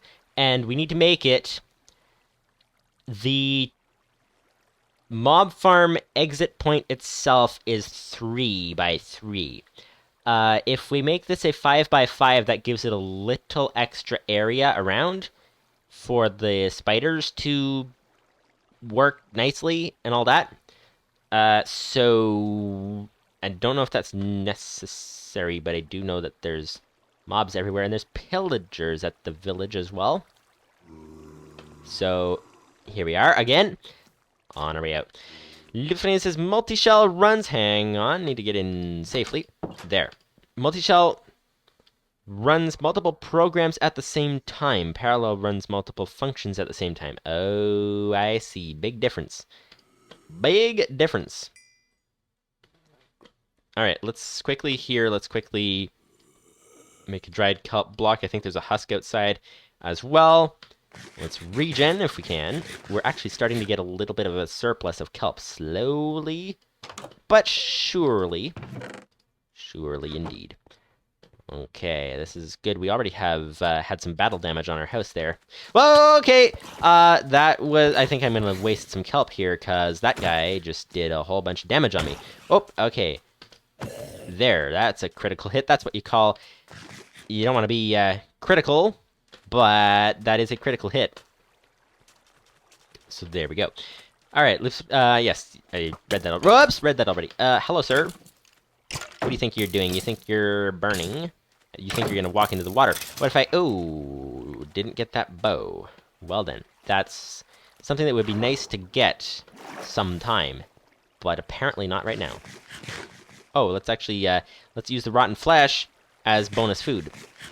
There we are. Okay, okay, okay. So, oh, and even more dried kelp as well.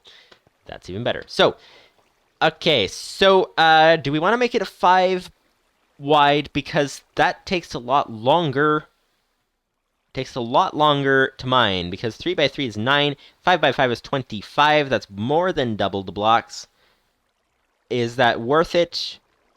A 3 by 3 tube is not ideal. It's...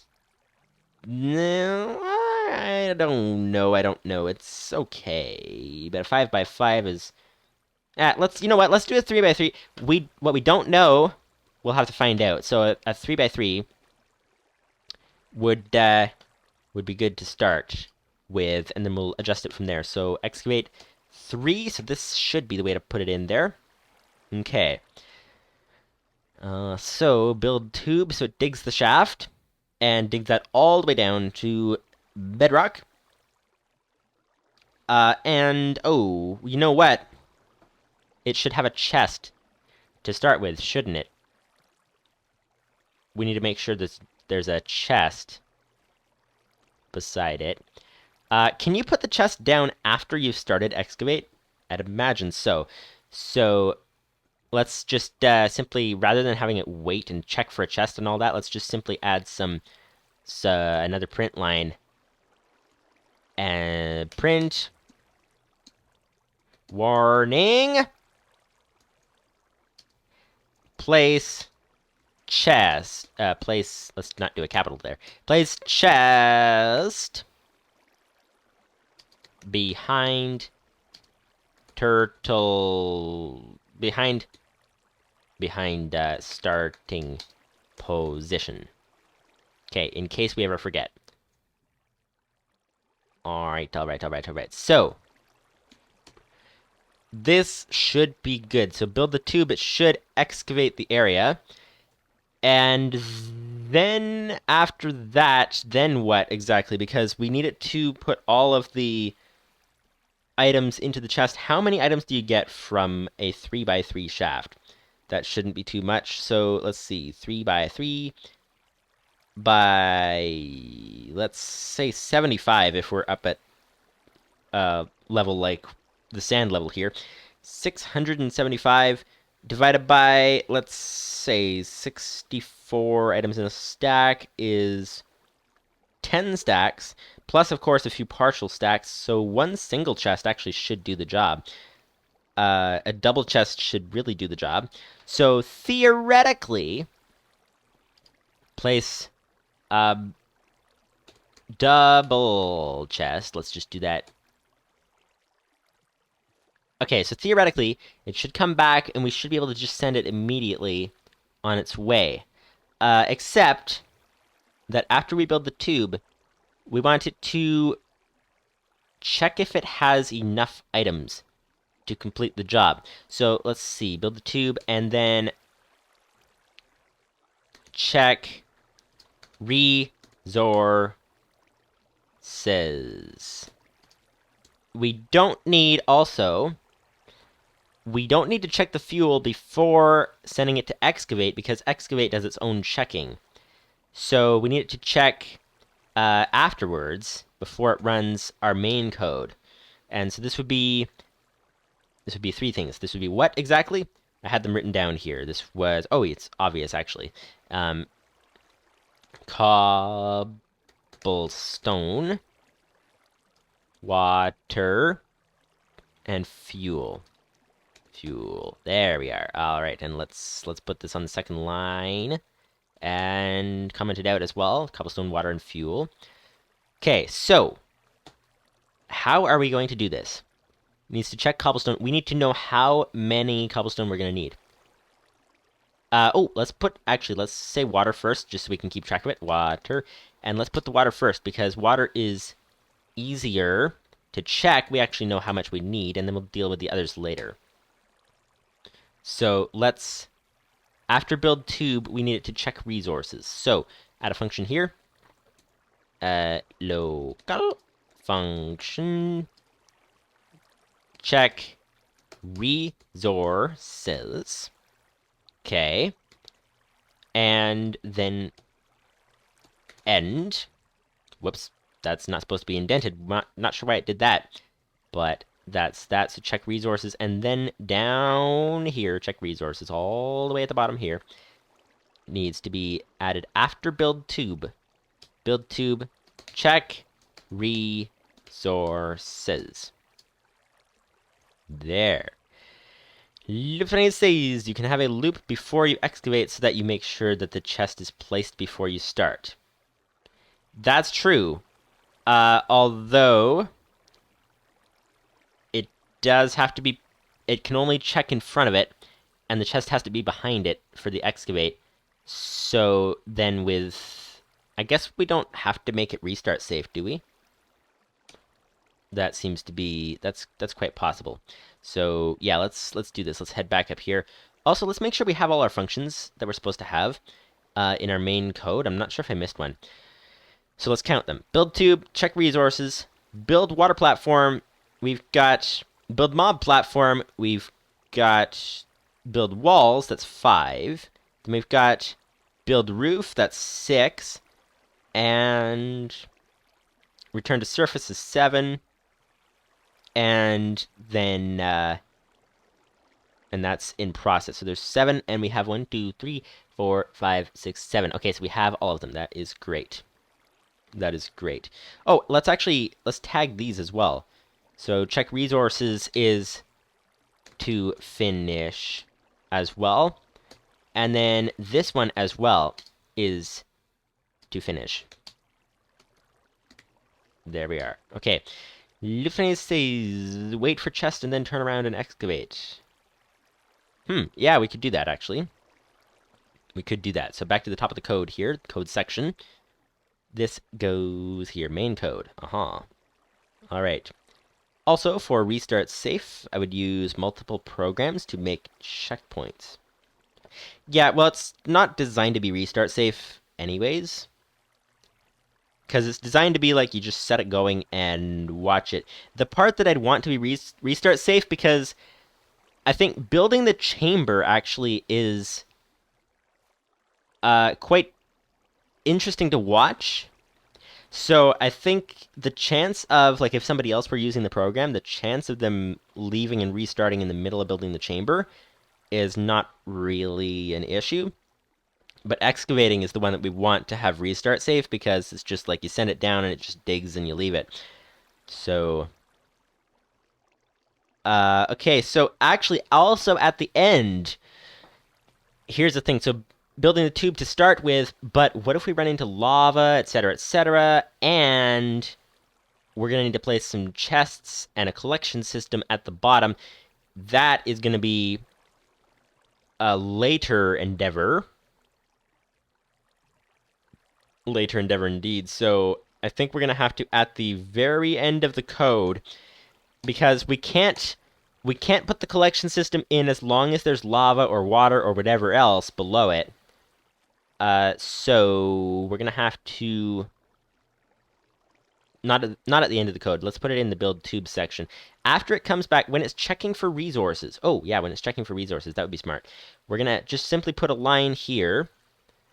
And at the end, we're going to say, oh, and let's water, cobble, fuel, safe shaft, and safe shaft. That's not how you spell shaft. And what is it as well? It's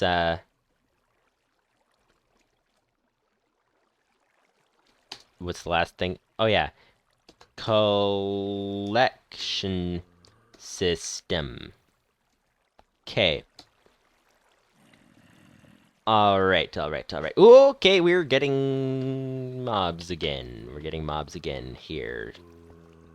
It's getting to be evening. So what I'm thinking of doing for the collection system is it really depends on what resources you have. Like I'm saying, it's supposed to be developed as a what's the word? It's supposed to be developed basically as an early game farm. Like the only thing you need is the starter turtle. That's the idea. So what resources you have at the beginning really can differ. Also, the fact that it's impossible to tell whether it's safe to run or safe to try to build a collection system down below. Like if there's lava in the tunnel or whatever else, then it's like it wouldn't work terribly well. We could technically build the collection system, but one, the chest might get caught on fire, because I think chests do that if there's lava down there. Also, if there's lava down there, then the mobs wouldn't be dying, wouldn't be leaving any mob drops, which is not great. Lupus590's says you could try using my checkpoint API, but you would have to rewrite a lot of your program and think differently about how you use functions. I think checkpoint API sounds great, but I think I wouldn't understand it yet. So I think maybe in the future, like maybe if we did this challenge again, maybe I'd understand it, or maybe even later in the challenge, depending on how long it takes me to understand things. But yeah, I think I wouldn't really. I'm just getting used to using this many functions and being this complicated and all that, so that's kind of a thing. Okay, so in check resources, so we want it to do some things. We want it to, back here, check the collection system and print. We need it to wait for input. I'm not sure how to do that exactly. But print a thing, and the thing it needs... Hello? What's that noise?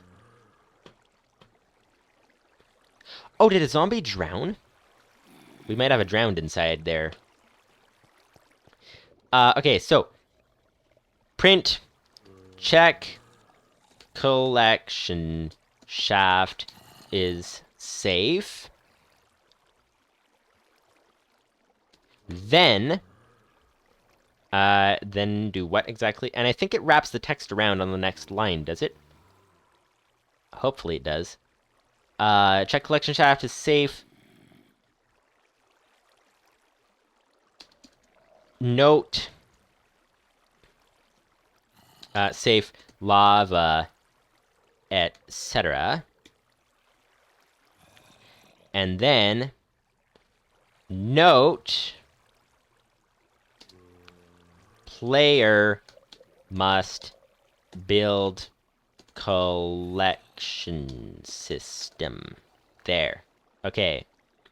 That should be good. So that should tell us what's going on. So collection system and safe shaft. Why do I not spell shaft properly? There we go. Safe shaft. Alright, collection system and safe shaft. And also, I suppose we should note that this is designed to be built on the ground. So, yeah, so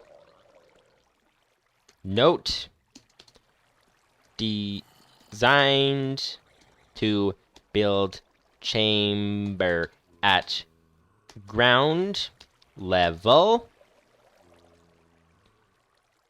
Actually, let's print that. Wait for input as well. So, how do you wait for input? Print note designed to build chamber at ground level, make sure space is clear before proceeding. And then we need to have it wait for input. Now, actually, I think that's just term.wait for input, right? So term dot wait. Nope, that's not a thing. Apparently, that's not a thing. Is it term or shell?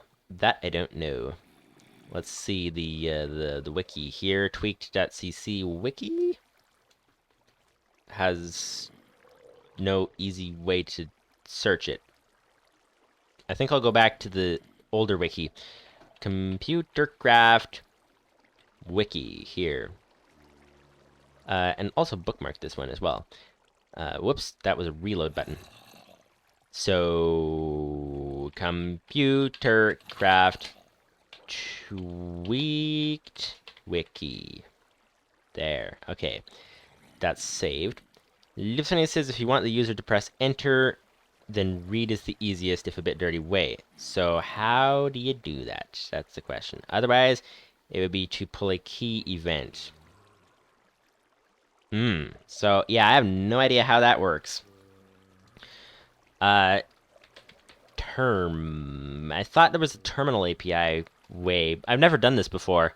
I'm just guessing. Just guessing. Term.write.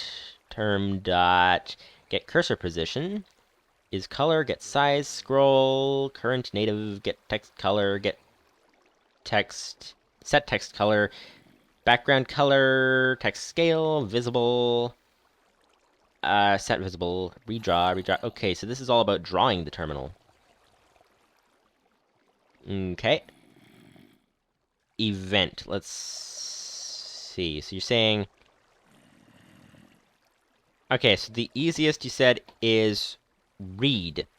Let's see. Read.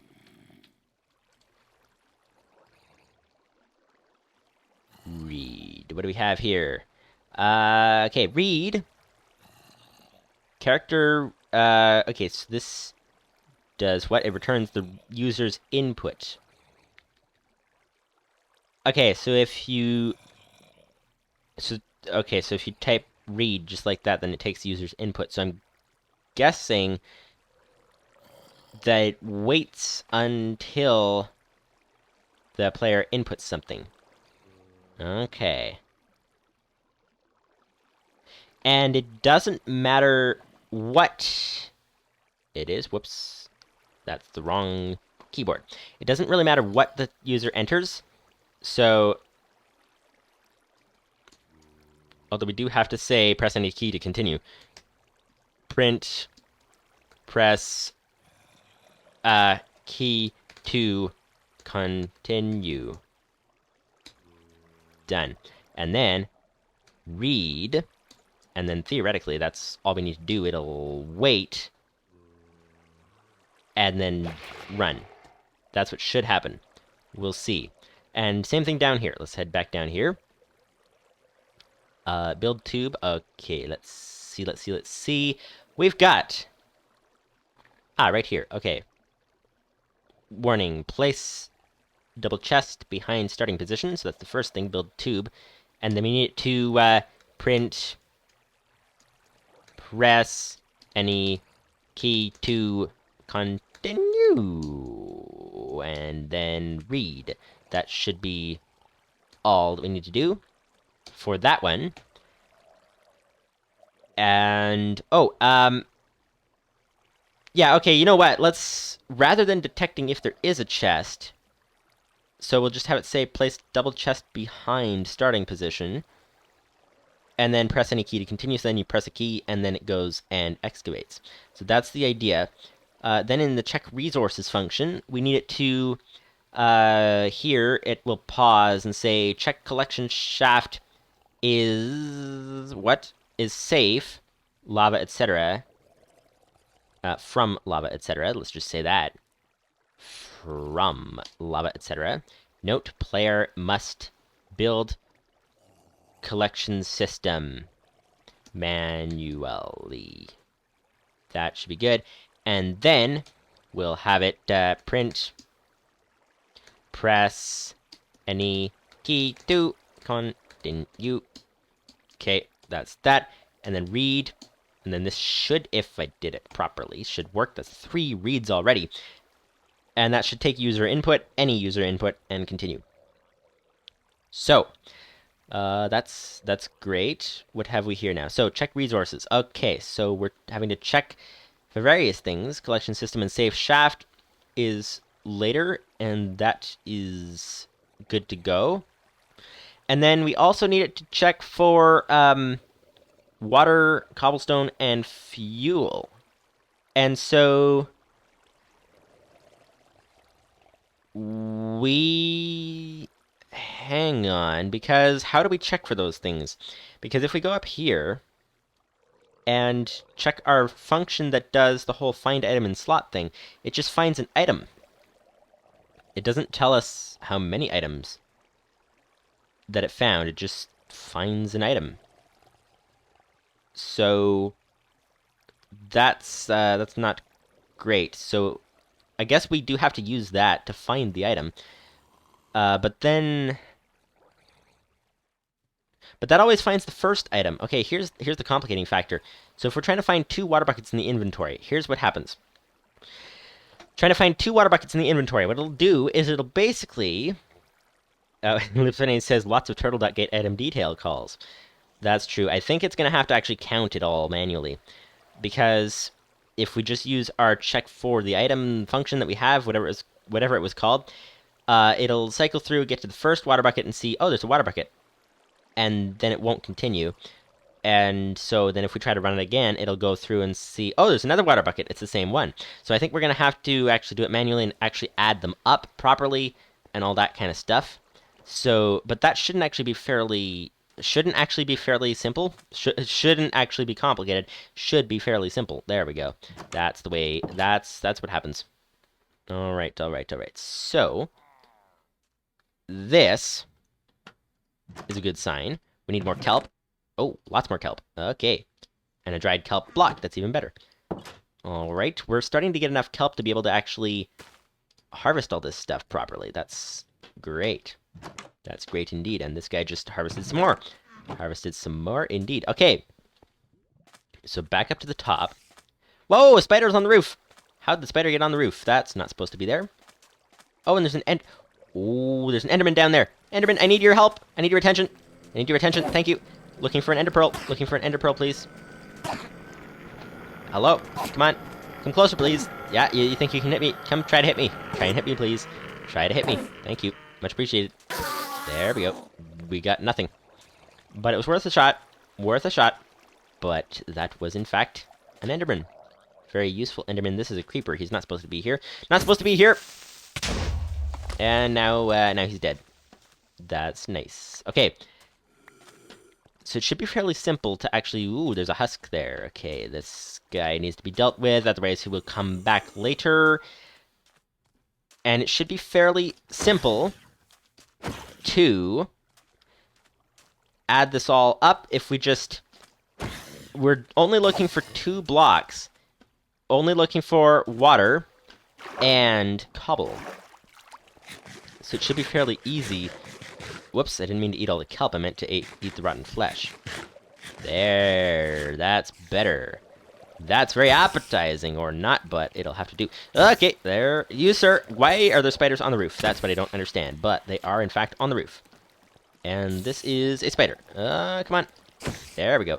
Hello, come here, please, sir. Come here, please. Didn't mean to... Oop, actually, I could use flint and steel. Flint and steel could actually be useful. But, yeah, we have some drowning zombies inside there. That's not ideal. Okay, so... Here's the idea. Here's the idea. We're gonna have to... basically, to check up here, to check the... Check... water... cobblestone, and then we also need to check fuel as well. So fuel is going to be more difficult. How do you calculate how much fuel this is going to need? That's going to be quite complicated, but check water and cobblestone at least.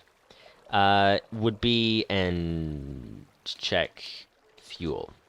Okay. Okay, so to check water and cobblestone, we'll need to have it cycle through every slot in the inventory. We'll need to have it add up what it has, at least in regards to the cobblestone and the water. And then that should be good, I guess. Although, really, we have been going for 4 hours and 40 minutes, so we should probably end pretty soon. What do we still have to do on this thing? Because we actually did quite a lot of progress. We did a lot of progress. We did, okay, so we have a bunch of notes and things. We're basically setting up the final finishing touches here, essentially. We have... This was all stuff we did previously. And then we've got...